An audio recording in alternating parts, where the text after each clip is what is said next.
and a free pair of OS First Performance socks. Free. Normally a $25 value at the Good Feet store. KHD1 Sacramento, KYMX HD3 Sacramento. From the Power Business Technology Toshiba Studios. Sacktown Sports 1140. It's time. It is that time. Time for Stiles and Watkins. You can join the show by texting 916-339-1140. Find us on YouTube at Sacktown Sports 1140. It's time for Alan Stiles and Chris Watkins.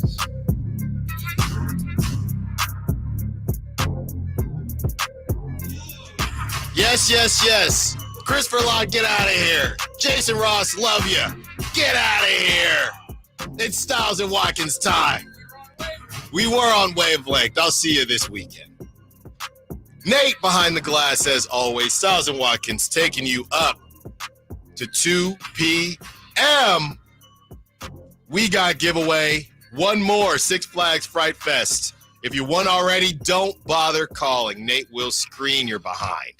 If you haven't won yet, you have an opportunity. The Kings had an opportunity to win a basketball game, but they said, nah, I'm good. We're good losing. No De'Aaron Fox. Not that they were winning when he played anyway, but no De'Aaron Fox. He's getting rest. Malik Monk, his hand, they were resting that. I believe both of them will be good for the start of the season. Chris, we are under a week away from the start of the season, and people are already panicking, okay? The preseason of panic is what we are calling it.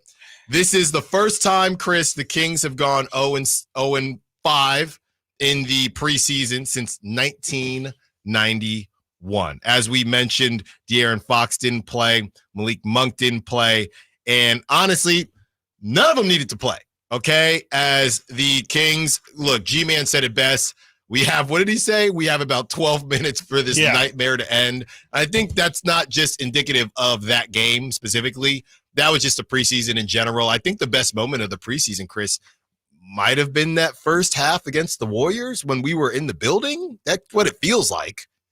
I don't think there was a good moment. Yeah. No. Yeah. Chris Watkins, how you doing? Good. I'm sorry. I'm sorry. I didn't even intro you the correct way. They got me all twisted, It's man. How fine. you doing? It's fine. I'm good. Feeling good on a Friday. You can't feel bad. And it's felt like a good week so far. And, I think everybody, hopefully I speak for everybody when I say, let's talk some football, please. Because, we'll definitely get to some King stuff, but after a very disappointing preseason, it's just, I think we can pick up really get into King stuff next week as the season's going to get going. Are you trying to duck the preseason smoke? It's not no smoke. No, never dodge smoke, Pat, but definitely just not, nothing. Who likes to talk about bad stuff? Who wants to live in doom? It is and a gloom, Friday. Let's head into the weekend. We got good football games heading up. We can be doom and gloom about the Kings next week. Okay. We can figure out how to have this be a good football Friday show. That's fair enough. But I do have the box score from last night. Jason did leave that. DeMar DeRozan, 9 points. He was a -18. He played 25 minutes. Keegan Murray, 11 points. He was a -8. Domantas Sabonis, he had 24 points. I mean, look, preseason, regular season, it doesn't matter. Domantas Sabonis is going to grab his lunch pail, and he's going to take care of business. By the way, Keegan Murray was 1 of 8 from three-point land. Keon Ellis had 10 points. He had 1 3-pointer. That's the most he's had this offseason. Jordan McLaughlin, who started in place of De'Aaron Fox, kind of a rough go for him. He was a -23, 3 points, 1 for 4 from three-point land. He played 27 minutes. Doug McDermott, they said, Doug, welcome to Sacramento. Now make some shots. Get on out here. Let's show us why you're here. He ended up going 4 for 11. The beginning was a little shaky. He was a -21. He scored 14 points. Mason Jones, 5 points. Colby Jones, 4 points. Alex Len, 1 point, but he did have a good amount of rebounds in there. Alex Len did. Isaac Jones, 2 points. Boogie Ellis, recently waived Boogie Ellis. We will get into that as well. 6 points. And Chris, Broderick Thomas, 2 points.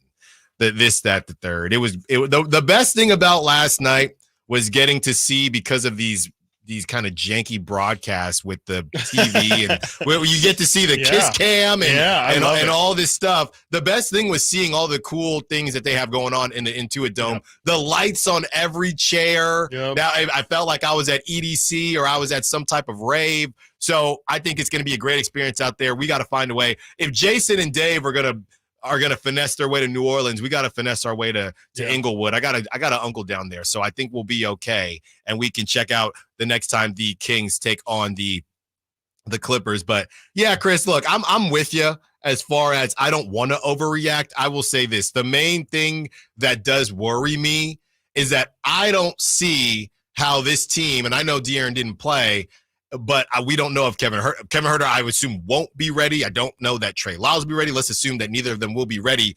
I'm just not sure how this team does a complete 180 or is that much different in 6 days. I guess that's where I'm taking this. And maybe this is more about the Timberwolves and they got to work in Julius Randle and things like that. But I don't know how – I'm just not convinced that this team is going to be completely different in a week. Well, what if they're not playing their 100%? I think that's the thing that about preseason, why I specifically am also like, I don't really put much value into it, especially for a guy like DeMar DeRozan. I know we kind of joked in that first game about like putting him in bubble wrap and not having him play, but he's not out there giving his 100% effort in preseason, and he's not closing out as tough as he wouldn't. That doesn't really change the fact that the Kings have shot like garbage this preseason. That's really, to me, the most concerning part, even though that also feels like they've almost shot it so terribly that there's no way that's going to continue to be that low of a number. I mean, even last night, 26%. That's been the number that we've been talking about all preseason long. They've been at 25% from three. That's legitimately concerning, but I just think the effort level is the thing that's going to be the most obvious change in all of it. I mean, we think that, or I think that the Kings are going to play a really physical style of defense too. We saw them in the second half of last year when the rules kind of changed. They were a much, much improved defensive team, and I think we've heard from some of the broadcast meetings that the referees have said that they are planning to officiate more so. The league really liked how the flow of the game happened in the second half of the season. I just think it's going to be a lot more physical, and the play that we've seen in the preseason is honestly just conditioning work. Like I do think it's obviously good to go out there and win games and look good, but they also played Doug McDermott 25 minutes last night after signing him yesterday. Yeah. So I don't think that they're really super focused on executing game plans to a T and things like that. I do think this is a lot about just getting run and getting comfortable and familiar with guys and where they like it. And maybe I will be proven wrong and look stupid by next Thursday, but I just really think that the biggest difference is going to be the effort level across the board and the attention to detail with the rotations. Yeah, and to some degree, number one, there's something that the Kings can't fix right now, and that's their health, right? It is a thin rotation. That is what it is. I mean, you blink and the first line of rotations, you're seeing Mason Jones, Colby Jones, Isaac Jones, those types of guys. So you didn't go into the season thinking that those guys were going to get heavy minutes. So we understand all that. What it comes to for me is I'm not going to I'd rather start, if this makes sense, I'd rather start a version of the panic now and then look stupid if the Kings go out and beat the brakes off the Timberwolves. Because if I don't panic, for lack of a better term, and then they do go out and then they do lose in let's say bad fashion to the Timberwolves, now I'm already there. So I guess I'd rather start it there and say, hey, this has kind of been ongoing, and kind of start from scratch and say, well, it was a preseason, because you can't deny what you're seeing. And I think the biggest thing you said was just as far as, maybe they're not diving after every loose ball, but they ain't missing on purpose. Okay, no, they're that's not the missing. Most legitimate concern, right? Yeah. They are not missing on purpose. So we will get into that even more in a couple minutes here. How worried are you about the Kings? We're going to open up the phone lines because we're going heavy Kings to start the show, and then we're getting into our Football Friday with the Niners taking on the hated Chiefs. Maybe that hate is one way, just because the Chiefs are the ones doing all the winning. But I had to say this, Chris. All right. And we have this sound from David Fry, one of the best baseball games that I've seen in a very long time. But before that, brother, You see Dalton Connect last night? I did. Did see you Dalton see Connect that, man? Yeah. Last night? I did, yeah. And the league, just like Xavier Worthy with the Chiefs, the league let the Lakers get Dalton Connect, and we don't know why. Maybe we'll find out why throughout the season. And I know no LeBron last night, and it's the last preseason game, but he did look good, Chris. And he was sitting right there, and Nate's got a smirk on his face because we're in public house. And I'm standing right in front of the tables. Everybody's there. And I say, just say the name. Just say the name. And they didn't. We have an unreleased version of that video we dropped, too. That's along with our Burt Kreischer. That's all. That's all in the vault. This one's worse, I think. It probably. Well, it depends on how things end up. But sure, it could be. Don't worry. I got PR people. We'll be able to figure it out. But speaking of baby Stiles, that's PR right. people. That's right. Speaking of the Major League Baseball playoffs, we have all the sound we're going to get to from that crazy game in Cleveland a little bit later. But let's first go with how things ended. David Fry, a walk-off after the Cleveland Guardians almost lost it, tied it up from Big Christmas's home run in the bottom of the ninth, then win it in extras. Here is the walk-off call. Swung on, hit high, hit deep to left. There she goes.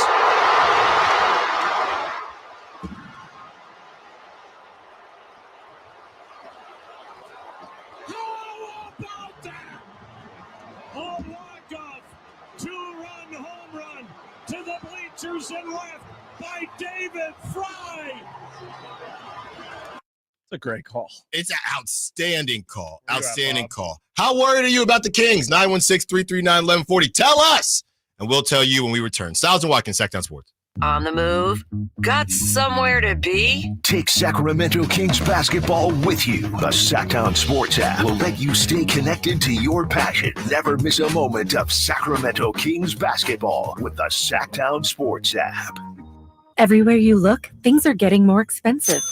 So at Consumer Cellular, we're lowering the price for those 50 and up.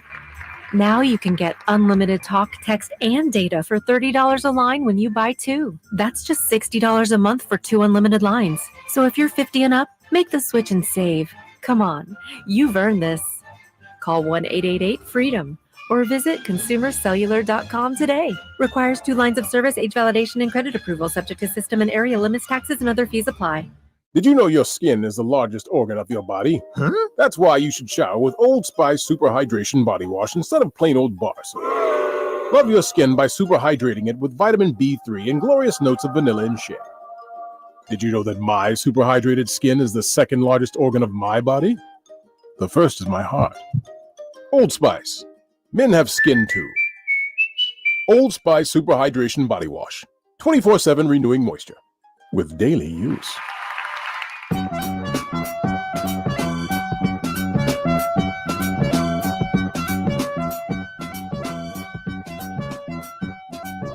Sacktown Sports. Call or text at 916-339-1140.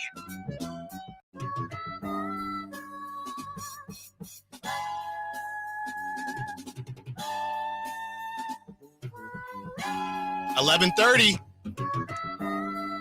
This fall, Fright Fest is back because when the sun goes down, the scare factor turns up. Unleash your screams with Fright Fest. Only at Six Flags Discovery Kingdom.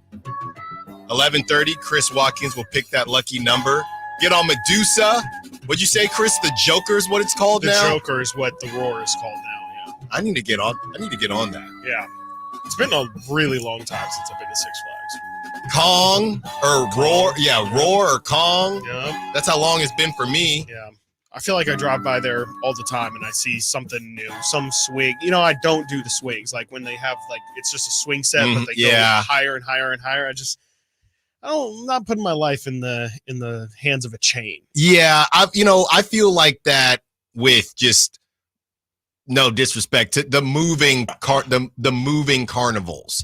I'm good with for sure. Solid Right. the mobile rides. Yeah. If you were just in San Jose, it's literally meant to be broken down. Yeah, if you were just in San Jose last weekend, I'm cool. Yeah. Okay. Completely If you are on solid ground and you are an amusement park, Yeah. I could get down. But if you are kind of like the traveling circus, I tend to stay away. Well, the Kings have almost looked like a circus during this preseason, Chris. As 925 is chiming in, it's just preseason, but not feeling great about how we are shooting and how we are defending. Let's take a moment to talk about the defense, because the shooting we think is going to come back around. The defense, we don't know if it's ever necessarily been there. We're trying to figure that out. Chris, are you putting the defense into the effort category as well? Because to me, this was an opportunity for the Kings to show, hey, this is what we can do defensively. Offensively, some of their sets, things like that, I get it from an effort standpoint, but you haven't been good enough on defense. You need to work on new things. You're adding DeMar DeRozan to the fold. I would have expected maybe more effort on defense, or ultimately, is this a situation where the conversations we had about the transitions, there's just only so much you're going to get to in the preseason? And Allen, you can't be the same guy that wants to put DeMar DeRozan in bubble wrap, but then also say that you want to see 1,000% defensively. Is this just, hey, we added a really big piece to the team. This transition is probably going to take, hopefully, no more than 10 games, but this is just a reality of the situation. Yeah, I mean, I think it's a really tough one. I think it really is just what you want to take from it. I mean, I like it can definitely be a cop-out, but I do think it's largely just an effort thing. And, not saying that's a good excuse, because I'm sure Mike Brown would say, look, I understand you don't want to get hurt. I understand, this might just be about cardio for you, but we're wasting our time if you're just going to go out there and walk through the steps and not give me 95% effort on a defense, at least for 3 minutes. Give me 95% effort on defense just so I can get a look. So it feels, I acknowledge that it feels like a cop out to just use everything, effort as an excuse for everything, as a blanket excuse. But yeah, I mean, I think defensively is obviously where I think a lot of people are looking with this team, especially in the regular season. And it would have been nice, with the offense not looking good, to at least hang your hat on something. And I'm looking at, I know it's preseason, but if we're going to do it, we're going to do it. I'm looking at the Kings' offensive and defensive ratings in the preseason,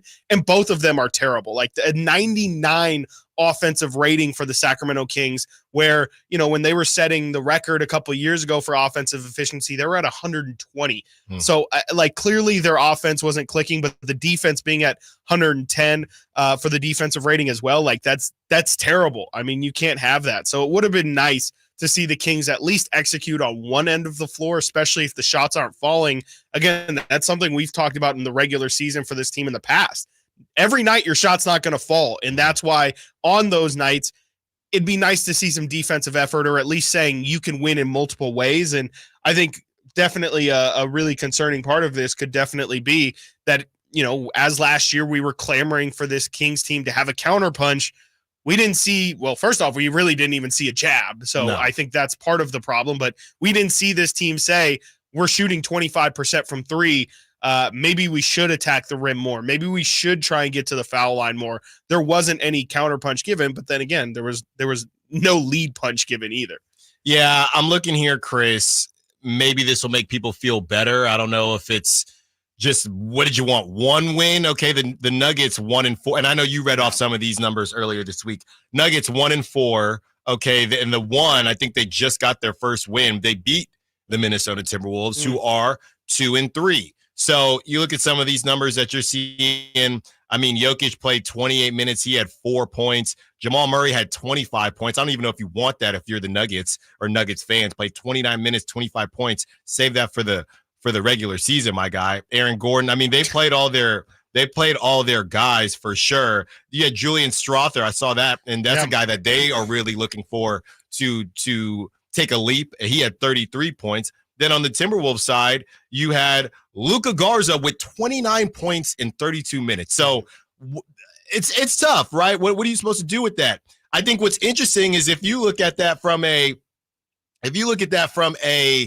Nuggets standpoint, the Nuggets essentially didn't have a win because Anthony Edwards doesn't play, Mike Conley doesn't play, Rudy Gobert doesn't play, none of their starters, Julius Randle, Dante DiVincenzo, none of them played. Right. So should Nuggets fans and we have our sister station, or we had somebody come out and talk from the Nuggets side of things, do Nuggets fans feel better about the Kings, about the Nuggets because they won a game in which none of none of the starters for the Timberwolves played? Right? I mean, De'Aaron doesn't play this last game, and Malik Monk doesn't play this last game. I know that the Clippers didn't have their guys playing either, so maybe it's just a wash. There's no need to freak out. We could just freak out in a week. If they get smacked by the Timberwolves, then we freak out. And then it's almost like you're just noting things, Chris, right? If you have a frenemy or somebody like that who you think we're cool, but hey, you knew I liked her, and then all of a sudden you started talking to her. Right. Or, hey, you knew I wanted those shoes, and you took the last pair. Just little things that I think were cool, but I'm just going to continue to put this stuff in my back pocket. You're in the cafeteria. There's one more Cinnabon, and they grab the Cinnabon, but he knows that you love Cinnabon. It's not that you dislike them, but you're just noting these things. And then when they do, and I said taking the girl thing first, that should be the first thing. Then when he takes the girl or says, I actually like her too, that's when you say, so what's up, man? Are we cool or not? Are we boys or not? What's the deal? That's where I think we should be at with the Kings, just noting these things, noting the effort, noting their inability to make shots. And then the Timberwolves game is you saying, hey, I think I'm gonna ask this girl to homecoming, and if the Kings go out there and say, well, I'm interested in her too, then all right, we should have been keeping all this stuff, when we were keeping all this stuff in our mind, and it just didn't end up working out. 916. Are you okay? You're like, did this happen to you? I was like, that was way too specific. Somebody did that a couple days ago. I think I might have been watching The Challenge or something like that, or Hell's Kitchen. And we said the same thing. We said that must have actually happened. That didn't happen to me. I just have a very vivid imagination and a couple cups of coffee. 916 UPS Chris, it's time to chill. The Kings will be fine. Time to get where they need to get. Like I said before, even when we win 50 games, we will still lose 32. So that is really broken up. UPS Chris giving us some perspective as I give some insight into my life in middle school. Man. It wasn't that. It was too specific. That was very specific. Nate, it was too specific. You said the Cinnabons. Yeah. You said the took your girl. You gave like multi-layered steps there. What are you talking about? Yeah, have you ever had a friend take a girl from you that? You guys don't have any frenemies growing up middle school that just – so I had – Not for that I'll reason. tell you a real one. I had this is the same kid who our families, we were close. We played Little League together. Okay. And he's the reason – that family is the reason why I'm a Raider fan. Okay. They invited us over. You've told this story. Yeah, you've told. Not this part. Well, okay, how you became a Raider fan. Right. Yeah. Not this part. We're kicking it. Okay. Like a soccer ball. After a Little League game. Okay. Okay. And Pokemon was huge. This is third, fourth, fifth grade, whatever. My first, holographic card, a Charizard. Okay. Didn't have it in the plastic, whatever. So our parents are talking, our moms are talking, and I'm juiced. Why I brought the Charizard to baseball practice, I don't know. It's just some fourth grader stuff. And apparently he didn't have one yet. And I say, oh yeah, check this out. I have a Charizard. I finally got a holographic card. I'm sure you were that nice about it. No, I was. Guys, I said, look. It was just me and him. What I have. He said, oh shoot, let me see it. He takes it, quote unquote, accidentally drops it and accidentally steps on it. Oh my! I thought he was gonna eat it. Fourth grade, rip it up or frenemy. That is now that's an enemy. That's so maybe I should have used that one because that actually did happen. That's not the cinema. Terrible. I'm just imagining it's around this. That's actually worse than the cinema. And that's my first one. Yeah. I still have it. It's in my garage. Yeah, it's just a van. That's on the other side. Speaking of making people upset, people are upset that Boogie Ellis was waived, but we will give you reason for hope on the other side. Stiles and Watkins, Sacramento Sports. Trying to find out where to catch your favorite team's games? Are you a fan of the Kings, Niners, and the NFL? Well, Sacktown Sports has you covered. Touchdown! San Francisco! It's all on his shoulders. Cox rocks. He fires for the win. He's got the triple. Catch all your Kings, Niners, and NFL games all year long on Sacktown Sports and SacktownSports.com. The garage won't open again. We're all out of coffee. Life has enough surprises. Your car shouldn't be one of them. Stockton Honda keeps your car worry-free. From routine maintenance to that something's not right moment, our certified Honda experts know how to fix it right the first time. Here you go, ma'am. You're all set. Thank you. Stockton Honda Service Department, keeping you ready for the road ahead. Anytime, anywhere, it's all here. StocktonHonda.com.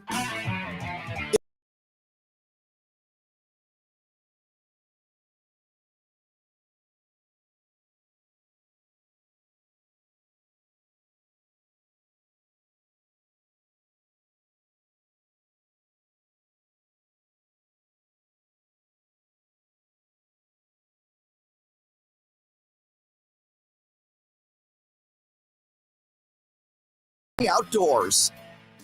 Hey, October's already heating up on the Sacktown Sports live events calendar. Enjoy family fun at Dave's Pumpkin Patch in West Sacramento all month long. Pick your perfect pumpkin, navigate the corn maze, jump on a massive jumping pillow, and create unforgettable memories for the kids. On October 20th, don't miss Renee Vaca at the Crest Theater for a night of laughs and entertainment. And mark your calendar for Sinners and Saints, the region's best Halloween party on October 26th at the venue at Thunder Valley, complete with a 5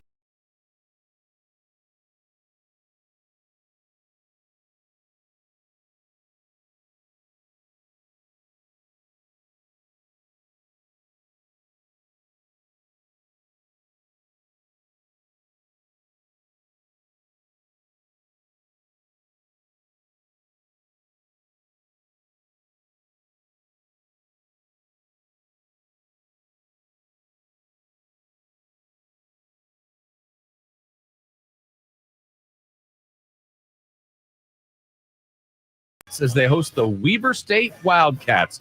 It's homecoming, so come check out some great football and stay for the post-game fireworks. That's Saturday, October 19th, as the Hornets take on Weber State, Hornet Stadium, 6 o'clock. Tickets on sale now at HornetSports.com. And remember, Stingers up. O'Reilly! Stop by O'Reilly Auto Parts in West Sacramento and Town Center Plaza next to Nugget Markets now through October 29th for the Customer Appreciation Day sale. You'll get 2 times O rewards points on select purchases. Plus, pick up 5 quarts of any Mobil 1 full synthetic motor oil and receive a $10 gift card after rebate. And buy one, get one free Coca-Cola products at your Town Center Plaza, O'Reilly Auto Parts. Jeff Lynn's ELO. Mr. Blue Sky, please tell us why. Live in concert in Sacramento. The Over and Out Tour. Jeff Lynn's ELO. The final tour. All the hits. Live at Golden One Center, October 23rd. Get tickets now at Ticketmaster.com. There's no need to be scared of auto maintenance this October. Your local Jiffy Lube has just the treats you need without the tricks, like fast oil changes or wiper blades for the upcoming rainy season. Serving greater Sacramento area customers since 1984 with over 30 convenient locations to choose from. Open daily, early at 7:30 and open past 6 p.m. at most locations. Just visit jiffylube.com to find a location near you and valuable coupons to save money too.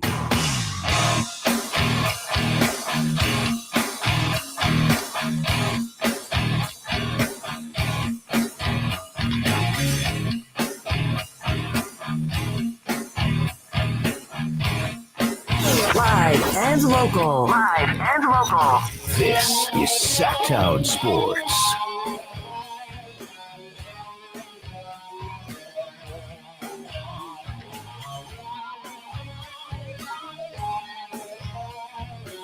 Boogie Ellis has been on this show. Boogie Ellis, the former USC Trojan, has been waived per Mike Scotto, senior NBA insider, host of the Hoops Hype podcast. That happened this morning, Chris. A lot of people not thrilled about it, okay? Obviously, as we teased before the break, doesn't mean that it's over. Kings could still have some layer of interest. Doesn't mean something's going to happen. We will see how that all ends up. I want to take it here, Chris, because I do think that this is going to be a bit uncomfortable, but I do think that this is a part of sports and life in general, and timing is everything, because the Kings, with that guard logjam, I don't want to say they put themselves in this situation because this is how they do business. They like for their G League to be hefty, right? They want to be able to produce guys at the NBA level and produce guys at the G League level. This is how you get a Keon Ellis, right? By stockpiling talent in Stockton and getting it done that way. But does it feel like Boogie Ellis, Chris, is for lack of a better term, a victim of bad timing? Because if you put everything to the side and, as we like to do, drop somebody in from Mars or Jupiter and just have them watch Summer League and preseason, I think that Boogie Ellis would have gotten the nod over Colby Jones, who has guaranteed money this year. Because he was a second-round pick last year. Right. And Mason Jones. Essentially, Boogie Ellis, to me, has been the best non-rotation guard. Mm-hmm. Okay. And unfortunately, this happens sometimes. It's happened to a lot of athletes. Okay. He has just suffered from poor timing. But if you gave your favorite, Mike Brown, and the front office truth serum, would they have maybe wanted to keep Boogie instead of Colby or Mason? I guess I just don't. Actually, I would probably say no. I think if you were to ask those guys, I mean, they've been very clear that they have not, it's not even really been an on the floor thing with Mason Jones, even though, especially like during Summer League, he definitely stepped up as a leader, and you see his body transformation. He's clearly taking his game a lot more seriously this year, and he even told us that on media day. Mm-hmm. I think they really like Mason Jones and what he brings from a veteran standpoint for that Stockton unit. And Colby, I still think that just because he's had a bad Summer League and a bad preseason, I don't think they fully quit on him. Like, Colby was still last season in the G League putting up crazy stats, like 6 steals a game, or 6 steals in a game. It's looking like Derek White, essentially, of the G League. And I think that they still have hope that he's going to develop into something this year.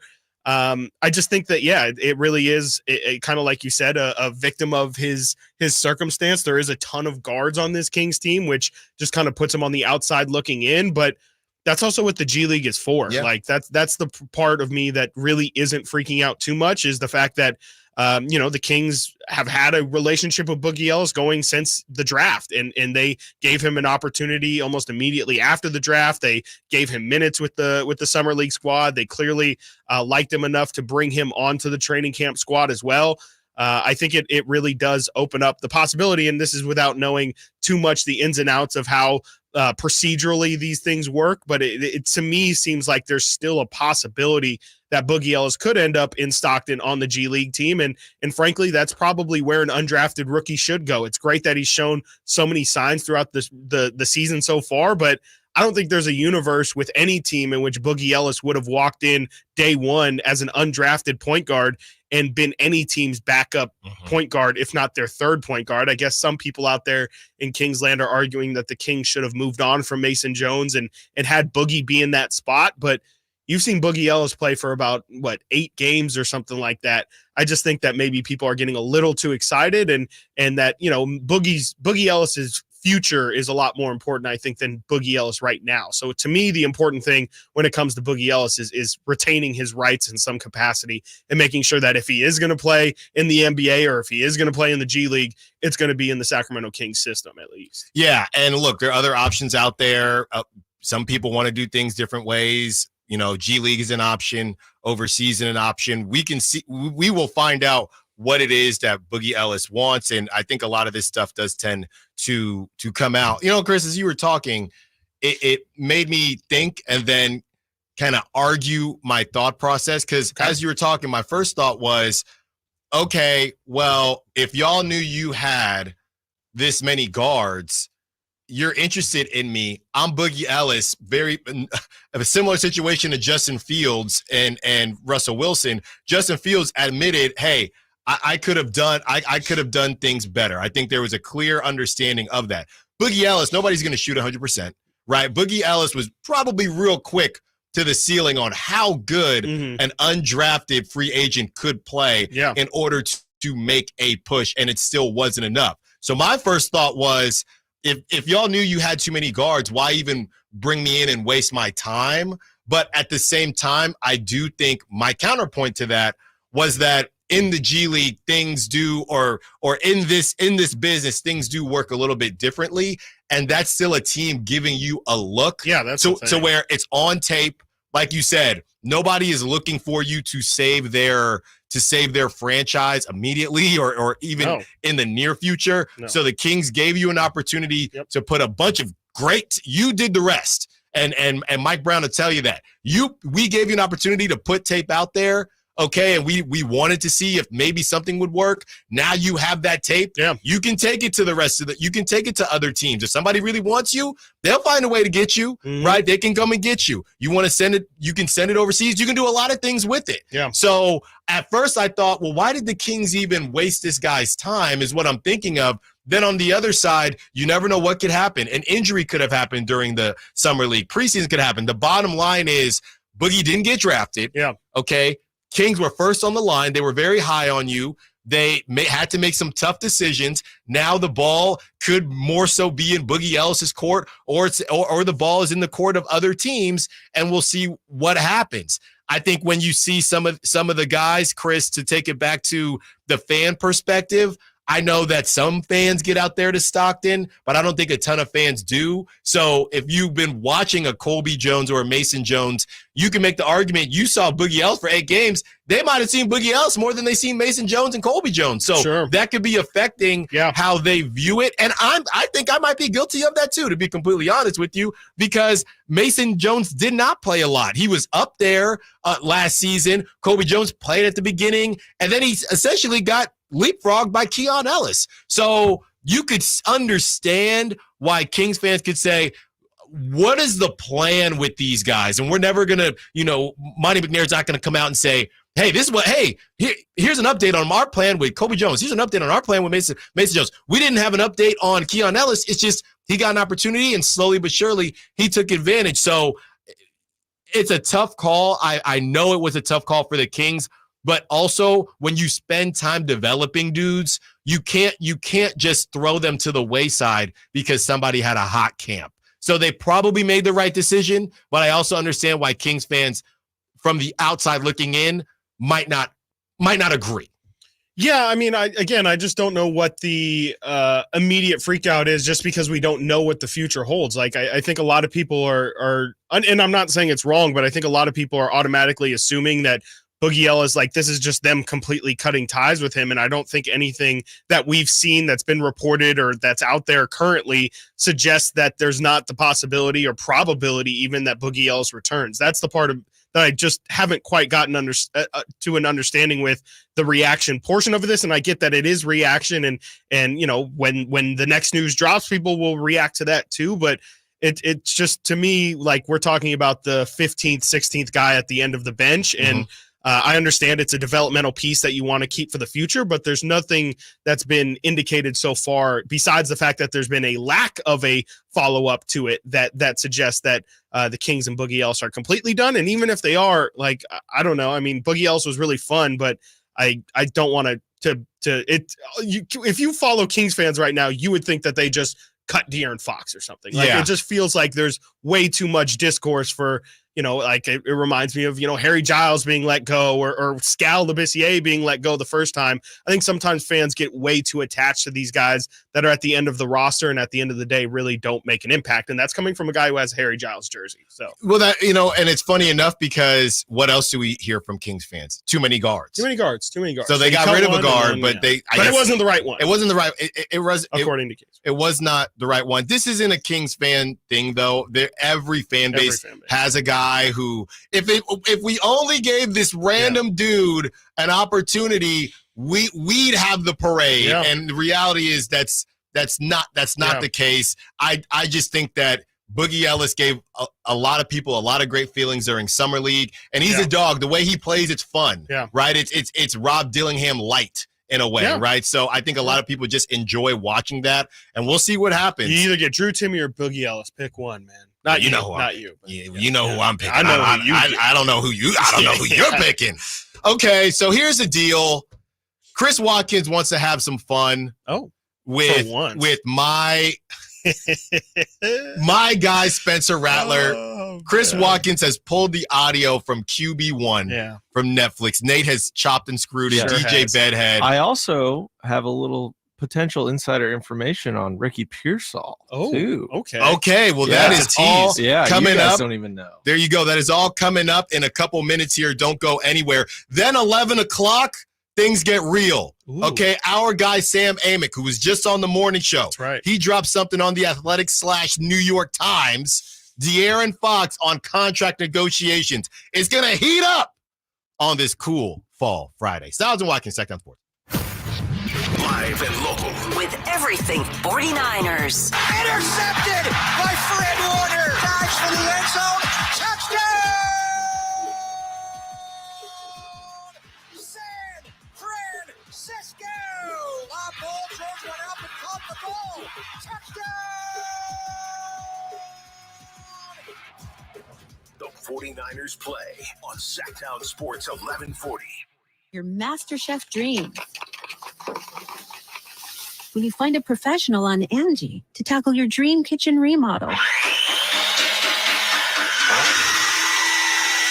Connect with skilled professionals to get all your home projects done well. Ooh, ma. What was that? That is business phone bliss with the Ooma Cloud phone system. It handles all our voice, video, and messaging needs. You sound very calm. I am. Ooma has everything I need to run my business more efficiently, like virtual receptionist, call routing, and video conferencing. And it starts at just $19.95 per month per user, plus taxes and fees. Ooma. Nice. Find your business comm at ooma.com/radio. Tired of ads interrupting your favorite news podcasts? Good news. Ad-free listening on Amazon Music is included with your Prime membership. Stay up to date on everything newsworthy with podcasts like The Daily, Up First, and 5 Things Uninterrupted at amazon.com/ad-free. Just head to amazon.com/ad-free to catch up on the latest episodes without the ads. It's Capital Casino, Sacramento's #1 poker room. And guess what? Primetime football is back. Capital Casino is giving away $500 per game in high hand bonuses for every Sunday, Monday, and Thursday night primetime game. As always, offering the best food, the best service, and the best action with the most variety of games in the region, conveniently located in downtown Sacramento. So check them out, Capital Casino, and always remember to gamble responsibly. 1-800-GAMBLER. What sets Ashton & Price apart from other injury law firms? I'll tell you. From beginning to end, all important legal decisions are made directly between our clients and their experienced local attorney. A gate agent flying the plane, the receptionist performing surgery, not a chance. There's simply no substitute for the unique power of the direct attorney-client relationship offered by Ashton & Price. And there's never a fee until we win, and between you and me, we win a lot. Remember, for the best advice, don't think twice. Call Ashton & Price. For 76 years, the Keys family from Naturewood Home Furnishings has been serving families just like yours and mine. Hi, I'm Frank LaRosa with Golf to Go. The Naturewood team takes great pride and significant effort to offer Northern California families a vast selection of home furnishings, most of which are made right here in this country. The kitchen table, which we purchased so many years ago, speaks to the enduring quality of the Naturewood product lines. We treasure memories made seated around that table with family and friends for birthday celebrations, school projects, and many late-night meals when the day just got away from us. Naturewood has provided thousands with home furnishings that not only last for generations, but also lead to everlasting memories of cherished times. Visit Naturewood Home Furnishings now during their 76th anniversary sale and get started making your own brand of memories. Meet the Keys family at Naturewood Home Furnishings, off Highway 50 at Hazel. Look for the water wheel. Finally, an easy way to find home improvement contractors. Just visit subcontractorsunited.com and simplify your search for home services professionals. From cabinets to windows, roofing to plumbing, Subcontractors United is an easy, simple way to find and hire a home improvement contractor. And you never have to give up personal information. So no harassing phone calls like you get from those other websites. Subcontractorsunited.com is sponsored by D&D Cabinets and Savage Design. Model year-end pricing is back at Folsom Lake Honda, your one-stop Honda shop. During the model year-end event, lower interest rates at Folsom Lake Honda make lower payments. It's no wonder why Folsom Lake Honda is your one-stop Honda shop. Come in today or check out our entire inventory online at folsomlakehonda.com. Get an instant cash offer for your trade at folsomlakehonda.com. We'll buy your car whether you buy from us or not. Folsom Lake Honda is your one-stop Honda shop. Go to folsomlakehonda.com. Your one-stop Honda shop.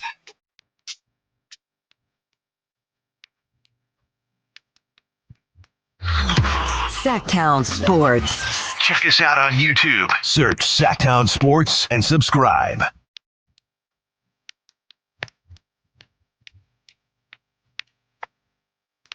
Get out of here, Jason Ross. Jason Ross popped up again. 11:30. I want to switch on over. You want your chance. Fright Fest passes. So should I just hand this over to you guys? How should we do this? Can I drop this little bit of news first before we play this? Sure. I've been, as we know, the few times I've had any kind of insider info, it's usually not very good. But this time it's different. Okay. So we have John Lynch coming out to say Ricky Pearsall is trending to play, or there's absolutely could, right? It was one of those, maybe, but apparently Ricky Pearsall has 27 family members showing up at the game this weekend. And why would they be showing up if he wasn't going to play? He's definitely going to play. So that's big Chiefs fans. Yeah. So take what you want from that. Well, I'll tell you this much.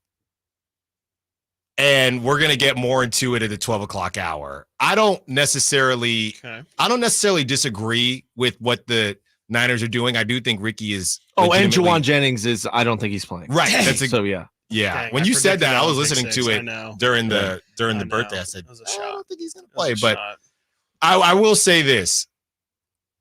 I appreciate what the Niners are doing because they're kind of in a position where they have to. They need this kick in the pants.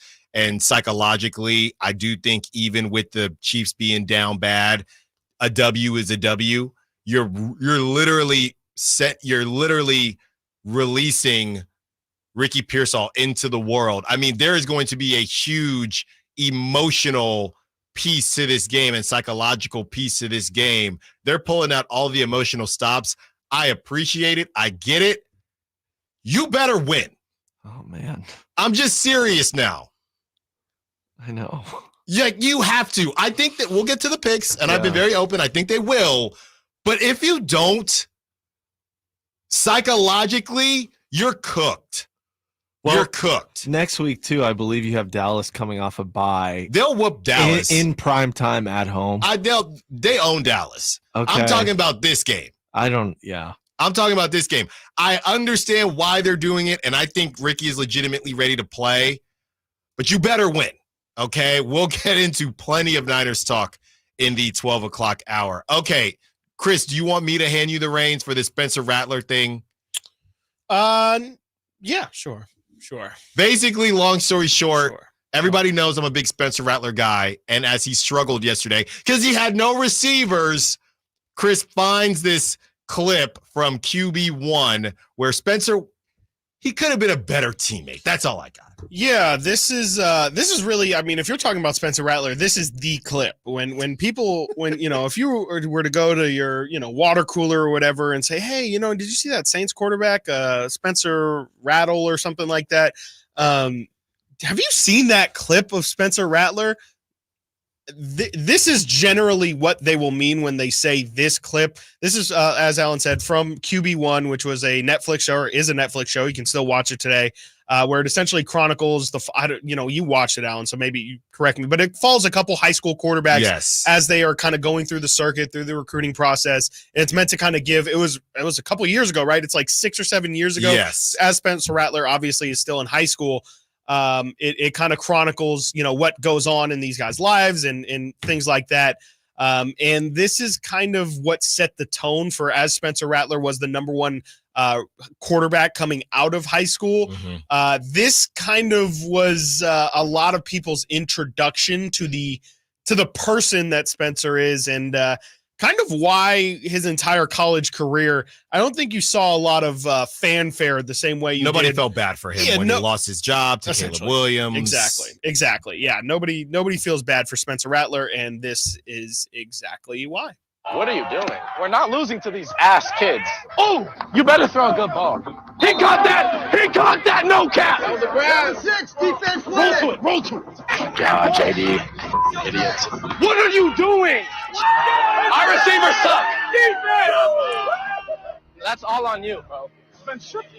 You missed 4 or 5 easy-ass passes. We would have the best practices every single day if we did that. I can't believe you said that. That was my fault. You missed so many passes, bro. Maybe 3. Yeah, I know. And that caused us the game. You're a great leader because you take responsibility for everything. You're like, you know what, guys, that's on me. Instead of saying, you know what, Caleb, you suck. Here we go again. Because that's all I hear. You're like, Caleb, that's on you. Jack, Maddie, you suck. That's all I'm hearing. Marcus, when have I thrown you a horrible ball? I'm just saying, you never. Zucky brought me in the office and said, you know what I like? Yeah. I like Let me hear and I like how you point the thumb now. I said, thanks, coach. What did you just do in one-on-ones? You were just it on you. Exactly. Because you suck. Why don't you try to pick me up, right? Why don't you try to pick me up? Huh? All you do is you put me down, Spence. You won the Elite 11, Spence. So Okay. You're the cockiest. Jack Miller's better than you. Got him. What's up? You said I wouldn't win it. I never said that to you. You make me better, JD. Yeah, I know. And you just put me down. Because you're soft. You just ain't hard. Rattler, I'm not. See, sensitive, boy. You a girl. I'm like, Crazy. That's your favorite guy, Alan? Crazy. Now imagine seeing all that and then being like, this is my guy. Yeah, First of all, That was a long time ago. Look, everybody changes. Hold on. What were the other quarterbacks in that? Hold on. I think he's the only. When you were talking, Chris, Was he he's the only one? guy that went to the NFL. I got to confirm that. Okay. But I'm pretty sure. So pat yourself maybe, on the back maybe for the that other one. Number quarterback one should have been recruit like can get you Spencer. pretty far. Maybe the other quarterback should have been like Spencer. Number one, I said this to Chris during the pre-show. We got to get that wide receiver on the show. That's what I think want. that's the backup quarterback that he's talking Yeah, because he's That's the backup. Yeah. That is like his understudy. Like, that's the guy that he This is even shares the better. room with. Look, like I said, what I hear there is a young competitor. Yeah. What did he do Right. everything the Fiery. right way? Fiery. Did he do everything the right way? No. Was he the best teammate there? No. But he's good. I mean, he was a stud. He's the king. He's the king of the high school. He's the king of high school football. And he's telling this guy he sucks. Alan, this is the guy who steals the girlfriend you're talking about in the first segment. Right. This is the Sure, guy. But dude, yeah. I want my quarterback to steal somebody's girlfriend, not mine. But don't you want somebody's. them to play good football too? He won the Elite 11s. Yeah, but he's bad for the Saints. Maybe he's not as good because he's not like this anymore. Yeah, because everybody beat him down. Yeah. Beat Trying him to down. douse his fire. Yeah, everyone beat him down. Yeah, look, not he him. got humbled. Spencer Rattler's the victim in all of this. He got humbled. What he needed, he got humbled in Oklahoma. Yeah. Okay, he balled out. He did his thing, South Carolina, and he's in the NFL. Okay, I don't really have a problem with anything he said. You don't have a problem with any of that? No, I don't. Trashing his teammates though and saying they suck In high school? Play better. You're nasty. They're high school. Like, you that kid's are literally nasty. an accountant. I don't. He had That's no narcissism. football future. He's like, yeah, I know I suck, Tom Spencer. Brady does Thank the same you. thing. I just want to go home and maybe NFL like level. enjoy it. Yeah. Look, if you are brought up a certain way, Spencer was trying to bring everybody to his level. Either get with it or get lost. Yes, no, he wasn't. No, he's trying to make himself feel better. That's what he's doing. No. He's not saying we need to do this, we need to do this. That was not constructive. No, criticism. it's just you suck and I'm not doing good because of you. Do you think he's still like this? Is my main question. Yesterday, maybe not like to this. Obviously, 80%. like you're in high school. This is like ego and hormones, like on 30. Yesterday, there was a clip of him saying, "What are we doing?" Really? Yeah, I did see that. I mean, you you can't. A zebra can't change its stripes or whatever. I just can't believe you guys are so appalled by this. I mean, it's literally sounds like it's from a like if that were on the Hallmark Network or on Lifetime, we would be like, that was a bit dramatic. Yeah. I would have hit him. I would have shoved him and I would have hit him. And also I will say, I don't know if it made Nate's cut there, but in that, as they start arguing Spencer in the backup, a receiver in the background says, "Oh, here we go again." Yeah. So like, it's clearly an everyday thing of like, look, you don't like it, transfer. Yeah. In high school, go play intramurals, brother. Yeah. Dude. Okay, because you ain't gonna get time behind me. He's not getting anyone. That's my problem. Is just he's tearing everyone down. He's not a team player at all. Do you guys? The Kings need this kind of guy in their locker room. Yeah, no, but seriously though, a psycho. We need something. They could use it. If Spencer Rattler, if somebody had Spencer Rattler's mentality, do they go 0-5? And I'm being bleeping serious. Probably not. I'm not saying they win the championship, but Chris, they what don't are you doing? Agreeing Chris, with him? He's being facetious. No, I'm just playing both sides because it's really fun. I'm just saying, man. At the end of the day, I hate him. People are brought up different ways. Okay. Yeah. Let's get his parents on the show. Yeah, parents matter. How you are a reflection of how your parents handle you. Okay. My parents, they weren't like that in that capacity.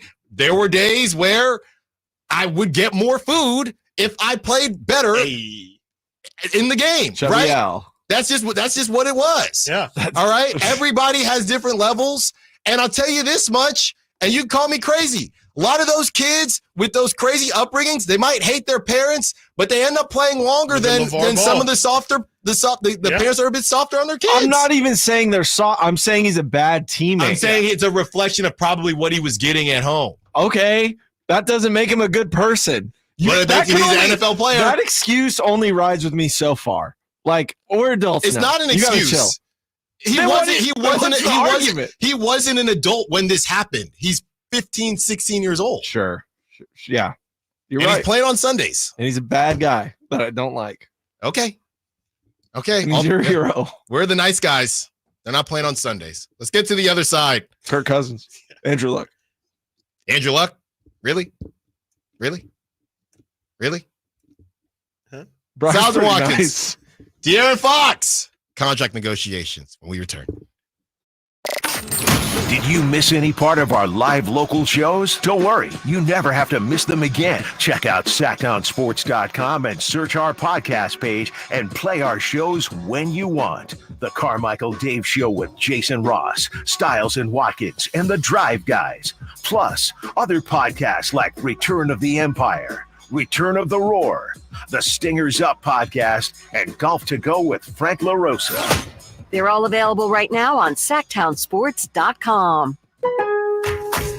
Lowe's knows that to win the job, pros need the best prices. That's why only at Lowe's, MVP's Pro Rewards members can get a volume discount on eligible orders as low as $1,500 at the Pro Desk. That means you get the prices you need to start any job, small or large, because Lowe's knows pros. Valid in-store only. More terms and restrictions apply. Visit Lowe's.com/terms or Pro Desk for details. This season, get premium tech that inspires joy from Dell Technologies. Bring projects to life with the XPS 16. It delivers supercharged processing for enhanced productivity and freedom to express yourself. Performance class Dell PCs with Intel Core Ultra processors deliver a dedicated engine to help accelerate AI. Enjoy free shipping, Dell rewards, and expert support. When you get a Dell PC with AI, it gives back. Shop now at Dell.com/deals. Don't let summer energy slip away. Live the active life you love year-round with a personally fit arch support system from the Good Feet store. Precision engineered to support all 4 arches. Good Feet puts your feet in a more ideal, comfortable, and pain-free position. And Good Feet arch supports are now HSA and FSA eligible. Book a free fitting at goodfeet.com or come in and get a free pair of OS First Performance socks. Free. Normally a $25 value at the Good Feet store. The Hagen Oaks Golf Super Shop is the only store in the world to be named a top 100 shop for 40 years straight. Yes, the only golf shop in the world. Hagen Oaks Golf Super Shop is your unsurpassed spot to find the hottest golf gear, best pricing, and elite expertise. Try any club on the shelf on the driving range for free and let our staff show you everything you need to look and play better. You love golf. The Hagen Oaks team loves golf too. Hagen Oaks Golf Super Shop, Fulton Avenue, Business 80. Learn more at HagenOaks.com or 916-481-GOLF. O'Reilly! Stop by O'Reilly Auto Parts in West Sacramento and Town Center Plaza next to Nugget Markets now through October 29th for the Customer Appreciation Day sale. You'll get 2 times O Rewards points on select purchases. Plus, pick up 5 quarts of any Mobil 1 full synthetic motor oil and receive a $10 gift card after rebate. And buy one, get one free Coca-Cola products at your Town Center Plaza, O'Reilly Auto Parts. The Sacramento State Hornets are back at home this Saturday. Come check out the high-flying Hornets as they host the Weber State Wildcats. It's homecoming, so come check out some great football and stay for the post-game fireworks. That's Saturday, October 19th, as the Hornets take on Weber State, Hornet Stadium, 6 o'clock. Tickets on sale now at hornetsports.com. And remember, Stingers up. DC here, and if you've been thinking about a new car, you gotta see my friends at Folsom Lake Kia. You can always count on low payments and zero down deals with approved credit. Folsom Lake Kia, over 25 years, right here in Folsom. KHD KHD1 Sacramento, KYMX HD3 Sacramento. From the Power Business Technology Toshiba Studios. This is Sacktown Sports 1140.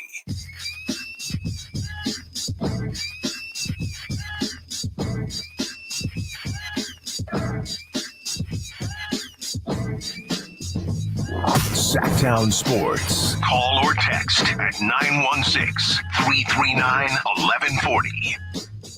916 says Spencer Rattler is Pat Bev. Pat Bev, but on your own team. Yeah, we were talking during the break, about to get into this De'Aaron Fox contract negotiations. Going to throw it over to Chris. Ooh. Fright Fest, 30 minutes away. We're at the De'Aaron Fox portion of the show. Yeah. Boy, I better get my readers out. Yeah, and I was trying to, I guess, formulate it in a more distinct way. I guess it's less about arguing the actual clip and more about arguing that I don't think it's as unique as it seems to be, right? If you go through every stud QB in the U.S., and now it wasn't a hidden camera, it was right in front of the camera, Right. but if you get every stud QB on camera at the height of their this guy peaked in high school career, that's also we probably would see it more. We probably would see it a lot more. Spencer Rattler, he signed up for the show. He put it out there, and that's why we're at. To me, I just don't think it's as rare as maybe it came off. But he was the guy who it got caught up with. Yeah, I feel like Kyler is probably another example of somebody. I'm just looking at the NFL logos, trying to think of like who would have been, like you said, and I feel like Kyler specifically would have been. Like people already talk about him and his dad now, like having a very strange relationship with him in sports in general, and I kind of feel like he was very standoffish as well. But I'm more just trying to say, I think you're right that it probably isn't just a Spencer Rattler thing. He was just. But I would also say that it doesn't mean that it's justified. I bet Jameis was cool. Yeah, Jameis was also probably awesome. Jameis was probably off the rails. Yeah, too, he was probably a lot of fun. He was probably a lot of fun. Depends on your definition of fun. Yeah. Like all the eating best W's is fun. Yeah, depends on that. So the crab legs. Great stuff there. You guys wanted to get under my skin, and I don't think you got me. I don't think you got me, big fella. Yeah. Maybe you got me. Maybe you got me a little bit. All right. Well, I'm sort of LeBron James. Is he here? Does he work here still? Who's the rating? He's actually hooking me up with something. So yeah, I'm pro drapes. There you go. At least one of us is. All right, Chris, De'Aaron Fox and the contract negotiation. Yeah, let me get my reading glasses out here because this is going to be a long one. Bear with us here, as I think all of this is very good information for anybody. As we talked about 2 days ago, when De'Aaron Fox kind of first made news, or Shams Charania, I should say, not De'Aaron Fox, made news by reporting that De'Aaron Fox wasn't going to sign his extension on Wednesday, I believe it was. Alan and I had pretty good conversation, and then the text line and Sack Chat definitely got heavily involved in the conversation about De'Aaron Fox and, financially, is the dollar figure worth it? Is it kind of sticker shock? Is it something that is just the price of business these days in the NBA? Well, Sam Amick and Anthony Slater wrote an extensive article today on the Sacramento Kings in total, not just on De'Aaron Fox, not just on Domantas Sabonis or DeMar DeRozan, really spoke with all three of them individually and also kind of write about the outlook of the team. So, of course, as we always do, heavily recommend you get yourself an Athletics subscription and read this article. But I'm gonna give you some of the highlights of it anyway. Let's see here. Let's start off with, let's establish first and foremost, the Supermax that we're going to be referring to throughout this conversation is going to be a 5-year, $345 million possible Supermax contract extension for one De'Aaron Fox, which he can only get, importantly, if he receives all NBA honors. I think also if he makes if he wins Defensive Player of the Year, I think is also, but for the most part, the easiest way of getting that Supermax is going to be for De'Aaron to make one of the 3 All-NBA teams. That's $69 Is it really? million. Okay, I have not done that math yet. Just 69 $345 divided by 5, 69. So that's probably like starting at 65 and then going as high as 74, 75-ish. So there you go. That's kind of the numbers that we're looking at. I think currently I think Sabonis makes the most money at around 40, if I'm not mistaken, but that's just kind of comparatively the kind of numbers that we're talking about right now. So here we go into the article again on The Athletic. Sam Amick, Anthony Slater writing about the Kings. And they asked De'Aaron Fox straight up, like, okay, there's a lot of noise about your contract extension. What can you tell us about that process? De'Aaron says, quote, for one, I'm in no rush. For two, I just want to make sure that where we're at, because because people have seen the league, like turnover of a team can happen in the matter of a month or 2 months or 6 months. I mean, if we're contending for a championship, it might be different. Like, obviously, the Boston Celtics, Jason Tatum, just won a championship, or the Miami Heat, Bam Adebayo, who just went to the finals twice. I'm just using people who are in my draft class who have also signed extensions. They've already kind of seen through that, done that. So, yeah. They have a security of having done that. For me, obviously, we're continuing to build. And Alan, feel free to stop me if anything catches your eye, or if you want to make a note. Okay. This is continuing De'Aaron Fox. I would love to be here in the city for my entire career. I'd love to be on one team, to be in one city for the entirety of my career, Fox continued. It's not unheard of, but it doesn't happen a lot. So to be in that category would definitely be great. That's something that's amazing. You're always obviously trying to build your life, your family, your entire career in one place. That's everybody's dream. No one just wants to be bouncing around teams. But I just want to make sure that we're in that position to be competing at a high level for a long time, not just fighting for a playoff spot. Obviously, the way that the West is going, we have to continue to get better as players and as a team and as an organization. And I mean, I'm not saying, I'm not saying I'm not staying. There we go. I'm not saying I'm not staying or that I am staying, but I would love to be here, and I want to make sure that we're competing at a high level. That is your point guard, De'Aaron Fox, on his contract extensions. The things to me that really stuck out in that is obviously mentioning Jason Tatum and Bam Adebayo directly. Just their level of success. De'Aaron's talking about finals and then goes on to say, I'm not just talking about competing for a playoff spot or fighting for a playoff spot. I'm talking about competing at a high level. I think if we're looking at, hey, what is the benchmark that De'Aaron's looking at if we're going to be successful? Because, is making the first round successful after not making the play-in next year? It seems like De'Aaron's talking more so about deep playoff runs, at least the second round, and that better be competitive in the second round, if not making the third round. I think that's going to be the thing that we really are going to monitor throughout De'Aaron until De'Aaron signs his contract is what is good enough? Is a good regular season, but a disappointing playoffs? How does that balance each other out? How would the Kings maybe make it in as a 6 seed, but they have an upset in the first round? And, just again, how does the balancing scale work for De'Aaron Fox and where he feels like this team needs to be in order for him to feel comfortable enough to sign long-term? Yeah, I think it's any of those things. I think it's just a feeling, right? Definitely, and I know 100%. You guys always joke me about this. I'm going to say it. The airport. It's a feeling of hope, right? If you're a 6 seed, if it's and we're going to fly away at the airport. If you are a 6 seed, but you get to the second round and it's, you know what? It was a really tough season. Yeah. We dealt with some injuries, but this is who we think we are. Right. As long as De'Aaron wants hope that you can actually win a championship here. Yeah. And I was thinking about this, Chris, a couple days ago when we had Sean Cunningham on. Go check that out on YouTube if you haven't done it yet. Yeah.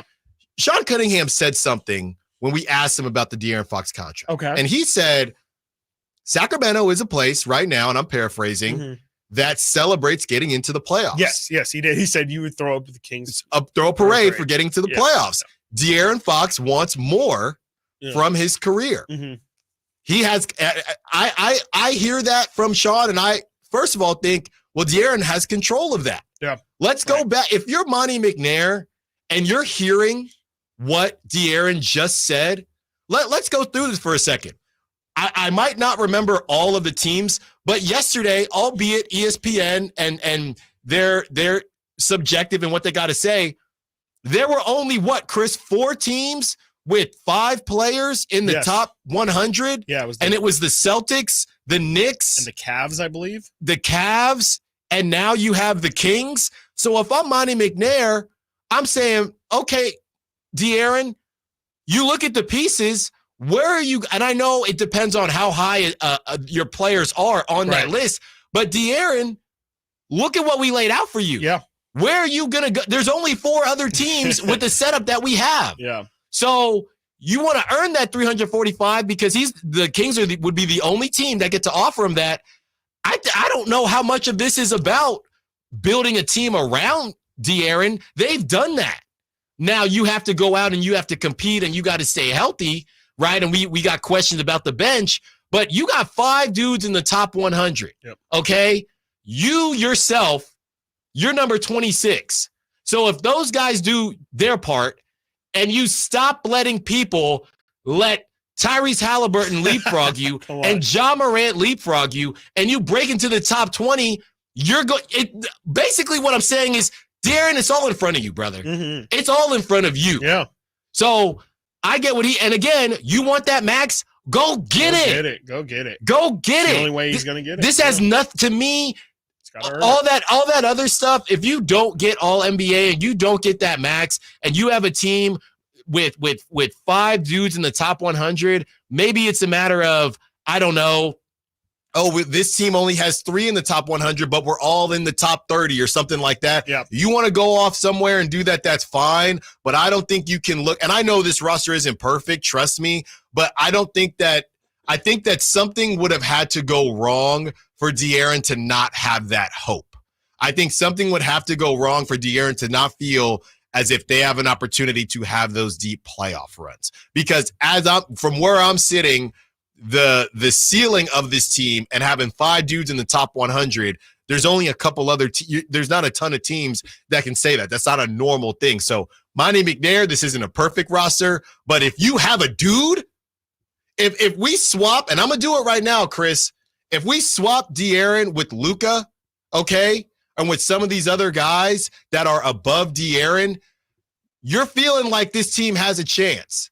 So if De'Aaron enters that realm, then you should feel like this team has a chance, and everything is settled. Yeah, 100%. And for what it's worth, I did misspeak. It's not the Cavs; it was the Thunder, which makes most sense. The Thunder, Celtics, there you Thunder, go. and Knicks were the teams that had 5. So there's only 4 teams. There's only 4 teams. And the Sacramento Kings are one of the 4. Who everybody cries and Ellis complains. was an extra 6, right? He was part of the extra 6 list.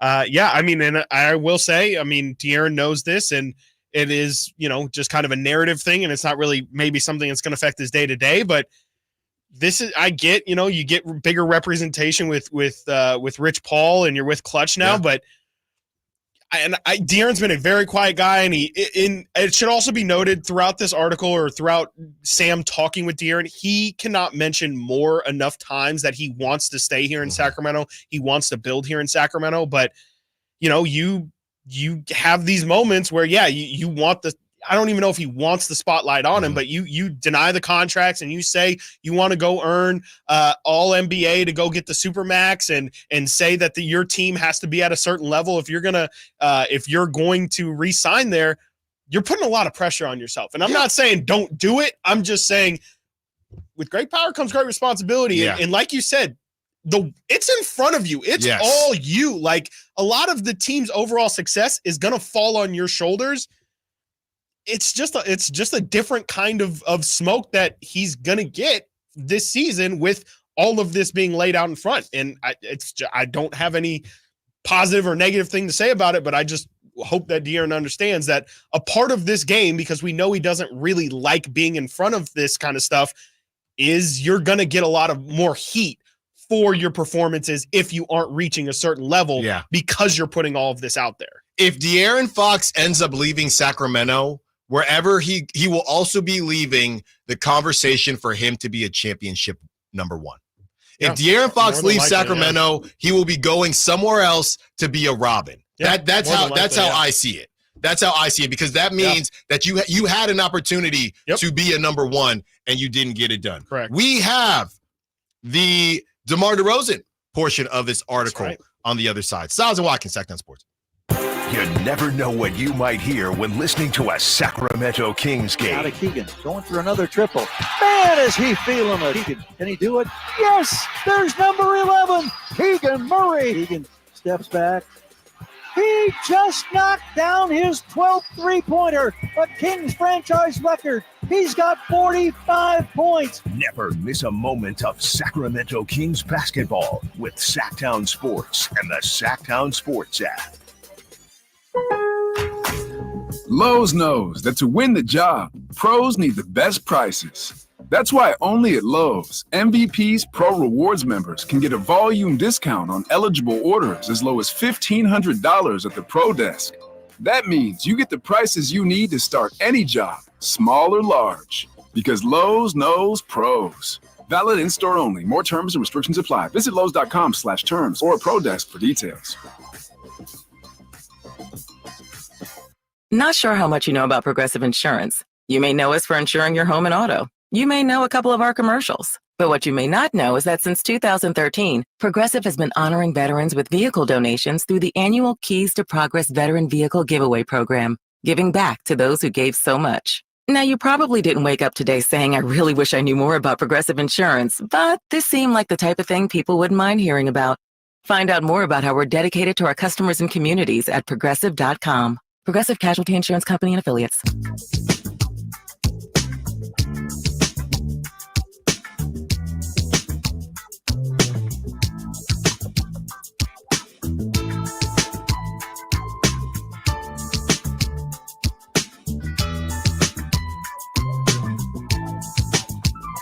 Live and local. Live and local. This is Sacktown Sports. About 10 minutes away from the Fright Fest Pass giveaway. One more opportunity for you to win those passes. If you are listening on the app, you should switch on over. YouTube, AM, 1140 AM, KH2K. You know the call sign. Sam, we see it. We're about to get to you. Going to break down the DeMar DeRozan piece of this and then open up the phone lines for the De'Aaron Fox conversation and the rest of the Kings. DeMar DeRozan as well. All right, Chris, DeMar DeRozan. What we got going with Sacramento? All right, this one is a little bit less divisive. Let's not, talk about, is this worth it and things like that. Let's just more get back to the team focus. And here's just a nice little note I thought of DeMar talking. Well, not really a nice note, but just really a sign of how things have changed. Essentially, they straight up asked DeMar DeRozan, like, hey, how much has the Kings' success these past couple of years played a factor into you wanting to come over here or even being willing to come over here? Would you have wanted to come here regardless of the team's success? Like, how much of it is you wanted to be close to home, and how much of it is truly that the Kings are in a winning position now? DeMar, when asked, would he have considered Sacramento if not for their success? Very honest, he says, quote, not at all. Yeah. These last 2 seasons, the passion as far as the fan base, the culture, the coaching staff, and the players who want to compete and win, it was all there, and it was definitely something I just wanted to be a part of. So I think that was just a nice note. And for Kings fans out there, obviously, with professional sports, it's not like college. It's, you can't, now, especially nowadays, you can if you want your college to be good. I know Dave Portnoy's made some news of saying, hey, if Michigan wants the top quarterback, I am personally willing to donate $2 million to the NIL investment fund for Michigan so that they can go get that quarterback. Pro sports obviously don't have that level of commitment, and you don't really get to feel like you're a part of it. I think it's dope to hear DeMar saying, and it might just be lip service, but the passion of the fan base did play a factor. The fan base, the culture, the coaching staff. I definitely think that Sacramento plays a big part in making this place feel special with the Keegan Murray chants, the Domantas Sabonis stuff, the Malik Monk humdiddly, all of it, I think, plays a factor into people feeling like this is a fun place to play. It's not just like we're going here and collecting a check or anything like that. DeRozan also, they talk about the relationship with Domantas Sabonis and how much just that week that they worked together at USC really played a factor. DeRozan showed Sabonis some specific actions he used with Andre Drummond in Chicago. When DeRozan posts up and draws attention, Drummond would time up and duck in for a quick layup. And they want to recreate that action. Sabonis also said that DeRozan has already taught him a trick about his footwork in the post that he feels like he can implement into his game. Sabonis says, quote, he tells you one way and you're like, wow, he's picked Carmelo Anthony's brain. He's picked Kobe's brain. He's picked everyone's brain, Sabonis said. DeRozan's vocal leadership style DeRozan's vocal leadership style that has them also bullish on his new look. Not only is he still among the most productive and skilled players in the game, he's a grown-up in the room, so to speak, Sam Amick writes. Sabonis says, quote, I feel like that's what we needed more of. We need more vets around. We have kind of a young team, really good players, but at the same time, it never hurts to have a Hall of Famer on your team. I've always wanted to have one for confidence, for backup, for everything. I feel like these next 2 years are big. We all know we're good. My biggest thing last year was our mentality. Beat the best teams and then lose to the lower seed the next day. That puts us in the play-in situation. Having DeMar here, he's a vet. He's not going to let it slide. He's going to call guys out. That is Domantas Sabonis on DeMar DeRozan. Definitely just thought there was a lot of interesting note there. Obviously, DeMar helping Sabonis some way create a new move down in the low post. And then there's Sabonis straight up saying something that people have asked us. Hey, like what is DeMar going to do that's going to make them lose or stop losing to the Pistons, the Portlands, the bad teams in the NBA? And there's Sabonis straight up saying that's what it is. He's going to call guys out, and something as simple as that they think is going to be the difference. Yeah, and I think the issue was too, it's not as if you won every game against the top seed. Definitely not against definitely not the Eastern Conference. No, maybe beating the Celtics. Yeah, maybe some of the Western Conference teams, but we understand what Domantas Sabonis is trying to say there. Sam, first thing on the other side is going to be your call. We also have the Fright Fest giveaway. Stiles and Watkins, Sacktown Sports. The Beam Team plays here. How many times I seen that beam lit up when I was chilling at home? What's the significance of pushing this button? Like I said, when it solves off. We live and breathe Sacramento Kings basketball. Live and local. with the Carmichael Dave Show with Jason Ross, Stiles and Watkins, and the Drive Guys. This is your home for the Sacramento Kings. Sacktown Sports 1140. The Hagen Oaks Golf Super Shop is your unsurpassed spot to find the hottest golf gear, best pricing, and elite expertise. Every club on the shelves can be tried for free on the driving range. 3 TrackMan units and a Hagen Oaks team of skilled fitting professionals provide the finest club fitting experience. Our personable Super Shop staff will show you the newest to help you look and play your best. You love golf. The Hagen Oaks team loves golf too. Hagen Oaks Golf Super Shop, Fulton Avenue at Business 80. Learn more at hagenoaks.com or 916-481-GOLF. Insurance companies perform a very valuable service, but they want to keep their money.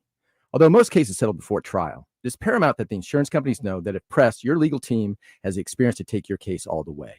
For 25 years, Ashton & Price has earned the reputation that if the insurance company isn't fair, we're ready to force them to be fair. My mom used to warn me, wait till dad gets home. Think of us as dad. The best part, there's no fee until we win. Remember, for the best advice, don't think twice. Call Ashton and Price. Thunder, feel the thunder. It ignites something inside of you. Lightning and the thunder. Thunder. Sets alight an elevated state of being. Days are pure exhilaration. And the nights, they're simply electric. See it, hear it, feel it. Thunder, feel the thunder. Lightning and the thunder. Thunder Valley Casino Resort. Feel the thunder.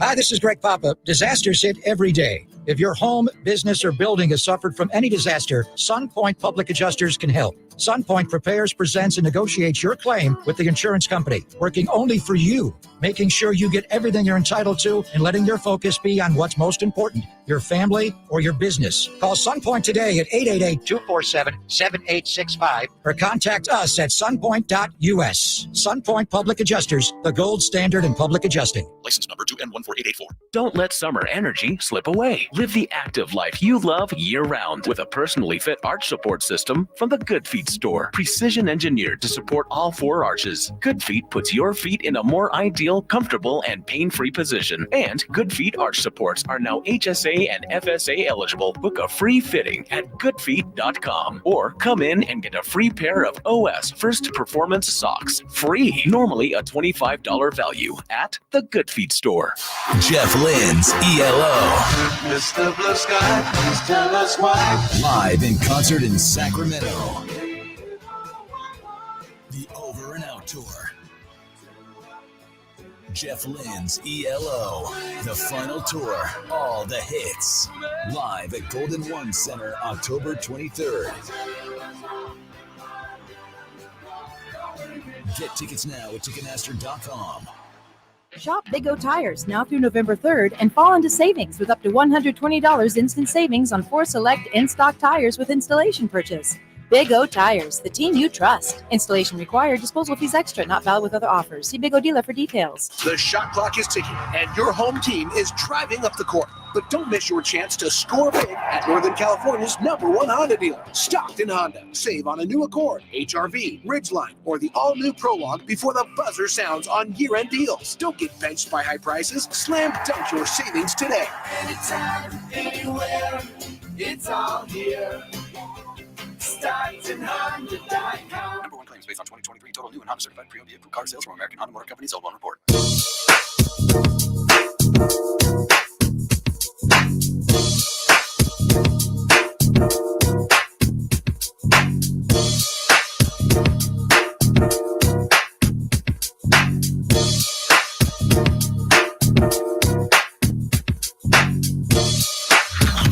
Sacktown Sports. Check us out on YouTube. Search Sacktown Sports and subscribe.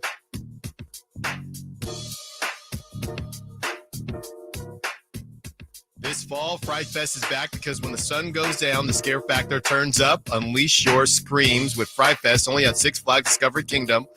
Chris, looking for caller number 6. Caller number 6 to score a pair of passes to check out Fright Fest at Discovery Kingdom. Open now through November 3rd. For more information, visit sacktownsports.com, 916-339-1140, 916-339-1140, 916-339-1140. Caller number 6. But caller number 1 is Sam, who's been patiently waiting. Let's see what Sam has to say about one De'Aaron Fox. What's up, Sam? You're on Stiles Hey, Watkins. Happy Friday. Good morning, guys. Good morning. Well, I'm doing good. I'm getting ready to visit one of your sponsors. So, great, love that coming up. So, this was one of the worst feeling preseasons I have ever really seen with the Kings. Don't know why, but the feeling was it was just really nothing got together. Yeah. I think that. Sorry, Sam. Nate rung you after all that, so be sure to give him a hard time. Yeah, it wasn't great. It wasn't great, and the main thing that we can. How many preseasons do people remember, though? That's a good point. I don't remember anything about last preseason. I definitely can't tell you anything about the Kings team. But let me ask you this. You're saying you're not worried about the preseason, right? Yes. How will you feel if the Timberwolves, if we see the same thing in a regular season game? Will you reference the preseason? Will it? Yeah. Will it make what? Will it make, I guess, what happened in the preseason real? I mean, I'm still not going to jump off from one game. But yeah, I mean, maybe it's maybe just the starting point. I mean, yeah, I'm not going to draw any conclusions from the first 10 games of the season. Like, it's going to take a while for you to kind of get a real gauge on how good the team is, what are really their flaws, what are really their strengths. Like, I just, if they lose in the first game, especially in the moment, we'll have no other choice but to reference the preseason. But I just think that it's going to be, you have it's essentially like you have a full other week to have another training camp as well in between today. And then next Thursday, you have a couple practice sessions. They have practice today.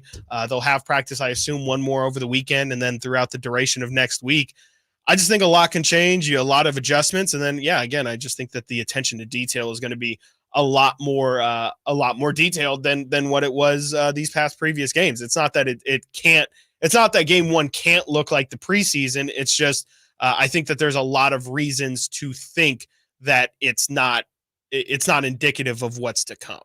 Sam, call us back or text in because he had a De'Aaron Fox question or De'Aaron Fox statement. We didn't even get there. Nate, do you know what it is? Did he tell you? No, and that's my formal apology to Sam. We were doing the giveaway, and I didn't. Just okay. Miscommunication, Sam. My apologies. Sam, friend of the show, call back and it's okay. The phone lines are open all day. Yeah, we'll figure out what the De'Aaron Fox portion of that was because right now we're about to switch on over, Chris. We're about to switch on over to the Niners. And really the quote heard around the world, Chris, Steve Spagnuolo saying that Brock Purdy doesn't really see any weaknesses with one Brock Purdy. And we went back and forth. We had some fun with David Lombardi, how David Lombardi said it. It's literally what Steve Spagnuolo said. And then there were conversations as to whether or not Steve Spagnuolo was playing the game or truly feels like Brock Purdy doesn't have any flaws. So as we went back and forth, well, first let's play the sound from Steve Spagnuolo. The benefits of playing man against that particular opponent, what did you see in that? I think the quarterback's really good against zone and finding those pockets and spaces, and I think the receivers adjust routes to do that. That makes it really challenging in zone. Now, one of the things you got to remember is we had, last year was a little different. LJ was here, and Trent, we had him in a different spot, and so we'll see if we can do the same things. But I just think their system is built that they really can expose zone coverage, and yet I think they got enough skill that if you don't have the right man people covering their men, that can be challenging too. I mean, it's going to start up front and stop in the run, and hopefully we can get the quarterback not to be in timing like he is, because I can't find a weakness in this quarterback. I every time I put the film on, I'm more and more impressed. It's funny, I was watching, you guys will have a better idea of the year. When did we go out there and play in a regular season game? Yeah, and it was at the end of the game, and I think they had taken Garoppolo out, and it was Brock Purdy, and I had forgotten that, but he ran the 2-minute drill and kind of got him down there, and then I think we picked it off at the end. But he looked pretty good then, not like he is now. But I'm really impressed with the quarterback. Brock responded, I would disagree. I think I've definitely got stuff to work on and get better at. I appreciate the compliments, but in the NFL, there's always something to get better at. So we had some fun because Dave Lombardi posted it. There were people, other media members saying Steve Spagnuolo is playing the game. Other people saying, well, no, I think he's being honest. David Lombardi defended the idea of Steve Spagnuolo being honest and it not being normal coaches speak. When Brock says this, David Lombardi quote tweets it of the SF Standard and says, important to note, Spagnuolo said he doesn't see any weaknesses in Purdy from the outside, which is a verifiable statement. I'm not really sure how that's verifiable. He's accurate to all levels, good versus blitz, handles pressure well, scrambles well, etc. Purdy is speaking from an entirely different perspective. He'll always be his biggest critic. Now, one thing that Steve Spagnuolo did say, Chris, is how good Brock is in the zone. Yeah. Chiefs don't play that much zone. Chiefs like to play man-to-man, and that does tend to get Brock off timing. So I went into a dark hole, and really Lombardi was saying that anything that was brought up about Brock was a typical QB issue, right? Versus it being specific to Brock. People brought up playing in the rain. People brought up certain things, and Lombardi kept arguing those are just issues that quarterbacks have. So that's not a weakness of Brock when everybody isn't as good in those positions. So I have two questions here, guys. And Nate, I want you to hop in on this too. I have two questions on this. 916-339-1140. Give us your Brock Purdy weakness. What is a weakness that you see with Brock Purdy? The second part of that question, you can either answer that question or you can answer this question. If Brock Purdy doesn't have any weaknesses, maybe it's more about guys that have been given the bag. A lot of QBs don't have quote-unquote weaknesses. How many QBs don't have a weakness? And what should we even do with that statement? Because I think that was the biggest thing that I took away, Chris. Justin Herbert, what's his quote-unquote weakness? Aaron Rodgers, what's his weakness? Patrick Mahomes, Joe Burrow, right? When you hear that term, I think we could, and I'm not trying to move the goalpost, but I think I kind of am. Fine. If Brock Purdy doesn't have any weaknesses, how many QBs do? Give us a weakness that a QB has that is considered a franchise QB. I just think it's a little murky. And I don't think that Steve Spagnuolo would have said what the weakness is. But once I started thinking about it, I thought, fine, maybe David Lombardi, fine, maybe I'll play ball. But I do think there are probably a lot of QBs that don't. What are we supposed to do with the quote-unquote weakness phrase? What is that?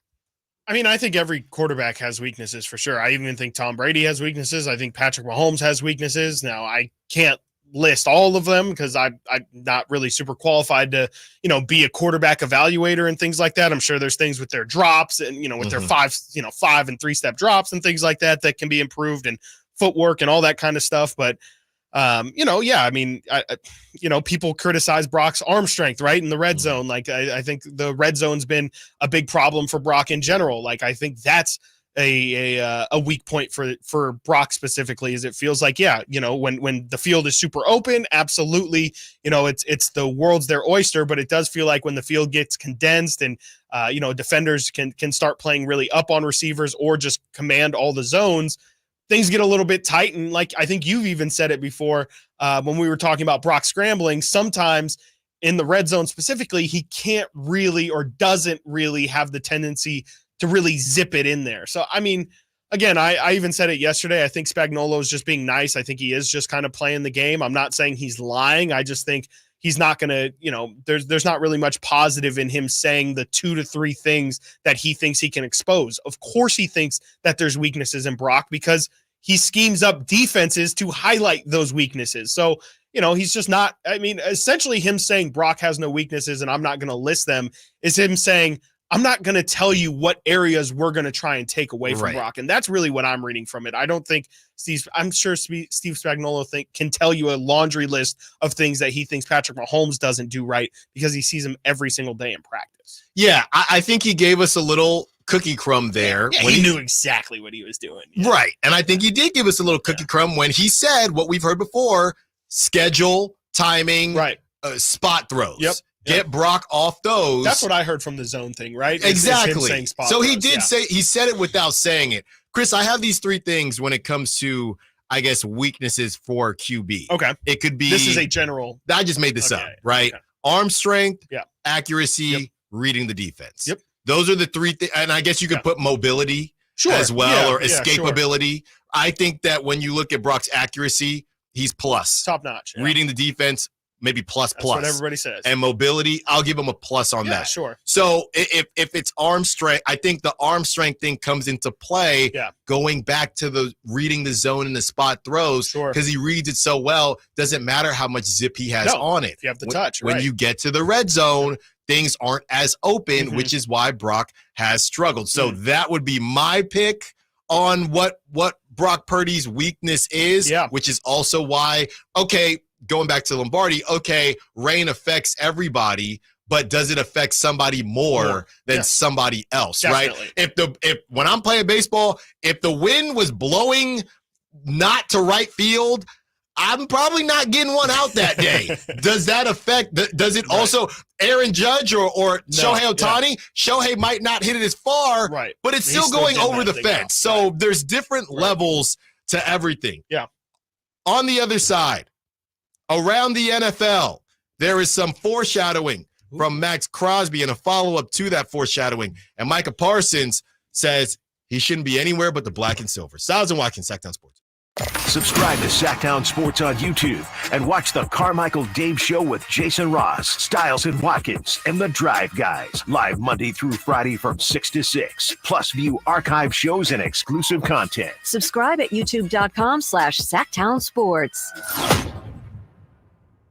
What's up? We're talking to Chad Hoblet of Hoblet Dodge, Chrysler, Jeep, Ram, and Woodland. Chad, what's going on for Ram Power Days? Save up to $15,000 off MSRP on new 2024 Ram 2500 Tradesmen. Plus, with over 400 new Ram trucks available, you're sure to find that truck you need at the Hoblet Ram Truck Center. That is some of the best savings you've had all year, Chad. Yep, and you won't find better deals on more Ram trucks than at the Hoblet Ram Truck Center. There's a reason we continue to be one of the biggest Ram dealers in the country, with numerous customer service awards, including the very prestigious Walter P. Chrysler Award, which means we are in the top 1% of dealers in the nation. Once you buy from Hoblet, you won't buy anywhere else. Don't miss the savings at Hoblet. Search, select, and save through their whole inventory at HobletDodge.com. Unbeatable prices, unbeatable selection. Nobody beats Hoblet. Period. 15,000 total net savings after 8,500 factory rebates and 6,500 dealer discounts. Rebates include 2,000 Hoblet Select inventory coupons, 2,000 Hoblet trade-in assistance, must have qualifying trade-in, and 1,500 commercial bonus cash. Must have proof of business ownership. At least 5 of the net savings. Coupons available while supplies last. See dealer for details. Hello, I'm Frank Cocker with Retirement Security Center for the Weekly Economic Update.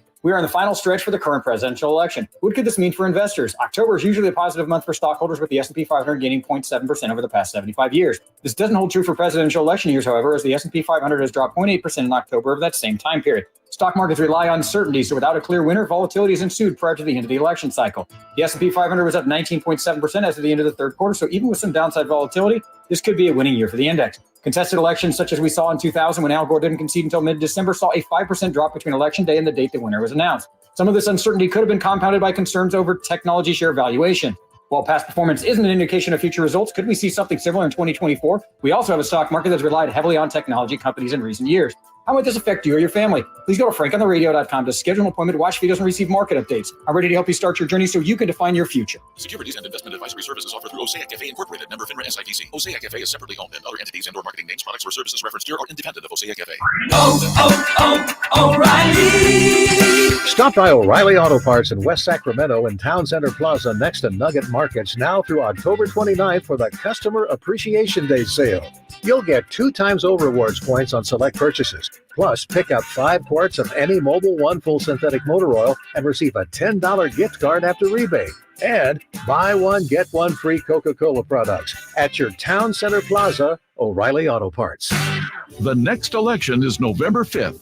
Vote centers open October 26th. Remember to vote early and avoid the lines. Learn more at elections.sackcounty.gov or call toll-free 800-762-8019.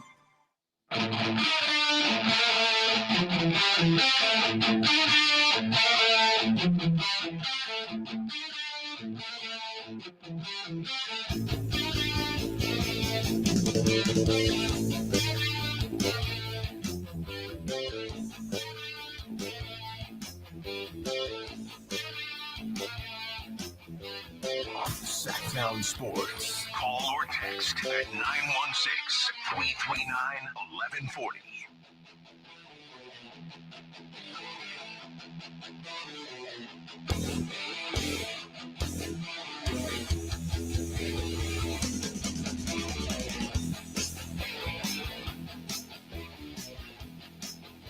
Saints Broncos was whatever the opposite of must-see TV is. I mean, there were some bad clips on both sides, from Bo Nix finding a way to layer it over one receiver and missing the other. And look, that's still an offense that took care of business, right? They put up, 33 points. Spencer Rattler and the ragtag group of wide receivers that he had just wasn't enough. And I had a buddy talking about prop talk. I'm taking Alvin Kamara's over rushing yards. I think a golden rule is never take the running back of a team you don't think is going to win. Yes, absolutely. Right? That's one of my, and we can come up with some prop talk golden rules. I like that. We'll come up with some for the NFL and the NBA, but one of Allen's golden rules is do not take the running back over on yards for a team that you're not positive is going to win. Doesn't mean you won't be wrong sometimes, but the last 2 weeks, Chris, both whatever primetime games I've been watching, both teams that I thought was going to lose, their running backs did not hit those yards. It makes sense because they're chasing. Yeah. It just makes sense to me. Now you could be wrong and the Saints win that game, but they did not win that game. And with that being said, as the new week in the NFL kicks off, let's go around the NFL.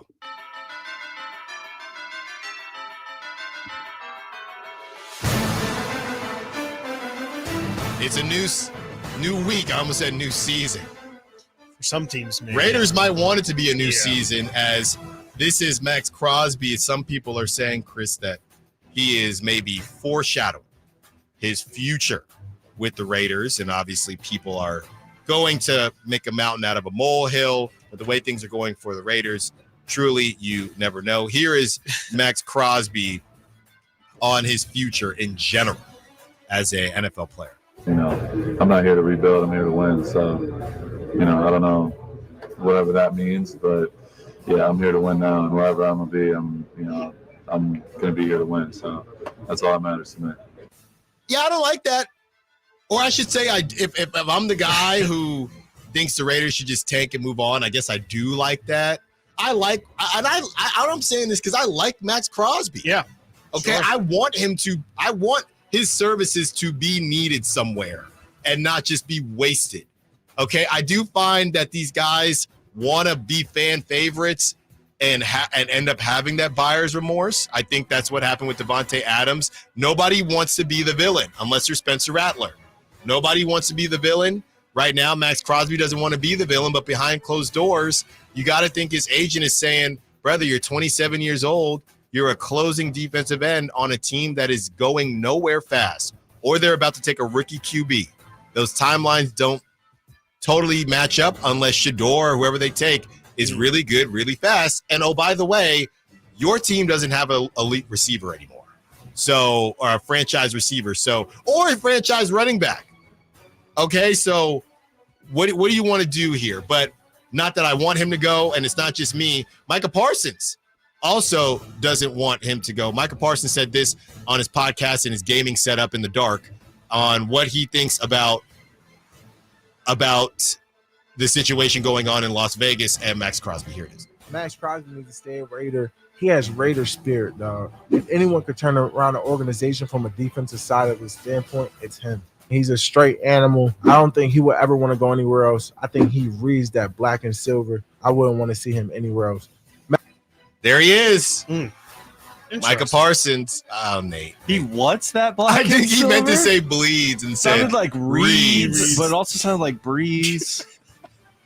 I don't know. I mean, it's a great show. I'm trying to figure out how much of this is Max Crosby just kind of misspoke and how much is maybe that he was trying to say something. Like, obviously the Raiders aren't winning, which I think the I'm here to win thing starts to scream. That's enough. If you aren't winning, then you are kind of subtly asking out. And so Yeah. I don't want to draw conclusions if he's trying to actually do the opposite, but kind of feels like you really can't go any other way. I mean, why, like you said, why would a 27-year-old peak pass rusher want to waste his time for an organization that might not be winning for a couple of years down the line? By the time he's 30, 31 years old, might be when the Raiders actually start to maybe get this thing back on track.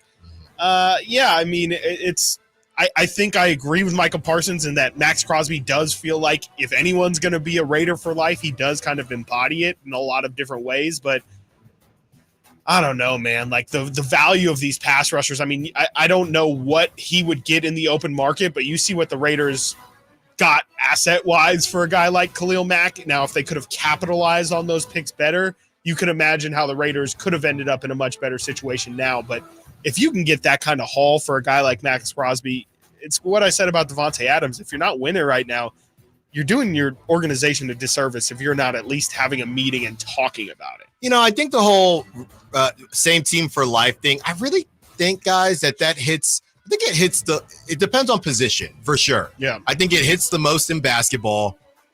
And obviously you have your Derek Jeters of the world. But, you know, you got to remember, you have to remind yourself, at least I do, that J.J. Watt is not in that category. J.J. Watt played 2 years with the Cardinals. And obviously J.J. Watt played his whole career with the Texans only to, I guess, ruin it and remove himself from that conversation to play 2 random years with the Cardinals. But we don't think of J.J. Watt any differently. So to me, if Max Crosby's going to play for a very long time, and I use J.J. Watt because for a lot of that time, the Cardinals weren't extremely competitive. So you did all that, and then you ran, or the Texans, I should say, weren't extremely competitive. You do all that, and then you randomly go to the Cardinals. So it's just, what's the point? Sure. And I mean, look at Jerry Rice too. That's kind of like, you know, went to the Raiders. But I'm saying I just use J.J. Watt because he didn't win anything, and it's defensive, and it's defensive end. Position. So I think what he's saying from that though is, I mentioned this to you guys before the show. This is the most Max Crosby has been in the spotlight, right, in his career. He's been good. He's getting the recognition the past 2 years that he deserves. There's all the comparisons with Bosa, all this stuff. Max Crosby's great, and I'm glad everyone knows it. But now he's in trade rumors, and he's probably really uncomfortable with that. I think this is the first time he's been targeted as the centerpiece of a trade in his entire career now. And he's probably just really uncomfortable and is like, if they trade me wherever I go, I want to win. So he's probably just covering his bases if he does go to, I don't know, I mean, Pittsburgh or wherever he ends up. This is different because it is a different sport and a different position as far as the importance. But I have said this for a while, guys, and I've gotten in trouble for it, especially being in the Bay Area. I have said that Damian Lillard kind of got bullied into leaving the Blazers, and I think Damian Lillard couldn't admit it, but I don't think he really minded that situation too much. He got to rap, he got to play with no expectations, and he just got to chill. And I think he did like living in Portland, but it got to a point where, Dame, you have you almost dang near have a responsibility to be on a contender if you want to be in this conversation. Like I said, apples to pears, maybe not apples to oranges, but I feel like same idea with Max Crosby. It's possible he does just want to chill in Vegas, but he's almost so good that people aren't going to let him. He's essentially going to get bullied into playing for a contender. But again, never happened to J.J. Watt, so we'll see what happens there. Here's George Pickens on getting a rapport with one Russell Wilson and the extra work they've done. It's always a little different. Have you noticed him putting in extra time this week, maybe working with you one-on-one just to try to get on the same page? Yeah, getting on the same page after practice throwing more than usually because, you know, this is first start. He was not supposed to say that. Yeah, more than usual. No, he was not supposed to say because it's a first start. Oh, that's Mike right. Tomlin has not came out yet and said that Russell Wilson's starting. Jordan Mason. They're keeping it in-house. Yeah. They are keeping it in-house. At least Mike Tomlin was trying to keep it in-house. And, yeah, good catch there, Chris. That was great stuff. I have no clue what this is going to look like. And I guess a lot of people are, I don't really want to watch this game. I have to watch it just because I have to see what Russell Wilson looks like. Let us not forget, I have this on my phone, and I'm going to send it to Nate want to get some time. Russell Wilson said he wanted to win 2 or 3 more Super Bowls. Yikes. Let's not forget that when he signed with the Steelers or before he signed with the Steelers. Why are you sending that to me? So you can play it for us. And you're a Russell Wilson guy. So there it is. A little bit of injury news throughout the league. This guy, Chris, I don't know if we talk about it enough, but head coach Shane Steichen has ruled out Jonathan Taylor for Sunday's game versus the Dolphins. I feel like he is literally the example of why teams don't want to pay running backs. I mean, he's a stud, and he just can't really seem – he didn't have the Nick Chubb crazy injury per se, but he just can't stay on – he just cannot stay on the field, it seems like. Yeah, I've never really been a huge Jonathan Taylor guy. I always thought like his first year in the league, the Colts had like an insane, like a ridiculously good offensive line, and he really did cook off that, and he just has not been the same guy since. I mean, he's definitely a prime example of why you shouldn't, or why I shouldn't say you shouldn't pay running backs, but why a lot of people feel like you shouldn't pay running backs is because, a lot of the time when you get the best value out of them when they're on their rookie contract, and the second you pay them, they have to be so good and so available really in order for them to live up to it. It just really doesn't make sense. And so Jonathan Taylor is not helping the running backs getting paid. No. And you can make the argument Jordan Mason isn't either. No. Because Jordan Mason been cooking. Exactly. Devontae Adams, he's doing Aaron Rodgers impressions. He is having a great time out there. And Devontae Adams, Chris, when we talk about prop talk, a lock of the century, Aaron Rodgers is going to make it a point to get him a touchdown, right? I feel like he's going to throw him the ball a ton.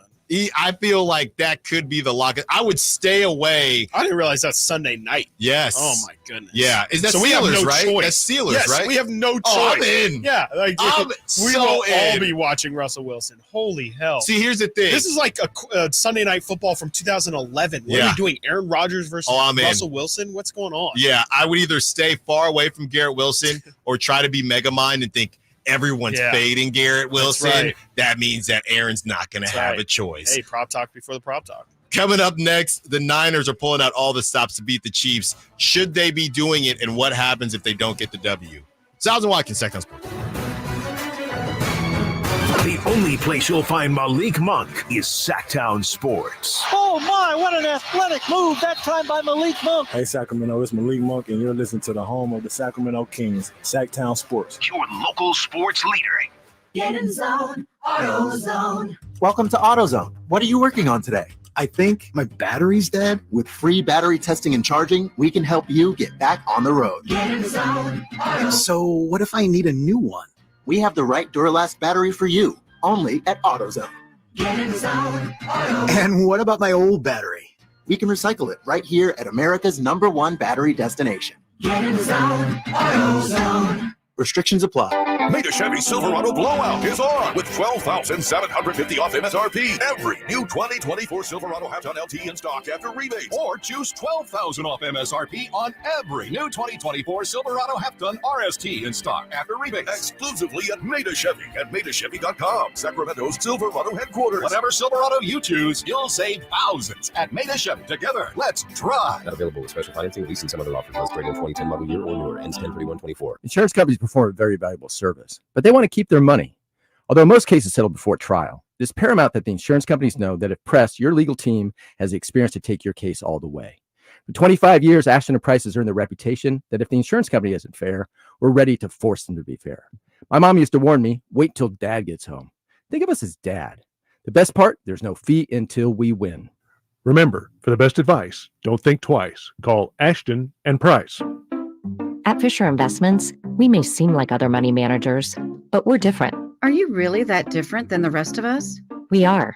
As a fiduciary, we always focus on what's best for our clients. What services do you offer besides investing? We have a team of specialists in financial planning, estate planning, and more. Your clients rely on you for all that? Yes, we ensure clients receive unparalleled service at every step of the relationship. Okay, but you still sell commission-based products, right? No, because we believe that's a conflict of interest. We prioritize service over sales goals. So then how do your fees work? We have a simple and transparent fee that's a percentage of our clients' portfolios. So we do better when our clients do better. Wow, we're more different than I thought. At Fisher Investments, we're clearly different. Learn more at FisherInvestments.com. Investing in securities involves the risk of loss. Despite having no experience, Gavin Newsom made Jessica Morse his, quote, wildfire specialist.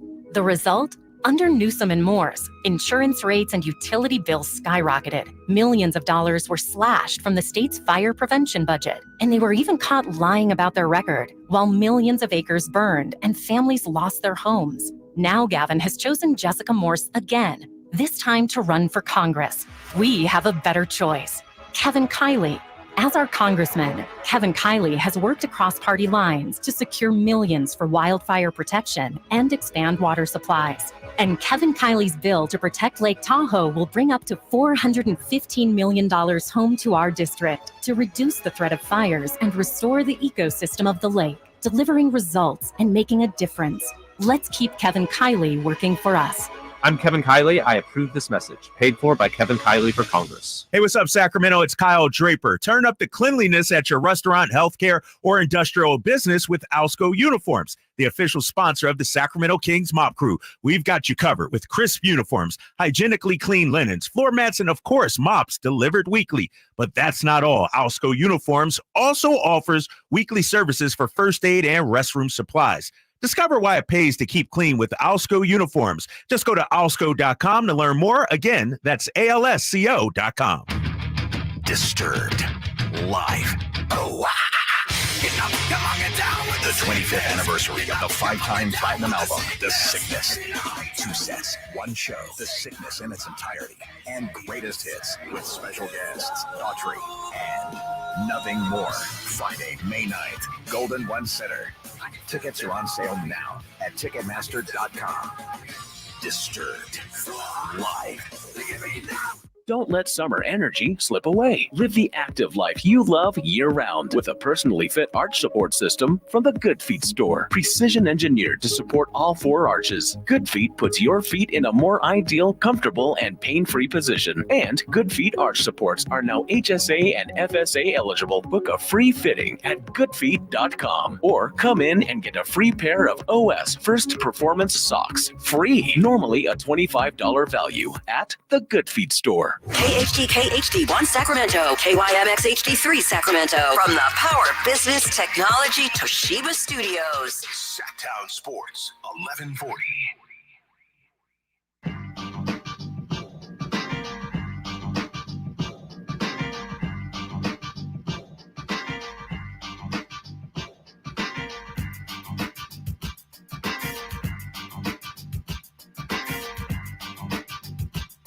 Live and local. Live and local. This is Sacktown Sports.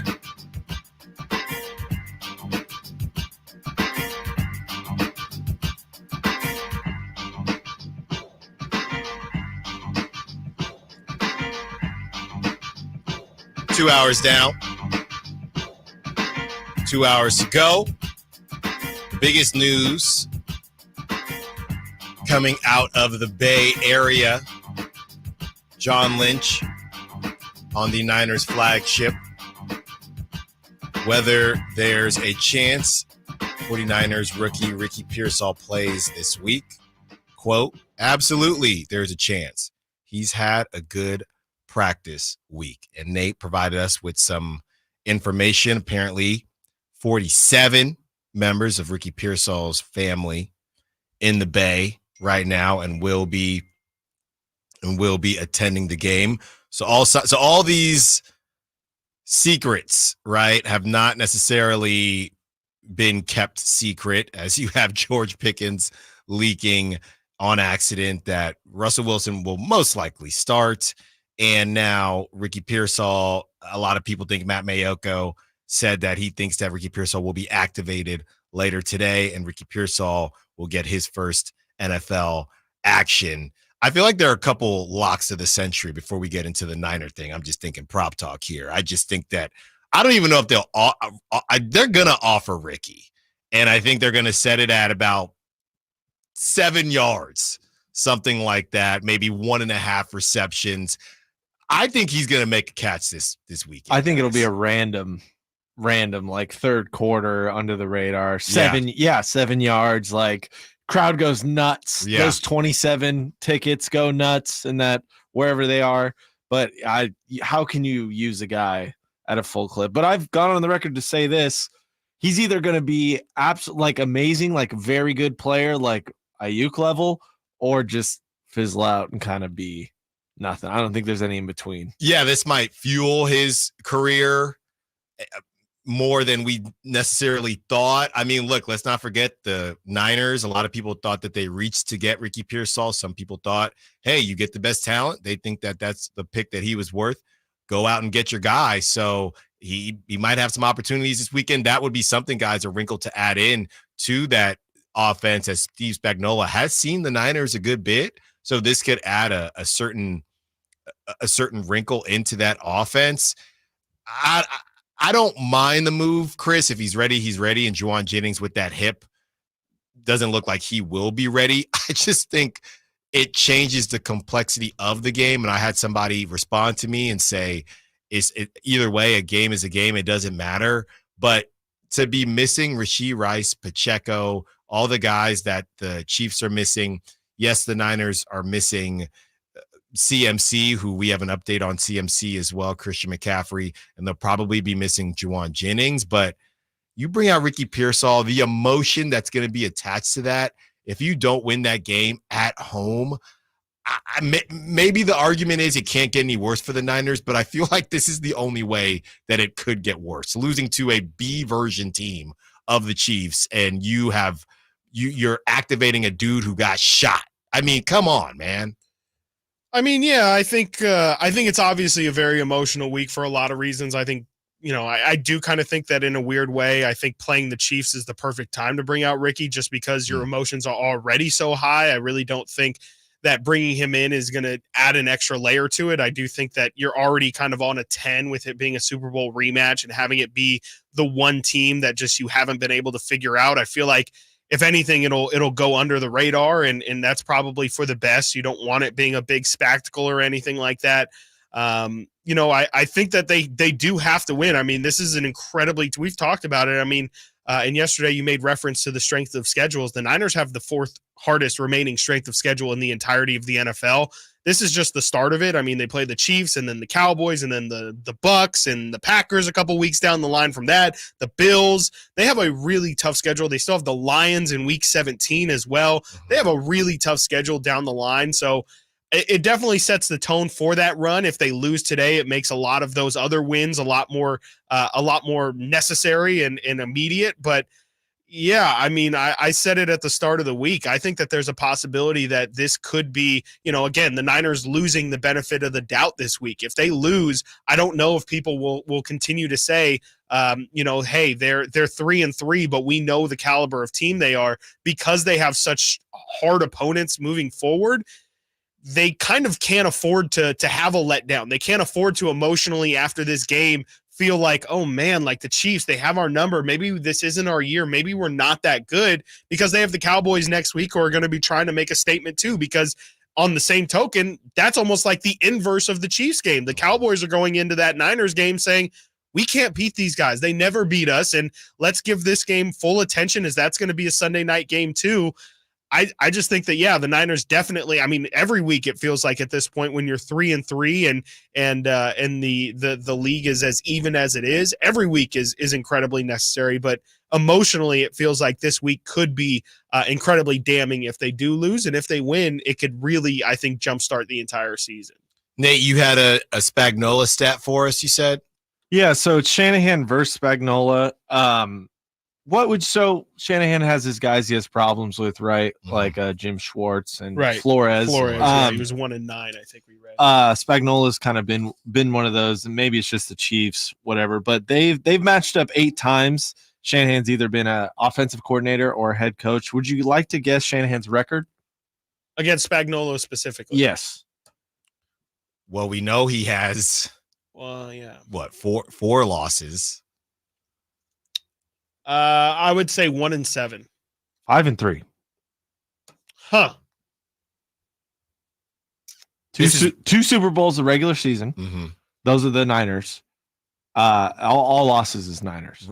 So five wins outside of being for the 49ers. So this is when he was with the Falcons. So all those wins obviously were when he was with the Falcons. Yeah, so Gotcha. it's trending towards Spagnuolo. So it's not impossible, but that's their record between the two. It's kind of been back and forth, really. So you're saying it's a bit overblown. Yeah. I think there's room for Shanahan to counterpunch essentially these last three haymakers, if you will, from Spagnuolo. I mean, I think you said it initially, but that sounds more like a Niners Chiefs problem than a specific Shanahan to Spagnuolo problem, like that's being painted. Yes. Yeah. Christian McCaffrey update. This is from John Lynch. He said he's doing incredibly well with no setbacks in his recovery from Achilles tendonitis. What to do with that? I mean, I guess it's positive, right? Yeah. Like it's not bad news. So Will I you tell us if there was, if it was? No.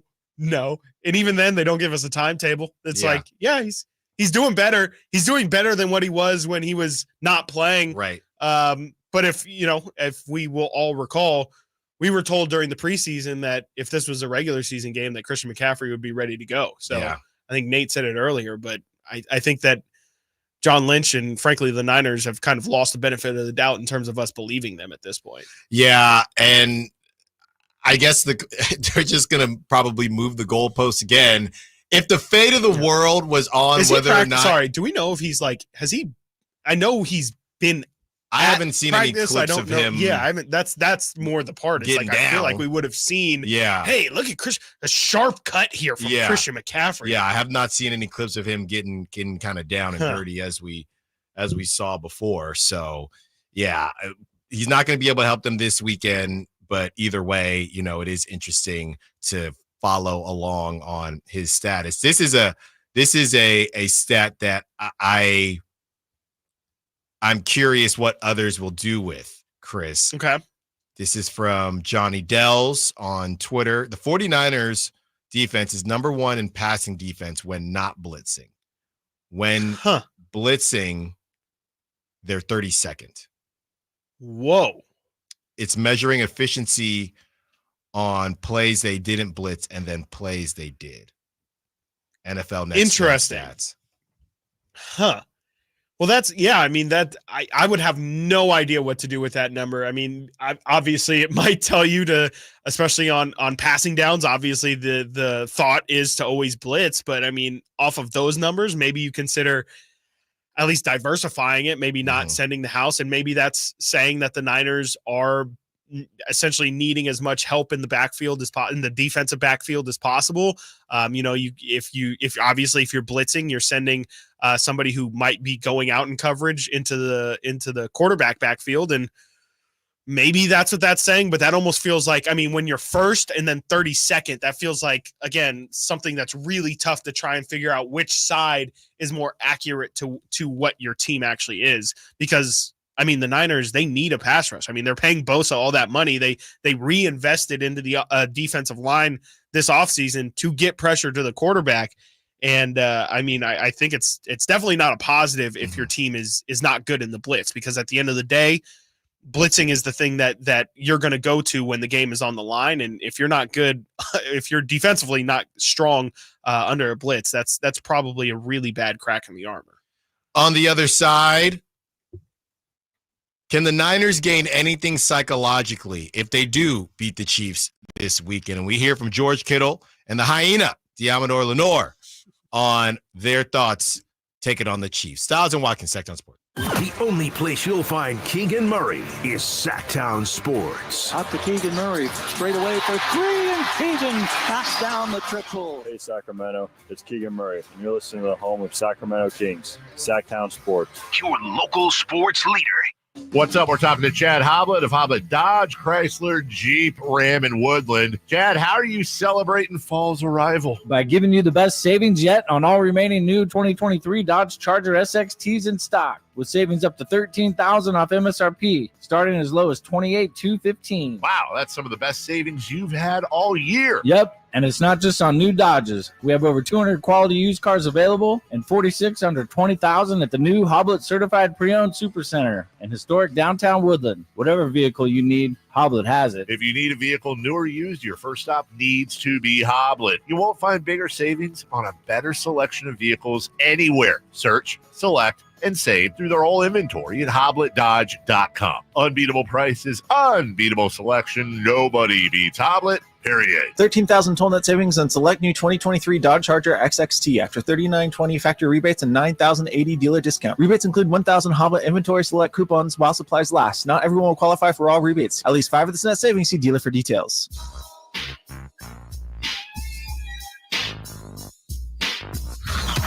Sacktown Sports. Check us out on YouTube. Search Sacktown Sports and subscribe.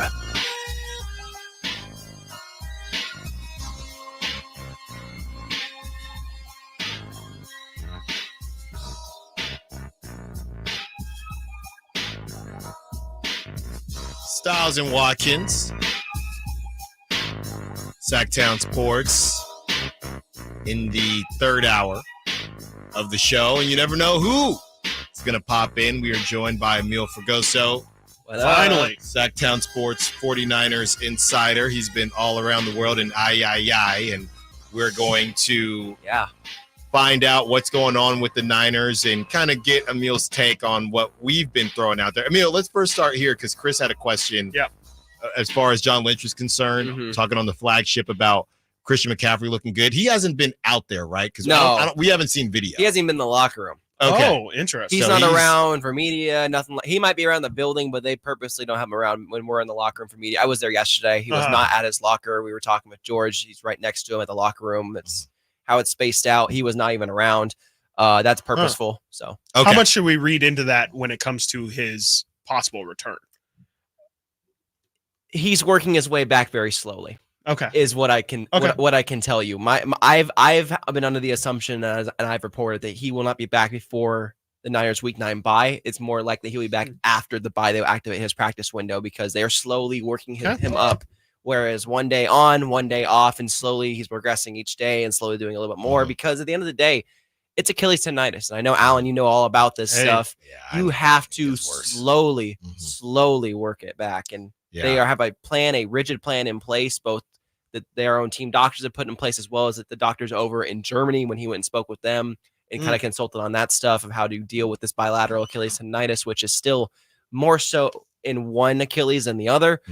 But again, when you favor one side, the other can get a little bit, wonky. And so that's kind of what they're doing right now. Christian is working his way back. He looks healthy, not walking with any crutch or anything like that when he is on the field, or not on the field, but on the sideline during the games and stuff. But he's slowly working his way back. So, okay. As far as Ricky Pearsall, you came in here before the mics were on and said you're ready for Ricky Pearsall season. Matt Mayoko says he feels like he's going to be activated a little bit later. Nate had some insider info on Ricky Pearsall's family being in the Bay Area right now. Does Ricky Pearsall play? Number one. Number two, would you lock in for prop talk Ricky Pearsall getting a catch? I would lock in that Ricky Pearsall. Or a target. I guess you can't maybe not control a catch. That's a target. Sure. Yes. I'll lock in that he will get a target. I'll lock in 75-25 at the ratio that he will play this weekend and be activated this weekend. I don't think it'll happen today. The Niners are not known to do the activation on Friday. They do it on Saturday when they have to make the final roster moves for a Sunday game. That'll come on Saturday, not today. They'll probably still keep us in the dark on that one of, he has a chance because that's how Kyle Shanahan likes to do it. Keep the media guessing and stuff. But from everything that I saw, and I was there at practice yesterday watching him do his workouts and during the media session, he looks fantastic. He looks like he hasn't missed a step. There wouldn't be this because I'm just thinking about the Kings and how starters get announced. You think they're gonna do anything for Ricky or say welcome back, or do they do anything? Or they did something with Brian Robinson last year when he came back from the similar situation. Obviously a gunshot wound to the leg. It was different than a gunshot wound to the chest. So they did have him have a nice little intro, and I could see that being a big welcome home moment for Ricky this weekend, especially against the Chiefs. And the vibes are very much back. Not the Emil, the vibes. Can I just say, because I was there yesterday. Okay. They've had Ricky Pearsall break down the team huddle before practice 2 days in a row. Okay. And there seems to be a little extra juice to this team because of the emotional energy that Ricky has brought back that they haven't had. And Ricky broke down the huddle. In the last remark, he said, I can't say on air because it was explicit, but basically second day in a row to a winning record. and they all kind of feel this juice and this energy to get back to Niner football. And even though it is Chiefs week and there's that residual hanging over of Super Bowl 53, it's not about that for them. It's about winning each week. And if they can go into their bye 5-3, they're going to feel pretty good about it going into their week 9 bye. Can I ask you a question? Hey, Emil, Nate back here. Oh, hi. I know this guy. So the injury report comes out today, right? What time does it come out? It will come out. Players practice at 12:30. Kyle speaks at about 1:35, so around 1:35. So for sure, you could say confidently, Juwan Jennings is not going to play. I feel unless he shows up practice, and again, what time is it right now? It is 12:19. 10 minutes. They're going to practice. So unless Juwan shows up today, I don't think he'll practice. Again, missing 2 days in a row, not even being out there. Because, again, Jordan Mason and Deebo Samuel had been out there, but in blue non-contact jerseys because they are dealing with lingering issues. Jordan, the shoulder, and Deebo, the wrist. Juwan not even being out there is a bad sign, especially on Thursday, which is their biggest day of practice. So unless he's able to come out there today in some sort of limited fashion, I would expect him to be doubtful for week 7. Last thing, just real quick regarding injuries. Something we haven't even really talked about a whole lot this week, the kicker problem. Matthew Wright has not practiced this week, as far as I know. It's a shoulder and his back now. Who's going to be kicking for the Niners? Anders Carlson, the younger brother of Daniel Carlson, was signed to the practice squad on Tuesday. He will be the kicker most likely this weekend. Great. So Awesome. they have a third kicker in the third week. So at least they have a kicker. Yeah. Great. Don't make let them score. Yeah. Yes. Do not make a tackle. Chris, what you got for I was wondering, you kind of already answered it with Jordan Mason, but how has his week been progressing? And then I know Isaac Guerrero has had some fumbles in the past, more so in the kick return game than in the running game. But are they comfortable? How comfortable do you think they are with Isaac Guerrero potentially getting a load? And how much do you expect Jordan Mason? Because when he's been in there, it's pretty much been the McCaffrey story where he's bell cowing it. Like how much do you think Guerrero might play? I think Guerrero could see an increase of snaps, not to the point of last week where he was the guy with Patrick Taylor. And even then, if not for Patrick Taylor getting hurt in the fourth quarter, he probably would have been out there before Guerrero had that 76-yard run to ice the game because Patrick was running a little better than Guerrero was. And that's kind of where their issues have been with him because he's a very raw prospect still, Isaac Guerrero. He's got all the talent in the world, got the top end speed, but his vision hasn't been the best finding the holes in recent weeks. Again, he was 9 carries for 24 yards before that run. People were. I saw a couple of Trent Richardson memes. It wasn't again. It's not a good thing. The Niners have a history with these mid-round running backs, so the fact that he got that big rush to ice the game was definitely a sigh of relief for the faithful everywhere. But in terms of Jordan Mason and his shoulder sprain, he was trying to get back into that game. Yeah. And he did right. He took the first run in the second half. It just didn't feel right. His shoulder, it's a pain tolerance thing. And Jordan's a tough guy, very tough guy. So for him not to be able to play through it was definitely a cause for concern. But the scans came back, X-rays came back. It was a grade 1, which is the best case scenario. More so just a soreness thing. He did practice all week, and he is going to most likely play and have his usual workload. To an extent, I don't expect him to be the only running back to get 20 plus carries. I expect there to be a little bit of Guerrero or Patrick, or maybe even Kyle Juszczyk get a little bit of run there too. Who knows? Deebo in the backfield. So Jordan Mason will be playing and will get the majority of the snaps this week. And then one last quick thing. You kind of said that there's not really any. I don't want to say that you said there's not any extra juice for the Chiefs, but if I remember correctly, we were there in Vegas for the Super Bowl week. Yeah. There was a lot of like behind the scenes, I won't call it tomfoolery, but you remember the fire alarm gets pulled. The Niners had some issues with their field that they were practicing on. Do you think that there's maybe like a little bit of extra, like, hey, these guys don't play fair and maybe they have a little bit something extra for them? Maybe in the back of their minds, but the guys we've talked to, even Trent Williams said it yesterday, that if you focus on the pass, focus on the payback, you're not focusing on really the task at hand. Wow. Brock was, compare Steve Spagnuolo, defensive coordinator of the Chiefs, really said he had no weakness in his game. Brock Purdy, and Brock really debunked that yesterday and said, no, I have some things I got to work on. It's very nice of him to say that, but I don't agree with that at all. And so they're not going to really play the psychological warfare game with the Chiefs this time around. They just want to focus on the Chiefs. And sure, definitely some extra juice in terms of they want to beat this team because they haven't in 10 years. The Niners as a whole haven't beat them in 10 years. Wow. Do you think Brock Purdy has any weaknesses in his game? It's a great question.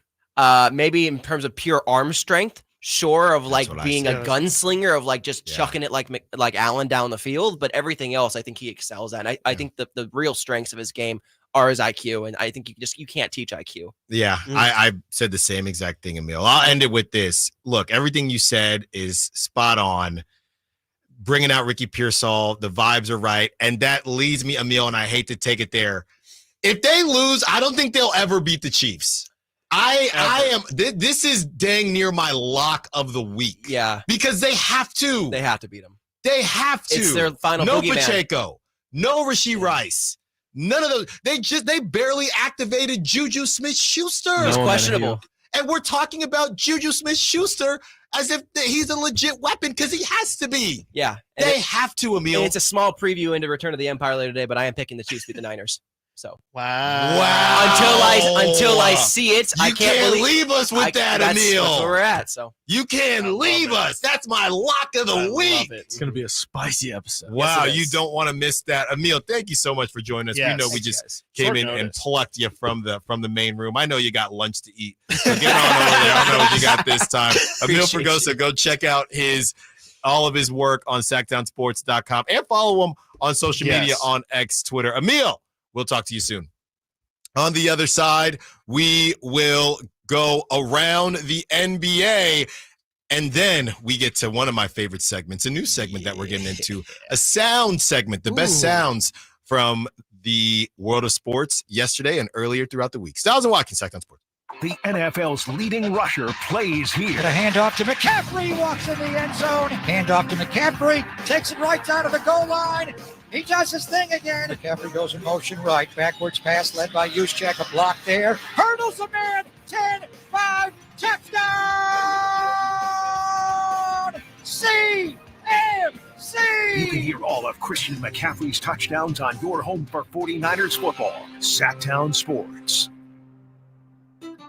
Don't you deserve healthcare you can count on? Well, you can count on United Healthcare. With Medicare plans that fit your life today and as your needs change tomorrow, you can enjoy reliable coverage and low out-of-pocket costs with a Medicare Advantage plan from United Healthcare. United Healthcare Medicare Advantage plans. Made for California, trusted everywhere. The Medicare annual enrollment period ends December 7th, so go to uhc.com/Medicare today. Fall's right around the corner, and there's no better way to experience nature and everything that Northern California has to offer than in a Jeep. And right now, it's Jeep Adventure Days at Sacramento Chrysler Dodge Jeep Ram. And they've got the deals and selection for you. From sales to service, they're going to prove to you why they deserve your business. Their GM, Chuck Dean, he has this talent of not only getting you the best deal in town, but he also is able to build an inventory that other dealers are jealous of. SackSuperstore.com and located off of Business 80 across from Hagen Oaks Golf Course. Sacramento Chrysler Dodge Jeep Ram. The Hagen Oaks Golf Super Shop is your unsurpassed spot to find the hottest golf gear, best pricing, and elite expertise. Every club on the shelves can be tried for free on the driving range. 3 TrackMan units and a Hagen Oaks team of skilled fitting professionals provide the finest club fitting experience. Our personable Super Shop staff will show you the newest to help you look and play your best. You love golf. The Hagen Oaks team loves golf too. Hagen Oaks Golf Super Shop, Fulton Avenue at Business 80. Learn more at hagenoaks.com or 916-481-GOLF. You never know what you might hear when listening to a Sacramento Kings game. Out of Keegan, going for another triple. Man, is he feeling it. Keegan, can he do it? Yes, there's number 11, Keegan Murray. Keegan steps back. He just knocked down his 12th three-pointer, a Kings franchise record. He's got 45 points. Never miss a moment of Sacramento Kings basketball with Sacktown Sports and the Sacktown Sports app. Lowe's knows that to win the job, pros need the best prices. That's why only at Lowe's, MVP's Pro Rewards members can get a volume discount on eligible orders as low as $1,500 at the Pro Desk. That means you get the prices you need to start any job, small or large, because Lowe's knows pros. Valid in-store only. More terms and restrictions apply. Visit Lowe's.com/terms or Pro Desk for details. This season, get premium tech that inspires joy from Dell Technologies. Bring projects to life with the XPS 16. It delivers supercharged processing for enhanced productivity and freedom to express yourself. Performance-class Dell PCs with Intel Core Ultra processors deliver a dedicated engine to help accelerate AI. Enjoy free shipping, Dell rewards, and expert support. When you get a Dell PC with AI, it gives back. Shop now at Dell.com/deals. Don't miss the ultimate Halloween party. It's Sinners and Saints at Thunder Valley's The Venue, Saturday, October 26th. Be there for a costume contest with a $2,500 top prize, wicked live DJ, and more. Get tickets now at ThunderValleyResort.com. DC here for Folsom Lake Kia, where they make car shopping easy with a huge selection of new Kia models, low payments, and zero down deals with approved credit. Folsom Lake Kia, your trusted dealer in Folsom for over 25 years. FolsomLakeKia.com.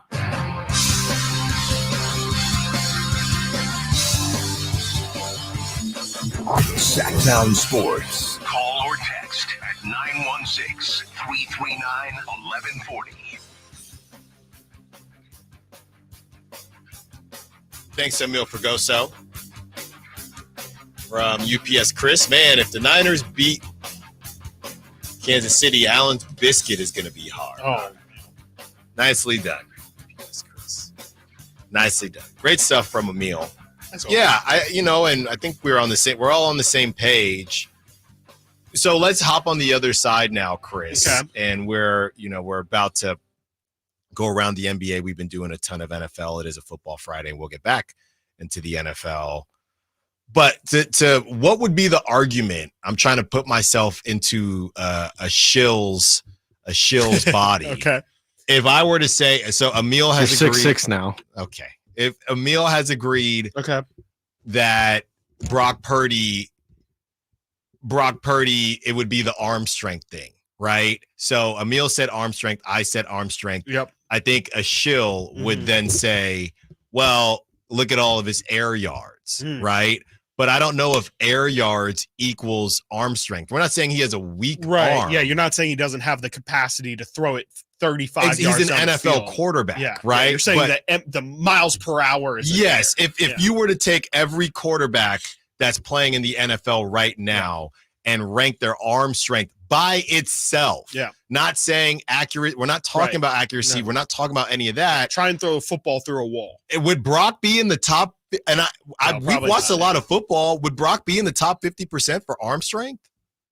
Probably not. He might end up like, I think he would be near 15, right? Like he would definitely be closer to 15 than 1, I think, undoubtedly. Or would he be closer to 30? Would he be closer to 30 or closer to 1? I think 30. Closer to 30. But I don't think that's a problem. It's okay. No, I mean, I'm trying to think of how many quarterbacks.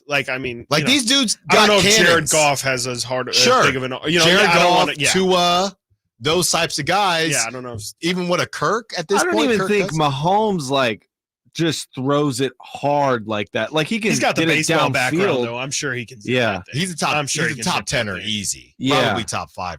But to me, I think Lamar probably has a stronger arm Yes, than Lamar Brock, can but that has throw nothing a to do bullet. with anything. No. I'm just saying if you're looking at weaknesses, it's okay. Yeah. We're not taking anything away from Brock. Yeah. Because Lamar doesn't have the accuracy that Brock has. Yeah, I'm looking at the starting 32 quarterbacks. I would probably say he's closer to 32 than 1. It makes what he does more impressive to me. If I could say my weakness with Brock Purdy is sometimes I think he tries to play a little too much hero ball, and he But tries that's to new make this a big, year, right?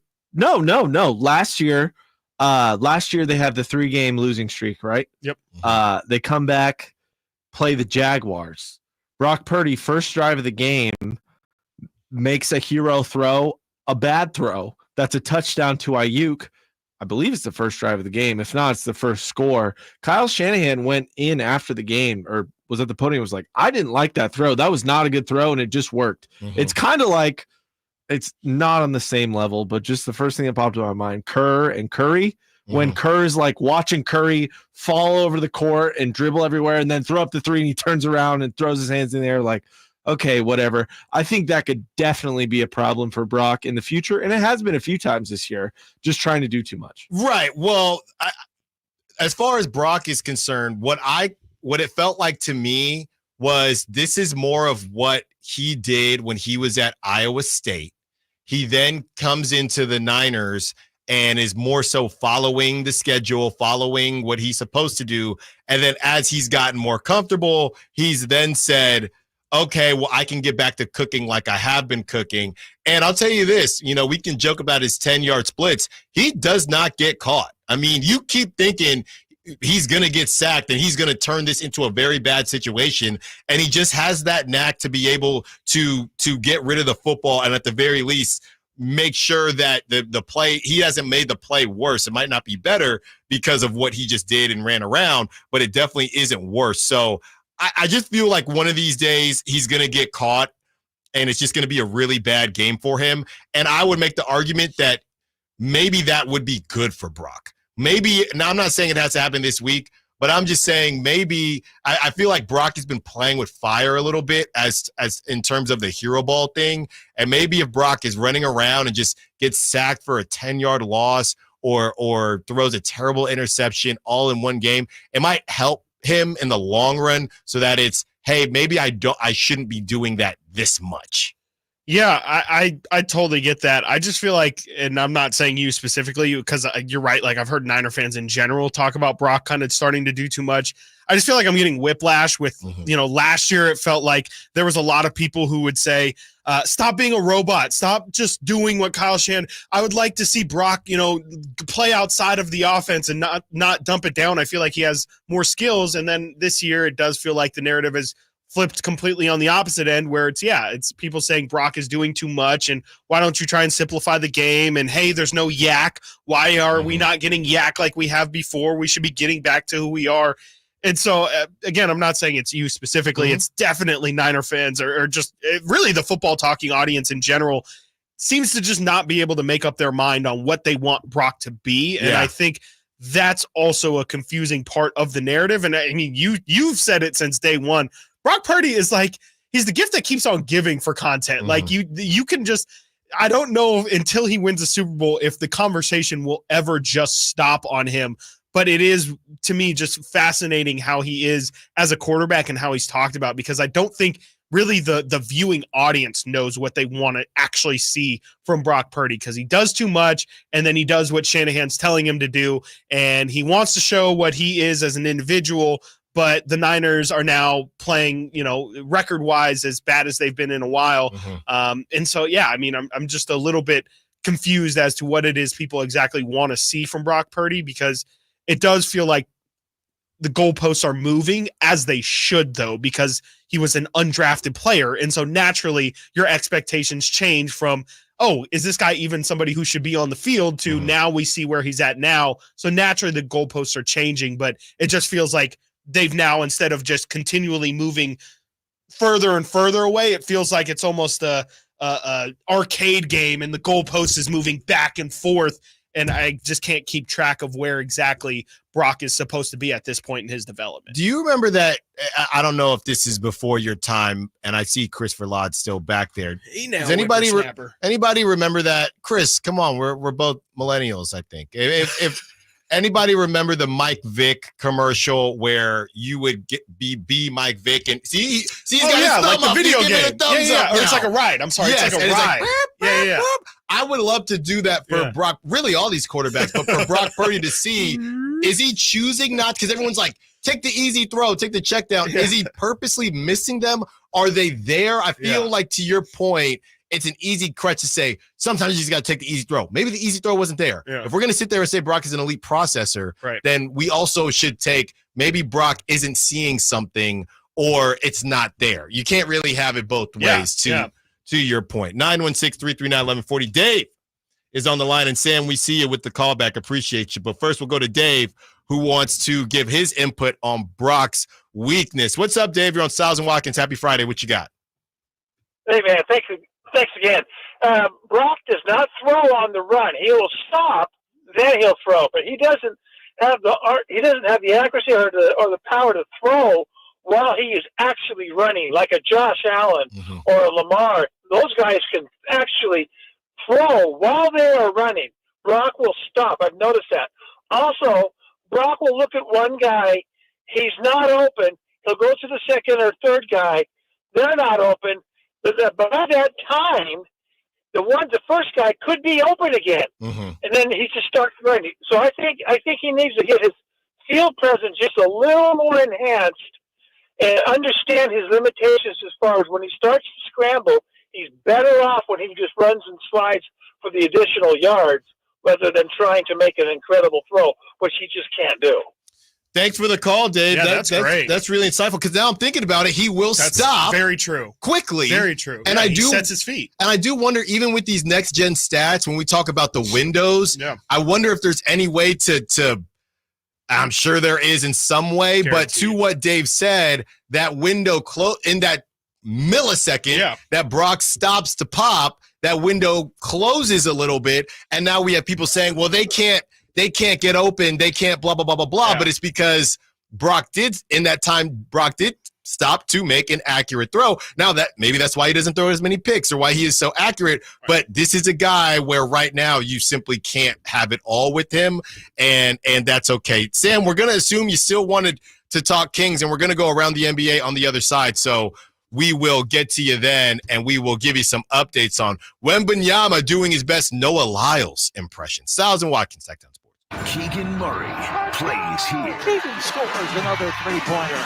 Keegan Murray knocking it down for 23 points. Match De'Aaron Fox for game scoring honors. Sacktown Sports is your proud home of the Sacramento Kings. Check out Sacramento State football this Saturday, 6 p.m. versus Weber State. Carmichael Dave here from my good friends at American Energy. Cool weather, if not cold weather, is in our future. You know that. It'll eventually get there, and American Energy wants to make sure your system is operating safely and properly. So now is the time to take advantage of the $49 fall tune-up inspection. That's regularly $119, but includes a full safety and duct inspection. And if your system's over 10 years old, it's free. The tune-up is on American Energy. Give them a call right now. They're offering $50 off your first recommended repair, or if you need a new furnace, that's half off the price of a new unit. American Energy been serving the greater Sacramento area since 1981. A+ with the Better Business Bureau. You can check them out at the AEWay.com for an instant quote. That's the AEWay.com. Tell them Carmichael Dave sent you. Call 916-520-9990 now. Buying a home is one of the biggest financial decisions you'll ever make. Before you tour a home, the real estate professional you're working with may ask you to sign a buyer's agreement, which describes the services you'll receive, each party's role and responsibilities, and how your agent will be compensated, all of which you'll want to discuss with them up front. So work with an agent who's a realtor. Realtors are members of the National Association of Realtors with a duty to honestly represent you and put your interests above their own, because that's who we are. What's that sound? That's the sound of Downy Unstoppable scent beads going into your washing machine and giving your clothes freshness that lasts all day long. There it is again. It's like music to your ears, or more like music to your nose. That freshness is irresistible. Let's get a Downy Unstoppables bottle shake. And now a sniff solo. Nice. With Downy Unstoppables, you just toss, wash, wow, for all-day freshness. For 76 years, the Keys family from Naturewood Home Furnishings has been serving families just like yours and mine. Hi, I'm Frank LaRosa with Golf to Go. The Naturewood team takes great pride and significant effort to offer Northern California families a vast selection of home furnishings, most of which are made right here in this country. The kitchen table, which we purchased so many years ago, speaks to the enduring quality of the Naturewood product lines. We treasure memories made seated around that table with family and friends for birthday celebrations, school projects, and, well, many late-night meals when the day just got away from us. Naturewood has provided thousands with home furnishings that not only last for generations, but also lead to everlasting memories of cherished times. Visit Naturewood Home Furnishings now during their 76th anniversary sale and get started making your own brand of memories. Meet the Keys family at Naturewood Home Furnishings, off Highway 50 at Hazel. Look for the water wheel.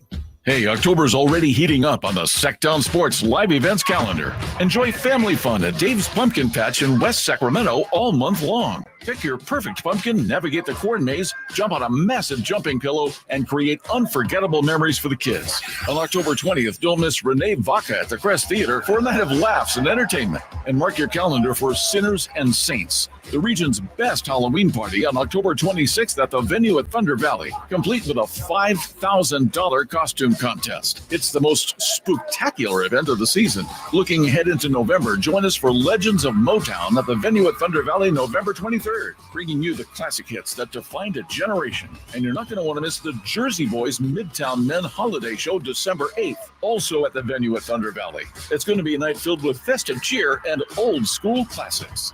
And stay tuned to Sacktown Sports for all your live event updates and your chance to win tickets. It's 4th and goal. The pressure's on. The home team needs this to win it. No matter what you're up against, it's always a win at Northern California's #1 Honda dealer, Stockton Honda. Special finance options and trade-in offers make it easier than ever to upgrade your ride. Because at Stockton Honda, we believe everyone deserves a winning deal. Anytime, anywhere, it's all here. StocktonHonda.com. #1 claims based on 2023 total new and Honda certified pre-owned vehicle car sales from American Honda Motor Company sold on report. Sky's the limit at Sky River Casino in Elk Grove. Enjoy over 80 table games, more than 2,100 slot machines, and our thrilling high limit room with Sky River rewards that add up and up, and 18 elevated restaurants and bars. There's something for everyone. Visit skyriver.com today. Gambler problem? Call 1-800-GAMBLER.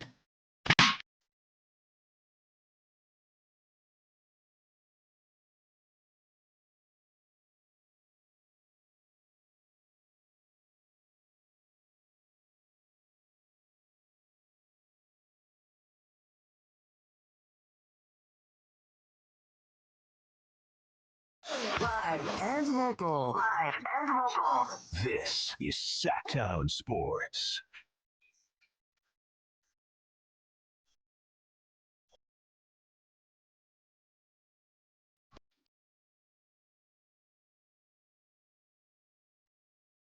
Sack chatting.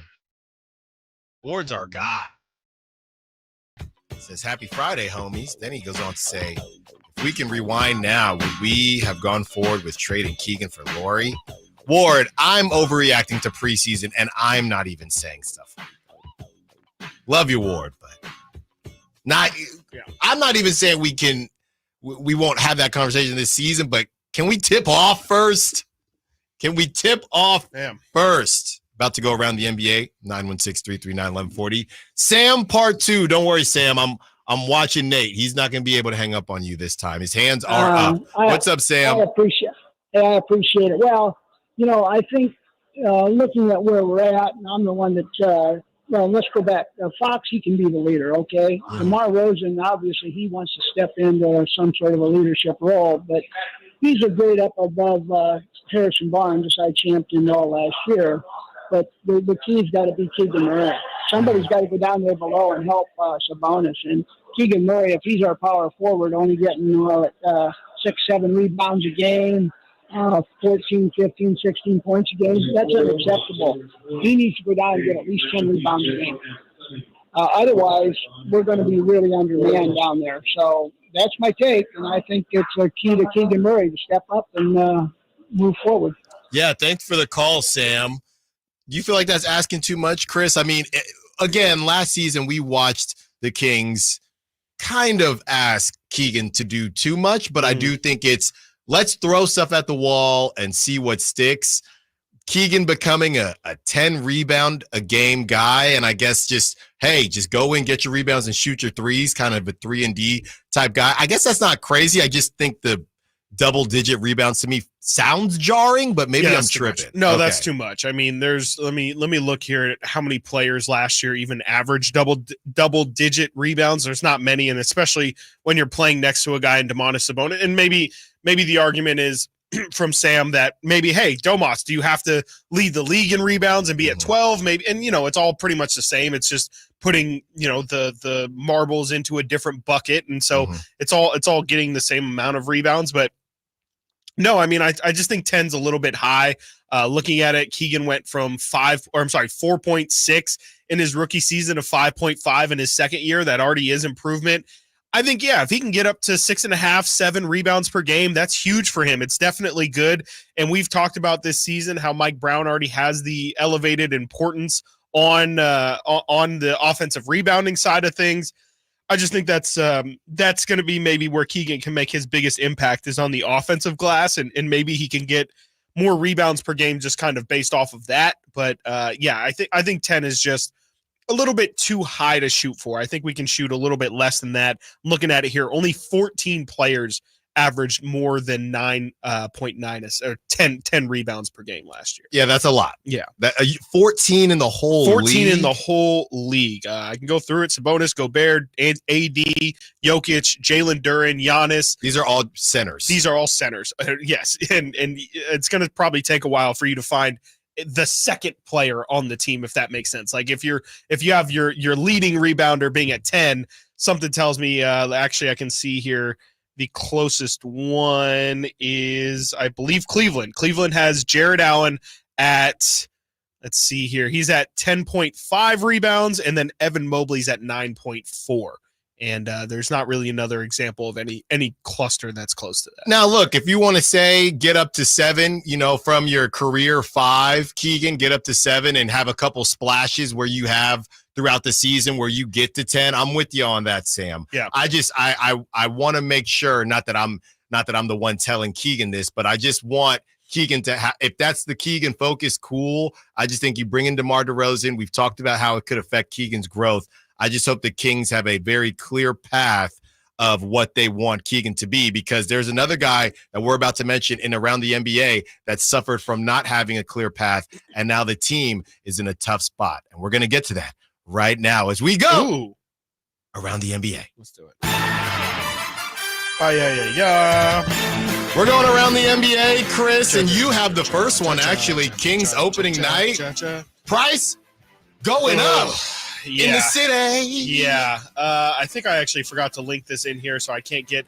But the Kings opening night is the. I saw a list of the most expensive opening nights across the NBA, and the Sacramento Kings. You can maybe view it as a positive because hey, I remember days when I would buy tickets to Sacramento Kings games and they would be dirt cheap. They would be you can buy them day of and it would be $15, $20 to just get in the building. I got you, by the way. Thank you. Okay. Yeah. I was searching for it. But the Kings finished 6th on the highest, as in most valued ticket prices for opening night. I believe it was $83. Yeah, $335 if you're trying to go to Let me see. Madison Square. Yeah, I was going to say, it's got to be a Knicks game. Okay, and the second one is crazy enough. Your boy, Knicks Pacers. Oh, Tyrese Halliburton. Is that in Indy? In Indy, wow. $239. Lakers, so. Timberwolves, $130. Man, Clippers, Suns, $118. How? That's going to drop without Kawhi. Yeah. By the way. Yeah, that's a good point. Warriors, Clippers, $99. Huh. And Kings, I think they have this written the other way.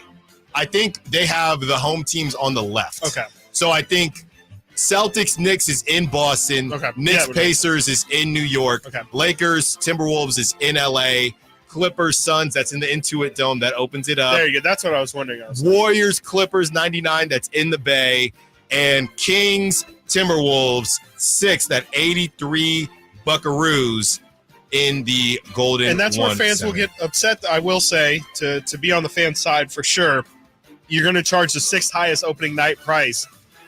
A lot of fans don't feel like this is the 6th best team in the NBA. And I think now it's not an apple, like you said, it's not apples to apples, but I do think a lot of fans get upset when it's like, okay, you're having us pay these crazy prices. I know we're in California, whatever. I don't know if that should really even play a factor into it, but we get it. You guys are trying to make your money, but that's where I think fans might get upset sometimes and say, we don't feel like we're getting fair value. You got 5 players in the top 100.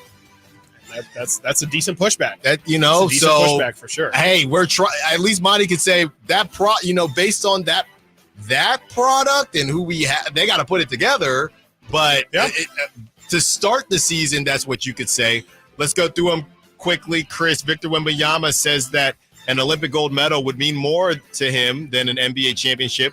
His quote: "Olympic gold medal would mean the most right now because you can win way less in a career. It's very much more rare." That is from Victor Wembanyama. And Noah Lyles is somewhere doing the Birdman handstand. I told y'all about this gold medal. I see what he's saying, but Victor, I feel like I like their confidence. You can definitely say 1 year into the NBA. Yeah, you think say that year it's 8, a Dan year Marino 9. thing. He thinks he's just going to be stacking up these NBA finals, and maybe he feels like that, or he's just doing the math every 4 years. We get that too. So, yeah, but I don't know. Hey, is everybody going to hate on Victor Wembanyama like Noah Lyles? Yeah. Where's that smoke? Speaking of smoke, Chandler Parsons is going at Kendrick Perkins as Kendrick Perkins says that Kawhi Leonard should retire. Chandler Parsons, he's not the guy to be telling a first ballot Hall of Famer when he should hang it up or not. So we have mid versus mid here with Chandler Parsons and Kendrick Perkins going up against each other.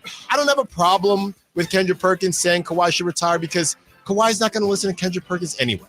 These guys get paid to give their opinions. I was going to say, you don't have to listen. Unfortunately, Kendrick Perkins' job.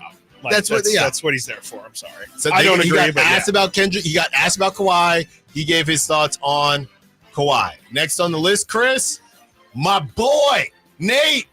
Say the name.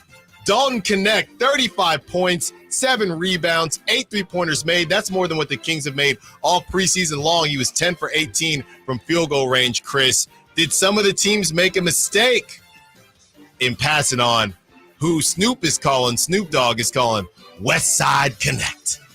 We'll wait. I think it's okay to wait on Dalton Connect. I mean, we saw Zach Edey go crazy. I'll wait on that too. I mean, it's obviously a great sign, but the Lakers have also had Talen Horton-Tucker put up crazy preseason numbers.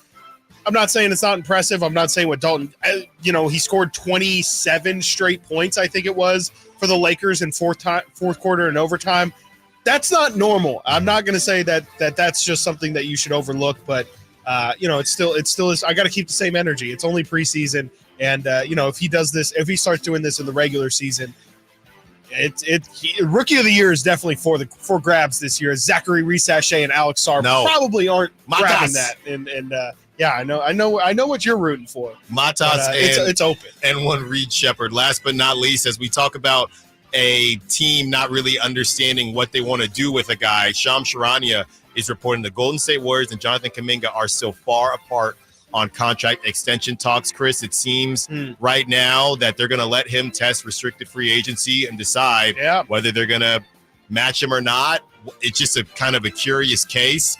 And the whole, can he play 3? Can he play 4? This is what I was talking about with Keegan Murray. When you don't give a guy a path, sometimes it just doesn't work out, and it has not worked out quite yet. Yeah, it's going to be interesting. I just have no idea what he's going to get on the open market. I don't know how teams across the league view him, and if just much like the Warriors, I would actually be kind of excited to see him hit restricted free agency because I think there's a chance that maybe his value isn't quite what he expects it to be. Yeah, and playing time, what does that look like for him? And if he pops, somebody might price him out, but that's what could happen. Or they say, well, we're not paying that. We got ourselves a Moses Moody who we never play. Top stories. Top of the hour when we return. Stiles Watkins, Sacramento. Did you miss any part of our live local shows? Don't worry, you never have to miss them again. Check out SacktownSports.com and search our podcast page and play our shows when you want. The Carmichael Dave Show with Jason Ross, Stiles and Watkins, and the Drive Guys. Plus, other podcasts like Return of the Empire, Return of the Roar, the Stingers Up podcast, and Golf to Go with Frank LaRosa.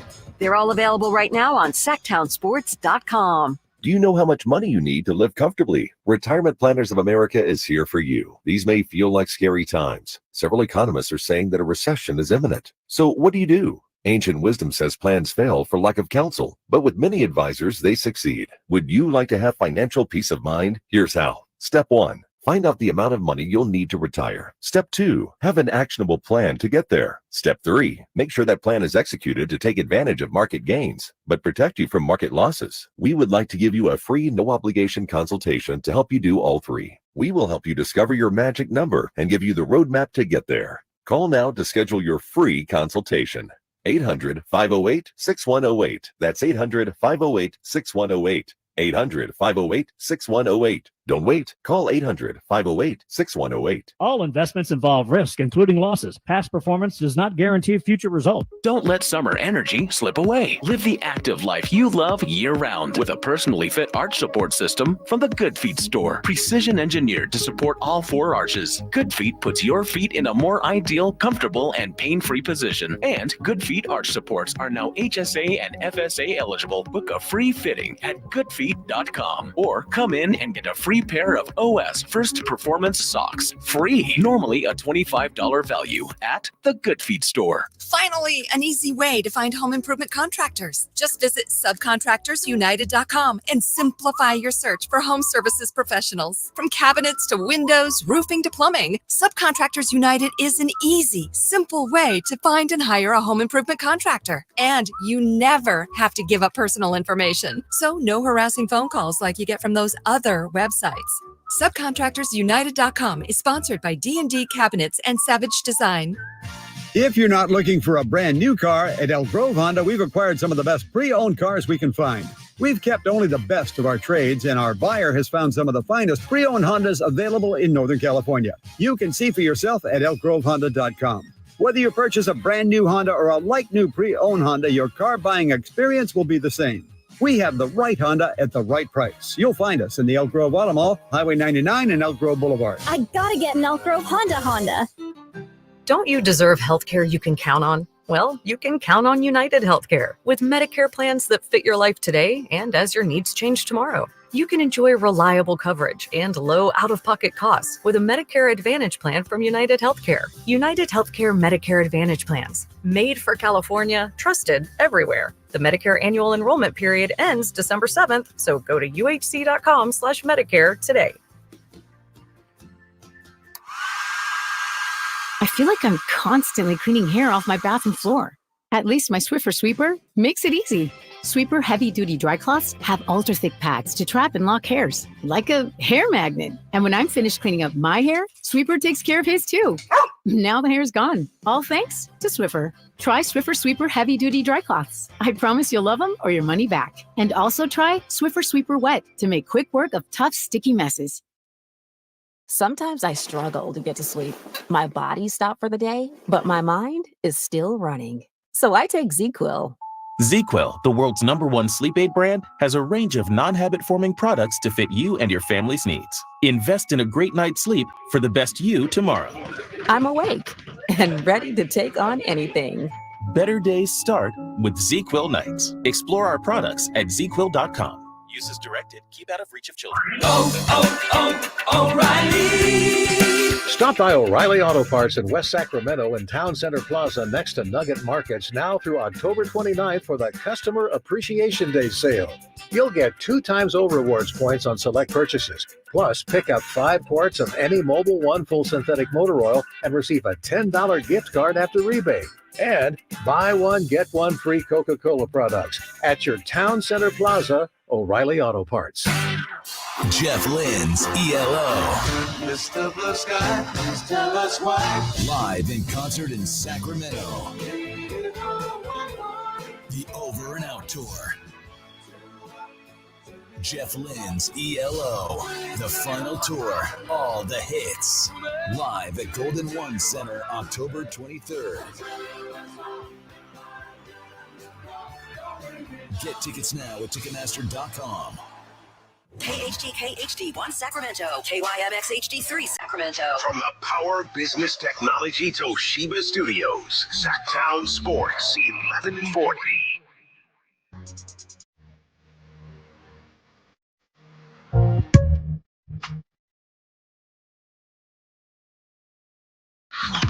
Sacktown Sports. Check us out on YouTube. Search Sacktown Sports and subscribe.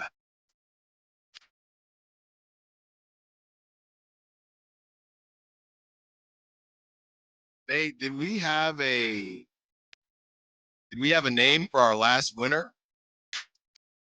Man, that was a long time ago.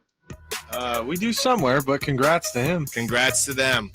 Enjoy yourself in a turkey leg. I'm going to that big, what was it, Chris? The big pumpkin patch? Sean. Yes, you said. Congrats, Sean. Yes, congrats, Sean. Yeah, you said, yeah. The one in Wheatland. Wheatland, yes. Yes, I think Is it's it Wheatland. I mean, Bob's? you're the one who's going. Wheatland. No, was it Dixon?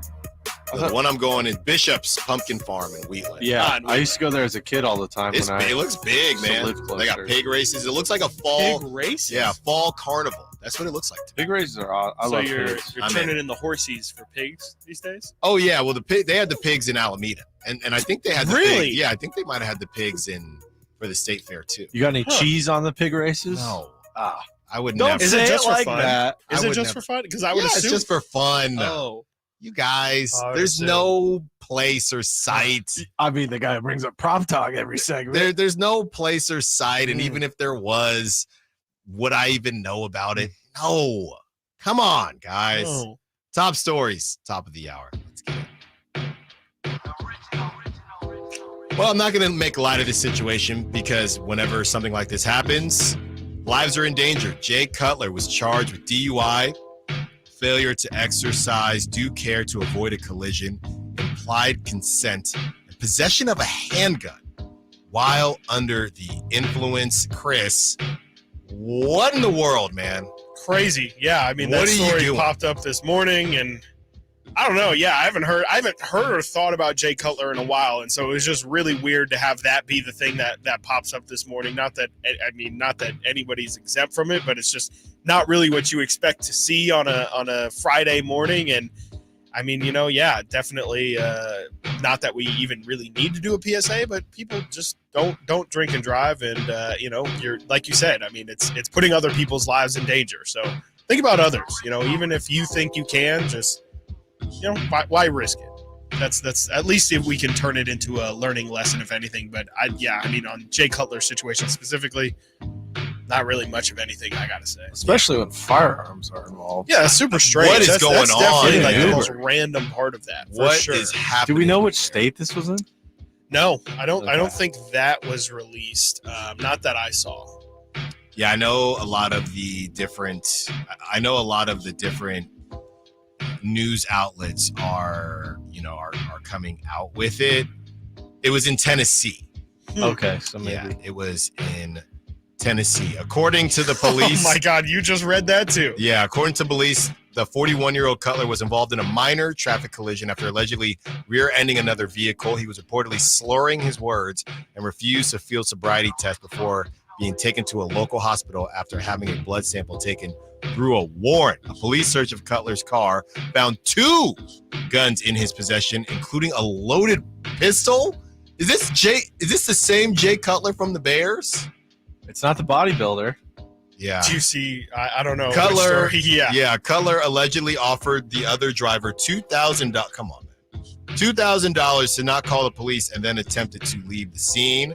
Cutler was later taken into custody and charged with DUI, failure to exercise due care to avoid a collision, implied consent, possession of a handgun while under the influence. After being booked into Williamson County Jail, Cutler was released on $5,000 bond.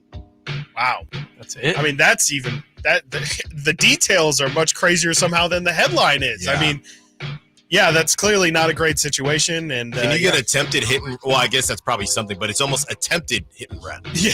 Yeah. I mean, it should be.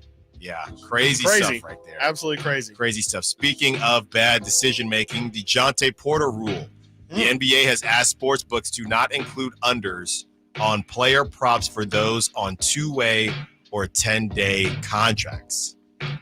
I mean, that makes sense to me. It's a great rule. Yeah. It feels like this is how I think gambling is going to go, with gambling and sports kind of crossing over so much like they are. I think it's going to be we learn as we go, and you'll see rules implemented that we didn't think would be necessary, but then in the aftermath of it feels so obvious and feels like this should have been a thing from day one.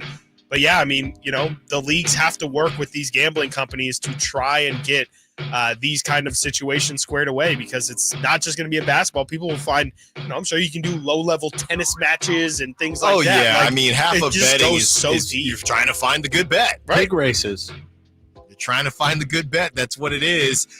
This has to be something, Chris, that is beyond what we have available to us in California, because I don't think a lot of 10-day 2-way contracts are even offered on the apps that we have. This has to be more of a specific sportsbooks offer everything, and you're just hammering a bunch of 10-day parlay because they don't even get offered. It took Jonte found it somewhere. Yeah, it took Keon Ellis on the apps. It took Keon Ellis about 10 games to even get offered. So I don't think that really pertains to people in California, but where sports betting, pure sports betting is legal, that must be what is going on there. Guys, I'm sure everybody will react to this in a normal fashion. Dak Prescott, during his bye week, seems that he has gotten engaged. Dak Prescott and the mother of his daughter got engaged, and I'm sure we won't see a bunch of "that's the only ring he's going to get" comments. I'm sure we won't see that. No. I think we. Well, he's going to get one when he goes to Vegas.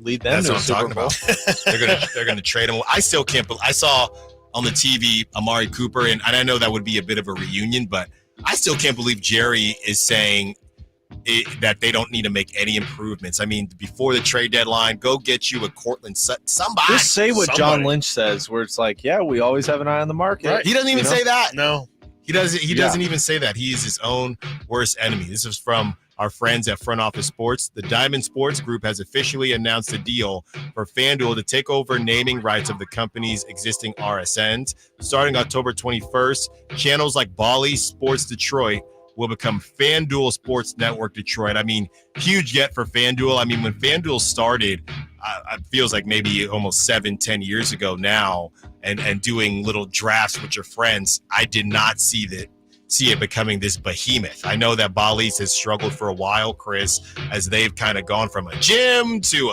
more about the gambling, but then they have their hands in a lot. And I think that Kay Adams as well, as far as the FanDuel perspective. So yeah, I mean, guess good on FanDuel. They're balling right now. I guess, yeah. We'll see. There's not really – I don't think there's reason to believe that these things won't be around. It feels like FanDuel and DraftKings kind of got on the ground level of this, like, sports betting boom that has happened here. So good on them. Like you said, Bally's is really struggling financially. I actually really do like the Bally's broadcast. I like their lower thirds. I'm kind of slightly fascinated by like these media companies and how they decide to present their broadcasts.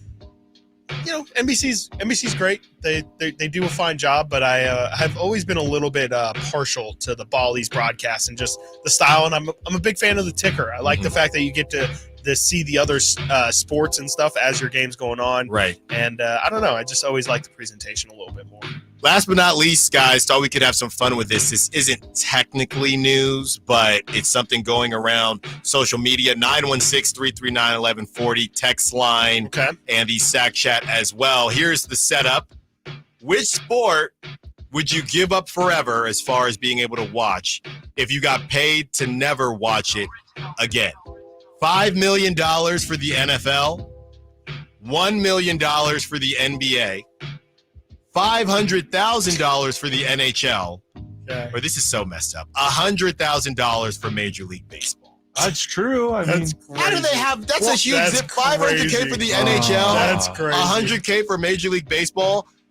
The answer is $500K for hockey because I already don't watch it. But my answer. That is the answer. But then when I started thinking about it, I mean, I never watch hockey. I started thinking about $5 million. If I'm not watching, then no more prop talk. You hate the Raiders, though.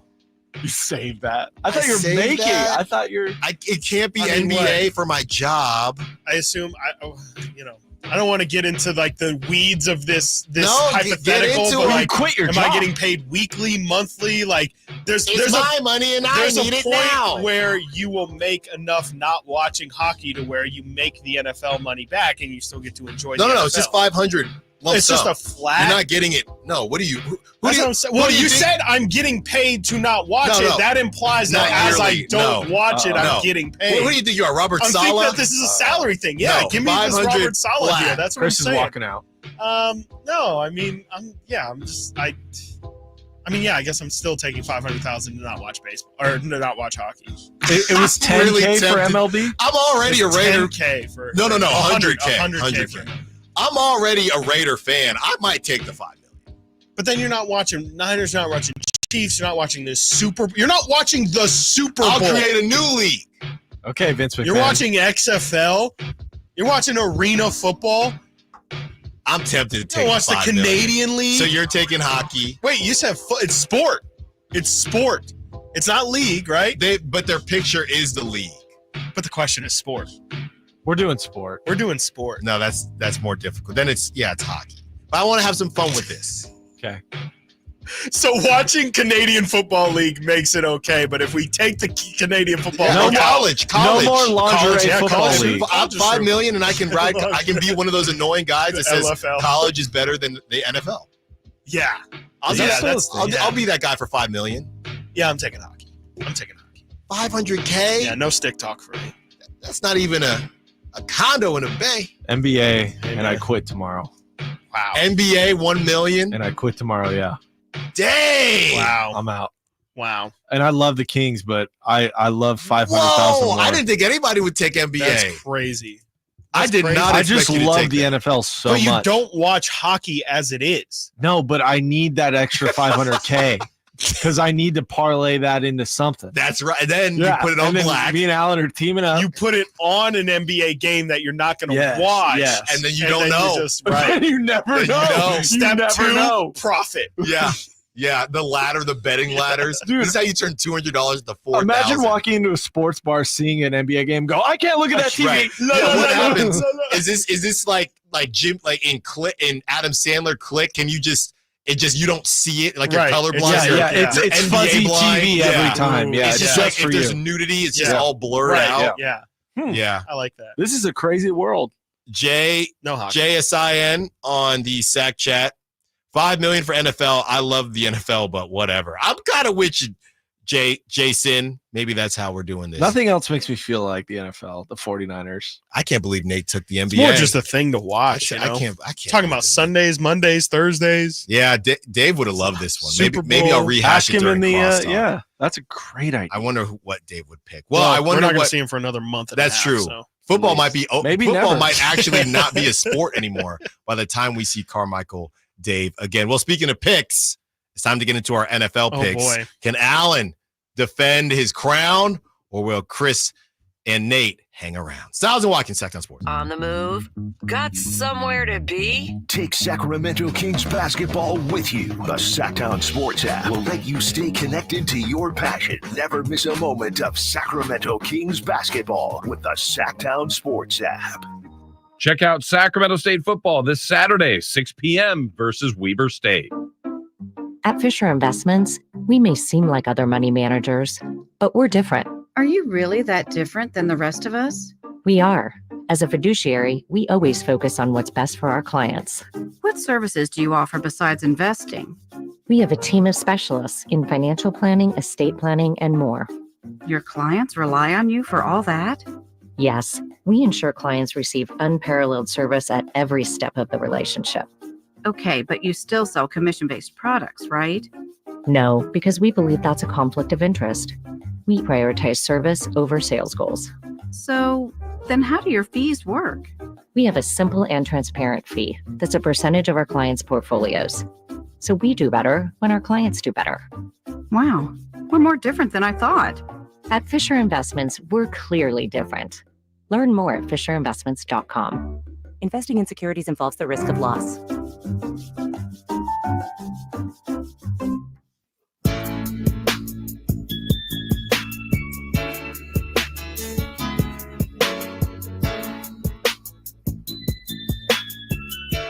Sacktown Sports. Call or text at 916-339-1140.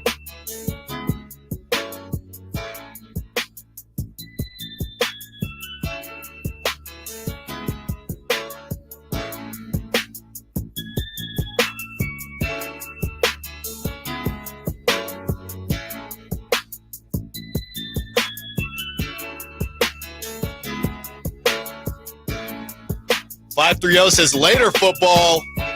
Yeah, man, I'm telling you. Wow. 530, $5 million. I'll tell you what, it's an investment properties. Oh, you can't with $1 million? You can do that 500 times more. Yeah. Okay. I mean, where you want these properties. One house in the Bay. If you're just in now joining Concord.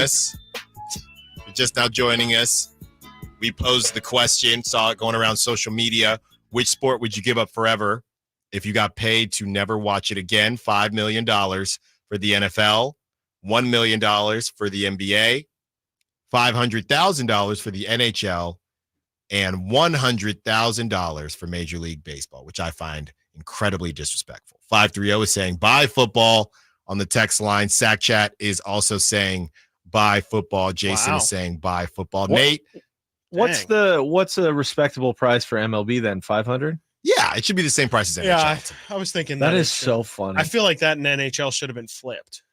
I agree. And the MLB's ratings. I'm honestly surprised MLB wasn't just the same price as NBA even. Yeah, I understand it. MLB for sure. That's maybe that's easier. Sure. Yeah. Excuse me. I beg your pardon. No more River Cats. Oh. Well, it depends on the rules. Yeah, can I play softball anymore? No. So now what? Yeah. Well, it doesn't say play. Watch. No. What? We gotta watch it. Yeah, you can only be in the dugout. Up to bat. Yeah. And when the ball gets into you, but besides that, you're like a sim, like Sims. You just don't know. It goes fuzzy. Like Nintendo Wii, you're just floating there. Play catcher, baby. Yeah. Probably not. There you go. Yeah. There you go. Well, all right. Let's get into our NFL picks. Oh, we do a bet for this? Why not? Typically. Well, while we're waiting for that, I'll give some administrative cleanup here. Let's see here. Sean Cunningham, who we had on the show on Wednesday, I believe. You can go check that out over on Sacktown Sports YouTube channel. And the shorts. Has tweeted out a couple different things, hearing from sources that DeMar DeRozan is not with the Kings at practice today in Sacramento due to personal reasons. His absence is not expected to be long-term. Also, second bit of news here.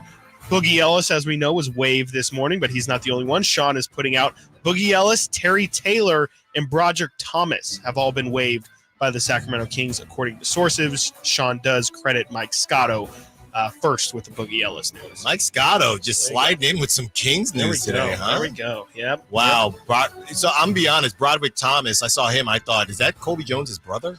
Yeah, they look a lot alike. They do, it was like well, honestly, I think Colby has the same hair, but you remember Justin Jackson and his hair? Yes. There was a moment where every college athlete kind of had that taper, but a little mini the fro. Yeah. The fade fro. Yeah, the and taper it kind of fro. feels like, we have a couple Kings who are. Yeah, sometimes watching G League, I'm like, which one is that? Exactly. It's already tough enough. We have 3 Joneses and 2 Ellises, and then it's okay, we're going to throw in all having the same head of hair. One Ellis. All right. Yeah. One Ellis. Good point, Nate. Okay. Thanks for clearing that up. Let's get started. We're going back to the UK. Oi, bro. Ugh. Nate, are you writing these down? Who's I'm writing these down? I'm writing them down. We're going back to the UK, 2 1-5 juggernauts. Right. Baby Styles will probably have me up watching this one again. I Patriots taking on the Jaguars, both 1-5. Jaguars favored by 6. I hate that line. And look, it kind of worked itself out with Etienne, who's on my fan. I'm in a terrible spot fantasy-wise. I'm 2-4 in the work league. I'm cooked. I think it's me and you this week. Yeah, I'm not in a good place. And you are moving on from Travis Etienne as he's been injured. Now you have Tank Bigsby taking over, who's been better, honestly, than Travis Etienne. Guys, Jags favored by 6. Let's let Nate start this one off. I already wrote it down. I want to take the Patriots, but I'm not that stupid. I'm just going to take the Jags, even though they keep screwing me when I pick them. I'm stuck on this one. I'm probably just going to go safe here because, if Trevor Lawrence is – you can't You're already losing. up 1-0, too. Yeah. You got the Broncos in your pocket from yesterday. You picked the Broncos yesterday. That's you were right. the only one. You were the only No, one I did. Oh, you did? Yeah. Dang, I was the just to clarify, we're all tied at 3 wins. Okay. Because we had a tie last week between me and you, right, Alan? Because Chris took the lead I'm the behind. previous week. I'm pretty sure I'm behind. No. You took the lead the previous week. Okay. In week 5. Yeah, week 6. I won last week. No, we tied. Remember? Because out later. We can figure it out. All right. Jags. Oh, Alan's mad. I'm going Jags as well. I just think the Patriots are the worst team in the NFL, maybe with the exception of the Panthers. They've been down there for 2 weeks now, so at least they're comfortable. And Doug Peterson, If you don't win this, you don't even need to head to the airport, buddy. You know what time it is, and honestly, it might already be that time, regardless of the result of this. But I'm going Jags. Robert Saleh. Yeah, get ready to learn tea and crumpets, buddy. What's going on? He can hang out with Dave while he's out there if they lose this one. Seahawks taking on the Panthers. Atlanta is favored by 3 points. I'll go first on this one. Did you say Seahawks? It's the Falcons, right? Yep, Seahawks, Falcons. Atlanta favored by 3. I just don't trust the Seahawks at all. I'm going Falcons. Yeah, I kind of feel the same way. I feel like the Seahawks have lost the benefit of the doubt here, and I think the Falcons at home is a good opportunity for them. I think it is also a good opportunity for the Falcons to fall victim to being in the NFC South, and we know that all of those teams are in a race to get to 500 or one game or above or below 500. I'll pick the Falcons, but I do not feel great about it. I'll just take them because I think they're playing much better right now. Never take Seahawks, Falcons. There you go. We'll get through the next two quickly so we can get to the other side, because I think we're both taking the Bills. Anybody not taking the Bills? Taking the Bills. Yeah, I'll take the Bills. Anybody not taking the Bengals? Taking the Bengals. I am taking the Bengals. Okay. Boom. Texans, Packers. Texans, Packers coming up next. Stiles Watkins. Big one. Sacktown Sports. The only place you'll find De'Aaron Fox is Sacktown Sports. Spins away from the defender, in the paint, soft floater. That's a great play by De'Aaron Fox. Hey, Sacramento, it's De'Aaron Fox, and you're listening to the home of the Sacramento Kings, Sacktown Sports. Your local sports leader. Lowe's knows it's easier to make the right calls when you have the right team. That's why our Lowe's Red Vest associates can help with game time decisions. Plus, use in-store mode on the Lowe's app to find what you need. Under pressure at home and want it soon? Order online by 2 p.m. to get it same day. Same day valid on eligible in-stock items and select zip codes only, subject to driver availability. Fees vary based on purchase. Exclusions and more terms apply. See Lowe's.com/same-day delivery for details. Everywhere you look, things are getting more expensive. So at Consumer Cellular, we're lowering the price for those 50 and up. Now you can get unlimited talk, text, and data for $30 a line when you buy 2. That's just $60 a month for 2 unlimited lines. So if you're 50 and up, make the switch and save. Come on, you've earned this. Call 1-888-FREEDOM or visit consumercellular.com today. Requires 2 lines of service, age validation, and credit approval, subject to system and area limits, taxes, and other fees apply. The Sacramento State Hornets are back at home this Saturday. Come check out the high-flying Hornets as they host the Weber State Wildcats.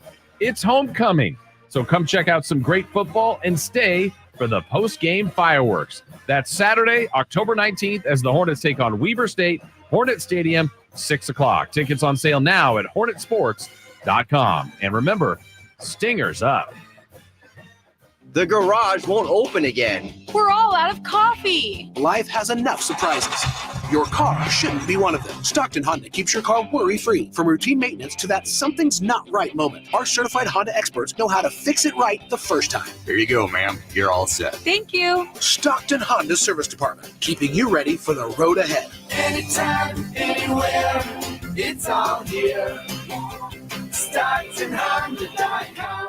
Don't let summer energy slip away. Live the active life you love year-round with a personally fit arch support system from the Good Feet store. Precision engineered to support all 4 arches. Good Feet puts your feet in a more ideal, comfortable, and pain-free position. And Good Feet arch supports are now HSA and FSA eligible. Book a free fitting at goodfeet.com or come in and get a free pair of OS First Performance socks. Free. Normally a $25 value at the Good Feet store. Golf to Go is brought to you by the Hagen Oaks Golf Super Shop. Here's Frank LaRosa. According to Dave Pells, most golfers don't allow for enough break on putts. During your next round, mark your scorecard, whether you missed putts above the hole with an A or below the hole with a B. If you have more Bs, add more break until you have an equal number of A and B misses, and you'll make more putts. Ernie L. says bombing the driver on a par 5 might not always be the best strategy. Rather, you should get yourself to your ideal shot distance to the green. So if that's 120 yards, then for a 500-yard hole, you need shots of 200 and 180 yards. There are lots of ways to play a hole. Bobby Jones said a leading difficulty with the average player is that they totally misunderstand what is meant by concentration. They may think they're concentrating when they are merely worrying. Jones and all the great players knew that the game is played in the 6 inches between your ears. That's your Golf to Go. I'm Frank LaRosa. There's no need to be scared of auto maintenance this October. Your local Jiffy Lube has just the treats you need without the tricks, like fast oil changes or wiper blades for the upcoming rainy season. Serving greater Sacramento area customers since 1984 with over 30 convenient locations to choose from. Open daily, early at 7:30 and open past 6 p.m. at most locations. Just visit jiffylube.com to find a location near you and valuable coupons to save money too. Disturbed live. Oh, get up, come on, get down with the 25th anniversary of the 5-time platinum album, The Sickness. 2 sets, 1 show, The Sickness in its entirety, and greatest hits with special guests, Daughtry, and nothing more. Friday, May 9th, Golden One Center. Tickets are on sale now at Ticketmaster.com. Disturbed live. Live and local. Live and local. This is Sacktown Sports.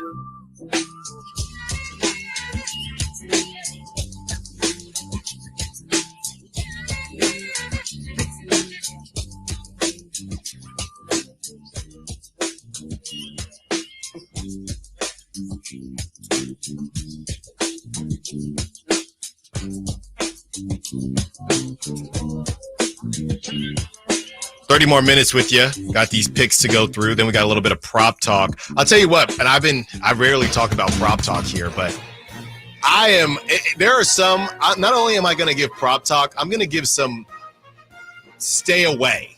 And obviously not with the Niners specifically, but there are some games I would just stay away from. So do with that what you will. There are some games I would just completely avoid, and we'll tell you what they are in the next segment. Okay, guys, here's a tough one. Chris Watkins hasn't gone first yet. I can't believe this game. Texans, Packers in Green Bay. Chris, Packers favored by 2.5. Texans haven't looked outstanding, but they've been winning. Packers got your boy Jordan Love back. Who you got? I'm going to go with the Packers as much as it hurts me. I need some wins, and when you need wins, desperate times call for desperate measures, and I'm going to pick the Packers. I think I kind of think C.J. Stroud is going to struggle on the road here. I think Lambeau is one of the toughest places to play in the entire NFL. I'm looking at the weather here, I just too. saw that, 56 degrees, so not terrible degrees, yet. Yeah, but he did play at Ohio State. Yeah, it also looks like it's going to be raining as well during game time. I just think in general that's going to lean towards the team that's used to playing that. Texans playing a dome. I'll give the Packers just a slight advantage. And I think we know CJ likes to play these close games, much like the Chiefs and Patrick Mahomes. Feels like CJ finds himself in these one-score games late in the fourth quarter a lot, and how he plays in those moments ultimately decide the game. Joe Mixon, about 4 minutes ago, this is from RotoWire, clear to face Packers. Oh, that's big for them. Yeah, he looked so good last week. Yeah, I'm actually going to go with the Texans. I know I haven't been high on the Texans, but I've been seeing a pattern with Jordan Love. Every other game he cooks. So 2 weeks ago, because he's on my fantasy team, 2 weeks ago he was absolutely outstanding, right? Or maybe 3 weeks ago. The week after, not so much. This past week, cooked again. I'm thinking he comes home. He's kind of doing the thing where when it's obvious he should ball out, he hasn't. I think exactly what you're saying, Chris. I don't love Josh Jacobs. It's not because I'm a Raider fan. I don't have a problem with Josh Jacobs. But long story short, I'm taking the Texans. I'm rocking with the Texans too. I think this is a great game for young quarterbacks. It's going to be a lot of fun. Hopefully the rain doesn't get too much in the way, but it will be interesting to see how these guys react to that, as in Jordan Love and CJ. Yeah, it's just some good games in general this week. Next, let's keep it rolling. Dolphins at Colts. Chris's boy, Anthony Richardson, cleared to play, but Jonathan Taylor not cleared to play. I am really torn on this, but I haven't gone first in a while. I'm just going to say the Colts. I think the Dolphins probably look a little bit better, but I remember what the Colts defense did to one CJ Stroud, and yeah, Snoop is not C.J. Stroud. I'm going to go with the Colts. I'm going to also go with the Colts, mainly because the Dolphins have looked so extra terrible in the weeks without Tua. Like, their passing offense has just been absolutely abysmal. I'm looking at the pass yards here in that Seahawks game immediately after Tua goes down, 140 pass yards. 2 weeks ago against the Titans, 78 pass yards. And then last week, 179 against the Patriots. They just can't move the ball, period. I know Devon Achane has been hurt all week. I think they just announced that he's going to be cleared to play, so that might help them a little bit. But I do think that it's going to be the Colts that end up taking that one. Yeah, toss up. The Dolphins are just way too bad. I think Tua's going to start practicing next week potentially. I can't, in my right mind, take the Dolphins. I genuinely believe, just because of the quarterback, they're the worst team in the NFL right now. Mm-hmm. Yeah. Nate, let's stick on you because we're not going to make Chris go first on this one. Lions at Vikings. Yeah. Vikings favored by 1.5. Obviously, Lions, huge win, but a huge loss with Aiden Hutchinson and that horrific injury that he suffered against the Cowboys. Who you got? This is a hard one, and this is going to be a great game, hopefully. And with that said, I think Skulls stays undefeated, and I think they get it done against Detroit. That division is a bloodbath. I know we didn't really get into it this week. We were potentially going to talk about it, but God, the NFC North, they're just going to kill each other, which is – I've been dealt with that a lot, being a fan of the Niners with the NFC West, just having them tear each other apart. That's all I got to say. I think the Vikings get it done. We'll let Chris go last. I'm going to go Vikings here as well, just with Brian Flores and that defense going up against Jared Goff. And again, you don't have Aiden Hutchinson. I don't see how the Lions defensively stop the Vikings. That's a big piece of this as well. I'm going Vikings. You guys are really going to make me do it. I'm going to go with the Lions. I mean, the Lions are a better team. The records do not indicate the actual standings of these guys. The Lions are a better team than the Vikings. The Vikings have been a defensive team all year, is where their identity truly is. Their offense just doesn't try and make mistakes. The Lions offense actually doesn't make mistakes. I think Sam Darnold's going to turn the ball over and cost the Vikings this one. It's going to be a close one, but I think the Lions win by a field goal. I'm picking Lions. You got an audible gasp out of Whitey. He's like kind of upset. Why do this though? Why do that? Because I watch the games every week and I know my team better than the back of my hand. That's fair. By the way, I don't know if this changes or moves you. Aaron Jones likely to play. Yes, that is definitely a positive for sure. They traded for Cam Akers this week because they, I think, are a little bit concerned about Aaron Jones long term. But we had Cam Akers last year. He's a solid backup, but that's about it. Eagles at Giants. Boring one. Eagles favored. That's every Eagles game. Eagles favored by 3 points.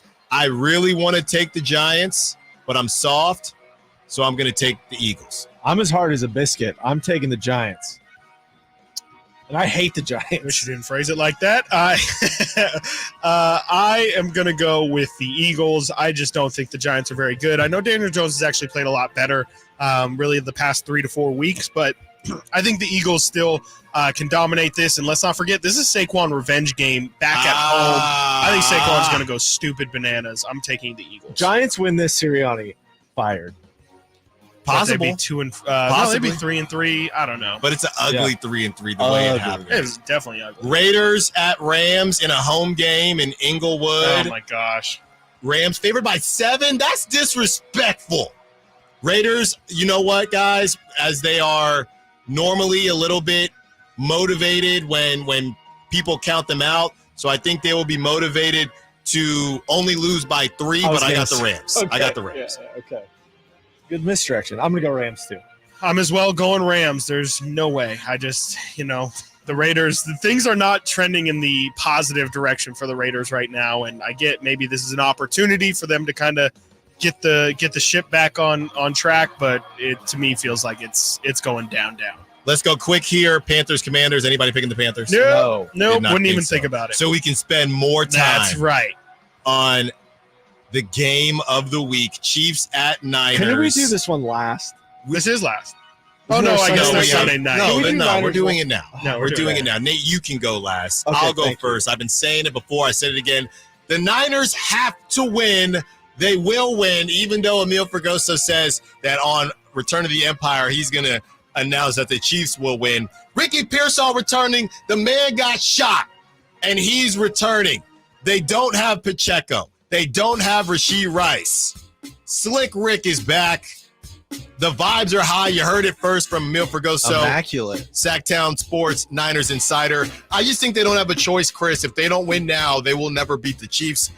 That might be my lock of the day. Wow. Oh, Niners against the junior varsity Chiefs.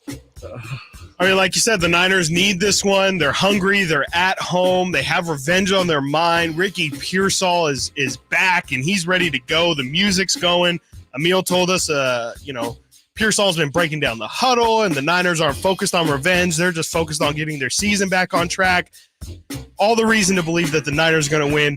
Not so fast. I'm going Chiefs. I'm taking Chiefs. How about those Chiefs? Wow. Nate? This is a great song. First of all, the song rocks. Niners fan been tortured by the Chiefs for a while now. Yeah, stand on business, Nate. It's not been fun. Stand on business. I feel like Alan's taking the Niners out of like a reverse psychology, and it's making me sick. But there's no way in my right mind I can take the Niners beating the Chiefs. I have to take the Chiefs. How about those Chiefs? I've been thinking about it all week. Like I can't wait. Maybe I'm doing reverse psychology. I just can't. I don't feel like they're beatable right now. It very much feels like Kings and Pelicans. It doesn't feel like the Niners can get it done. It feels like Niners using Seahawks. Kings Pelicans as an example as a regular season matchup. Niners Seahawks used to be like this in the Harbaugh era, and this is how they don't feel beatable for the Niners. Okay, you're not staying on business. Jets Steelers. Chris, go first. Just things are just so happy in Jets land. Why should it stop? I definitely don't want to believe in Russell Wilson, so I'll take the Jets, and they'll continue a march of being in front of every camera possible. Nate? I'm just gonna go Steelers, even though I hate Russell Wilson too. Yeah, it's a tough one, but I think the Jets need the game more. 4-3 or 4-2 for the Steelers. Jets. This is why you got Devontae Adams. They need this W. This is a game they have to have, so I'm going Jets. All right. Prop talk, shout-outs, and closeouts. We also have some Kings news on the other side, too. And Kings news. Back in a jiff. Stiles and Watkins, Sacktown Sports.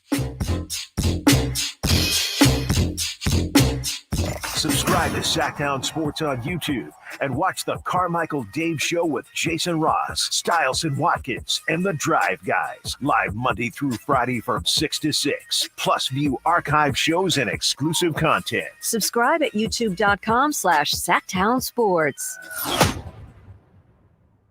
Check out Sacramento State football this Saturday, 6 p.m. versus Weber State. Kings basketball is back in action. The Kings have tipped off their 40th season in Sacramento, and it's sure to be an exciting one. Get your tickets now to see De'Aaron Fox, Domantas Sabonis, new addition DeMar DeRozan, and all of your Sacramento Kings take the court at Golden One Center. Upcoming matchups include the Trailblazers on October 28th, the Raptors on November 6th, and the Clippers on November 8th. Don't miss out. Head to kings.com/tickets to secure your seat for the action now. Bonneville International Radio Station contests are open to participants at least 18 years of age and older that are residents of California and who reside in one of the 6 counties that make up the Sacramento metro area, unless otherwise specified. Employees or agents of the station, Bonneville International Corporation, other area radio stations, or any entity associated with the contest are not eligible to win, unless the station otherwise specifies in its own discretion. Persons who have won in the last 30 days from a station contest or event may not be eligible. For a copy of the general contest rules, visit khtk.com. When an overwhelmed injury victim calls Ashton or Price, we immediately remove their legal burden and introduce them to the very best medical care in the region. They focus on their health and we handle all the rest. When they reach the end of their medical journey and are reunited with happiness and hope, we unleash our decades of legal experience to obtain maximum compensation. We are real, local, experienced litigators and snappy dressers too.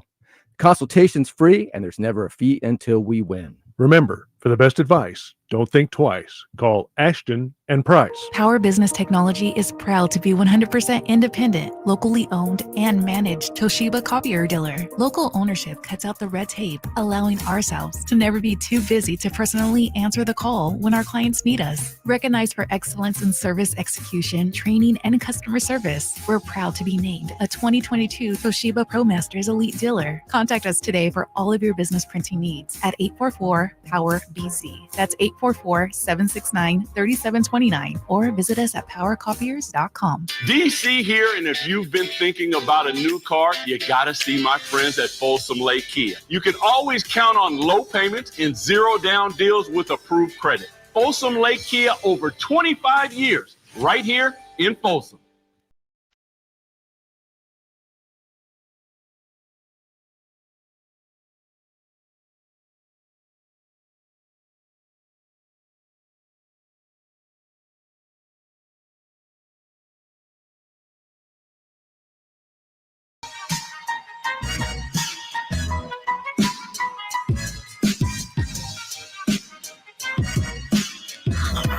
Sacktown Sports. Check us out on YouTube. Search Sacktown Sports and subscribe.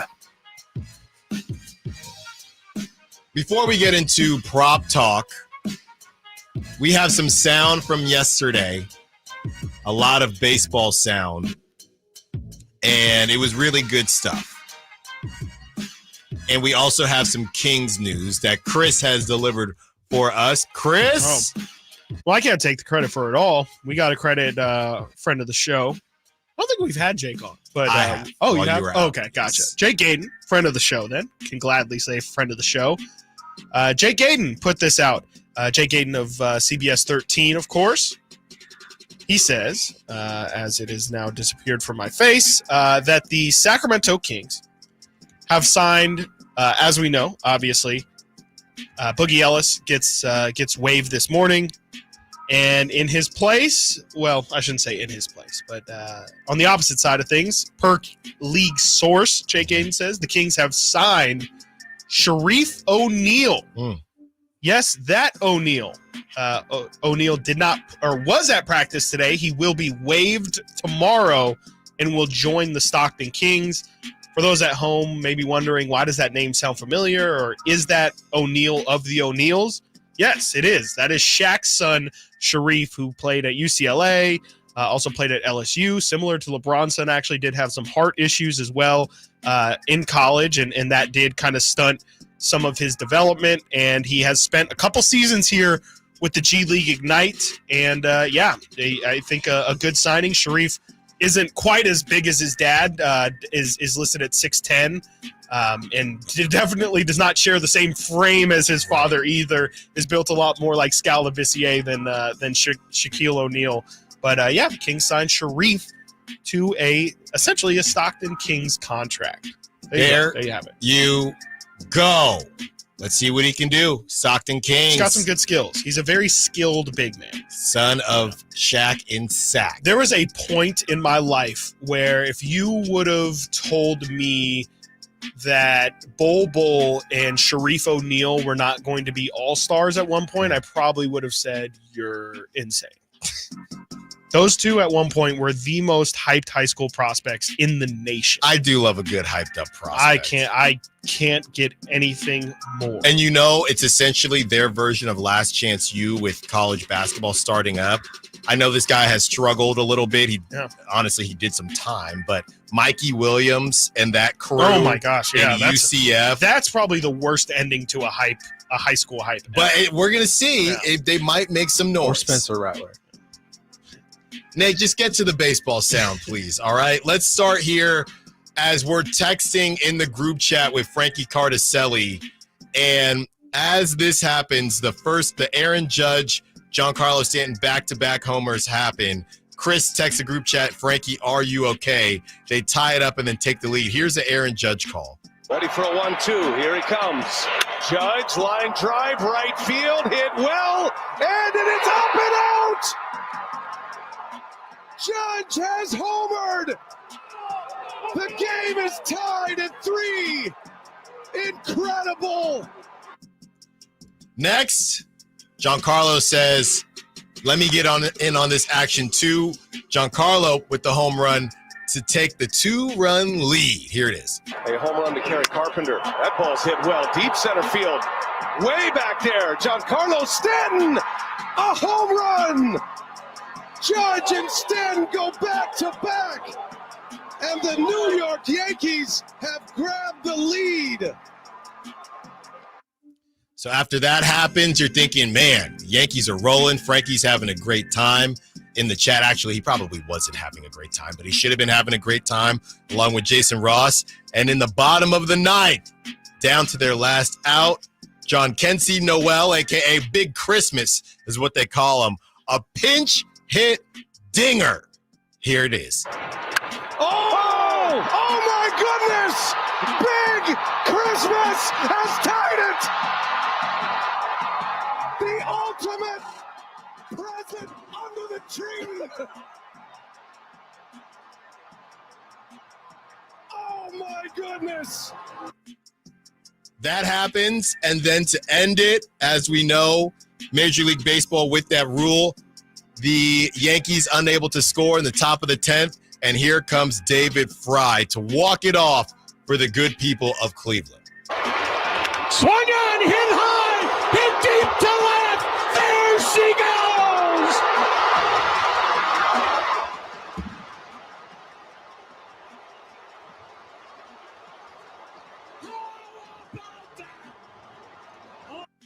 Stephen Vogt, you can see him, and I can't say it on these airwaves, but we're not bleeping done. We're not bleeping done as he is shaking hands with his team, and they're not bleeping done. They would have been done if not for those heroics, but the Yankees, Chris, still lead the series 2-1. More baseball to come today as they got to lace them up in a couple hours here. Yep. Cleveland Guardians, New York Yankees going to get after it again, and we'll see if the Cleveland Guardians can take advantage of, I wouldn't say their good fortune. They took care of business, but really the swinging momentum, if you will. Huge. I mean, yeah, you can't have. I mean, you don't have to tell Yankees fans. As I know there's a Netflix documentary coming out about the Red Sox comeback in that year, but you can't leave doors open like that. Yeah. You know, like something as simple as last night could really swing from, oh my gosh, we are like going to the World Series to, oh man, this thing's going to go 7 and our season might end. Like things can change very, especially in baseball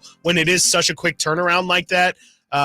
It can really be incredibly exciting, and we'll see how the rest of the series ends up shaking out. I did see the MLB put out there 72 minutes of pure postseason magic. They have the timestamps of all of those home runs being hit. The Judge was at 7:49, then Stanton's at 7:52, and then in the other game, as we were wondering why baseball's staggering these games, 8:11 Shohei hits the leadoff, then Mark Vientos ties the game. And then in the other game at 8:41, you have the Noel homer, and then by 9:01, Dave Fry hits the home run. So I just thought it was a great night for baseball in general. As football had a terrible game on. I was definitely looking for things to put on, and especially coming from me, means a lot. Baseball was the best thing on yesterday. It definitely means a lot for Chris Watkins to say that. This is from Bob Nightingale. Major League Baseball TV ratings are soaring this postseason. The NLDS drew an average of 4.091 million viewers, the largest on FS1 since 2014. Wow. The ALCS Game 5 between, you're not going to believe what I'm about to say, the Guardians and the Tigers was the most watched division series day game in 17 years. Wow. The average postseason viewership is up 3.3, up 18% over a year ago. So I think that's Major League Baseball saying, hey, Guardians, that was a really cool moment. But could you stop? Can we make sure the Yankees do get in there? Okay, let's get to our prop talk and a little shout outs and closeouts. Prop talk. Nate, you ready to rock and roll? Yeah, prop talk. We're obviously doing Niners Chiefs. The Chiefs have not been running the ball very well this year, especially Pacheco out. They'll get him back eventually, but this is just Chris was talking about watching the Vikings every game. He knows the team. This is definitely an opportunity for the Chiefs to have a big run game. I think the Niners really leaning into this bit. It's not a bit. I don't know what to say. It's not a bit. It's the truth. It really is the truth. I'm taking Kareem Hunt, 56.5 rushing yards over. Wow. It's not a bit. It's not a bit. All right. Well, I'll tell you this much. I like that number. And I like it too. But you know what number I like better? Brandon Ayuk. Touchdown.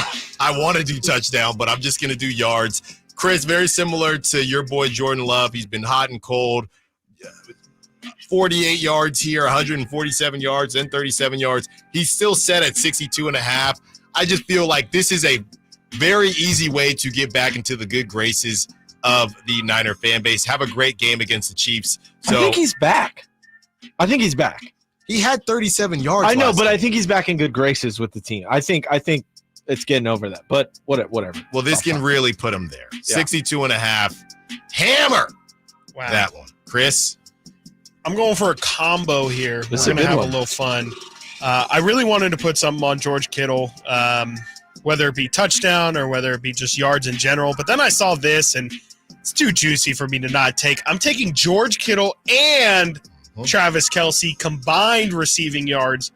Put at 115. I like the over on that one. Let's go tight end day. When is National Tight End Day? Because they always seem to let us know, and I'm sure it always kind of sneaks up on us. Something tells me that this is going to be a big one for the two best tight ends in the NFL. Well, that's going to be the entire talk. The reason I like that one is because both guys like to show up in primetime games. And I know it's 1 o'clock, Guys, National Tight End Day is the 4th Sunday of October. Is that? It's next one. This is a nice precursor. Well, that's Dallas. That's for the Niners. Kittle, another Great love. That's what he does. National Tight End Day. That should be a game federal that's double holiday. dipping right there. TJ Hawkinson's coming back. Speaking He of, is, yeah. He should be back. I got this week. him fantasy, keeping him all year. There you go. All right, let's get to shout outs and closeouts. I'm going to, look, I know I'm not a big fall guy, but, I'm going to shout out. Where is it, Chris? Where I'm going in Wheatland. You keep asking me. I don't know where you are going. You know where I'm something going. with a B, right? Wheatland.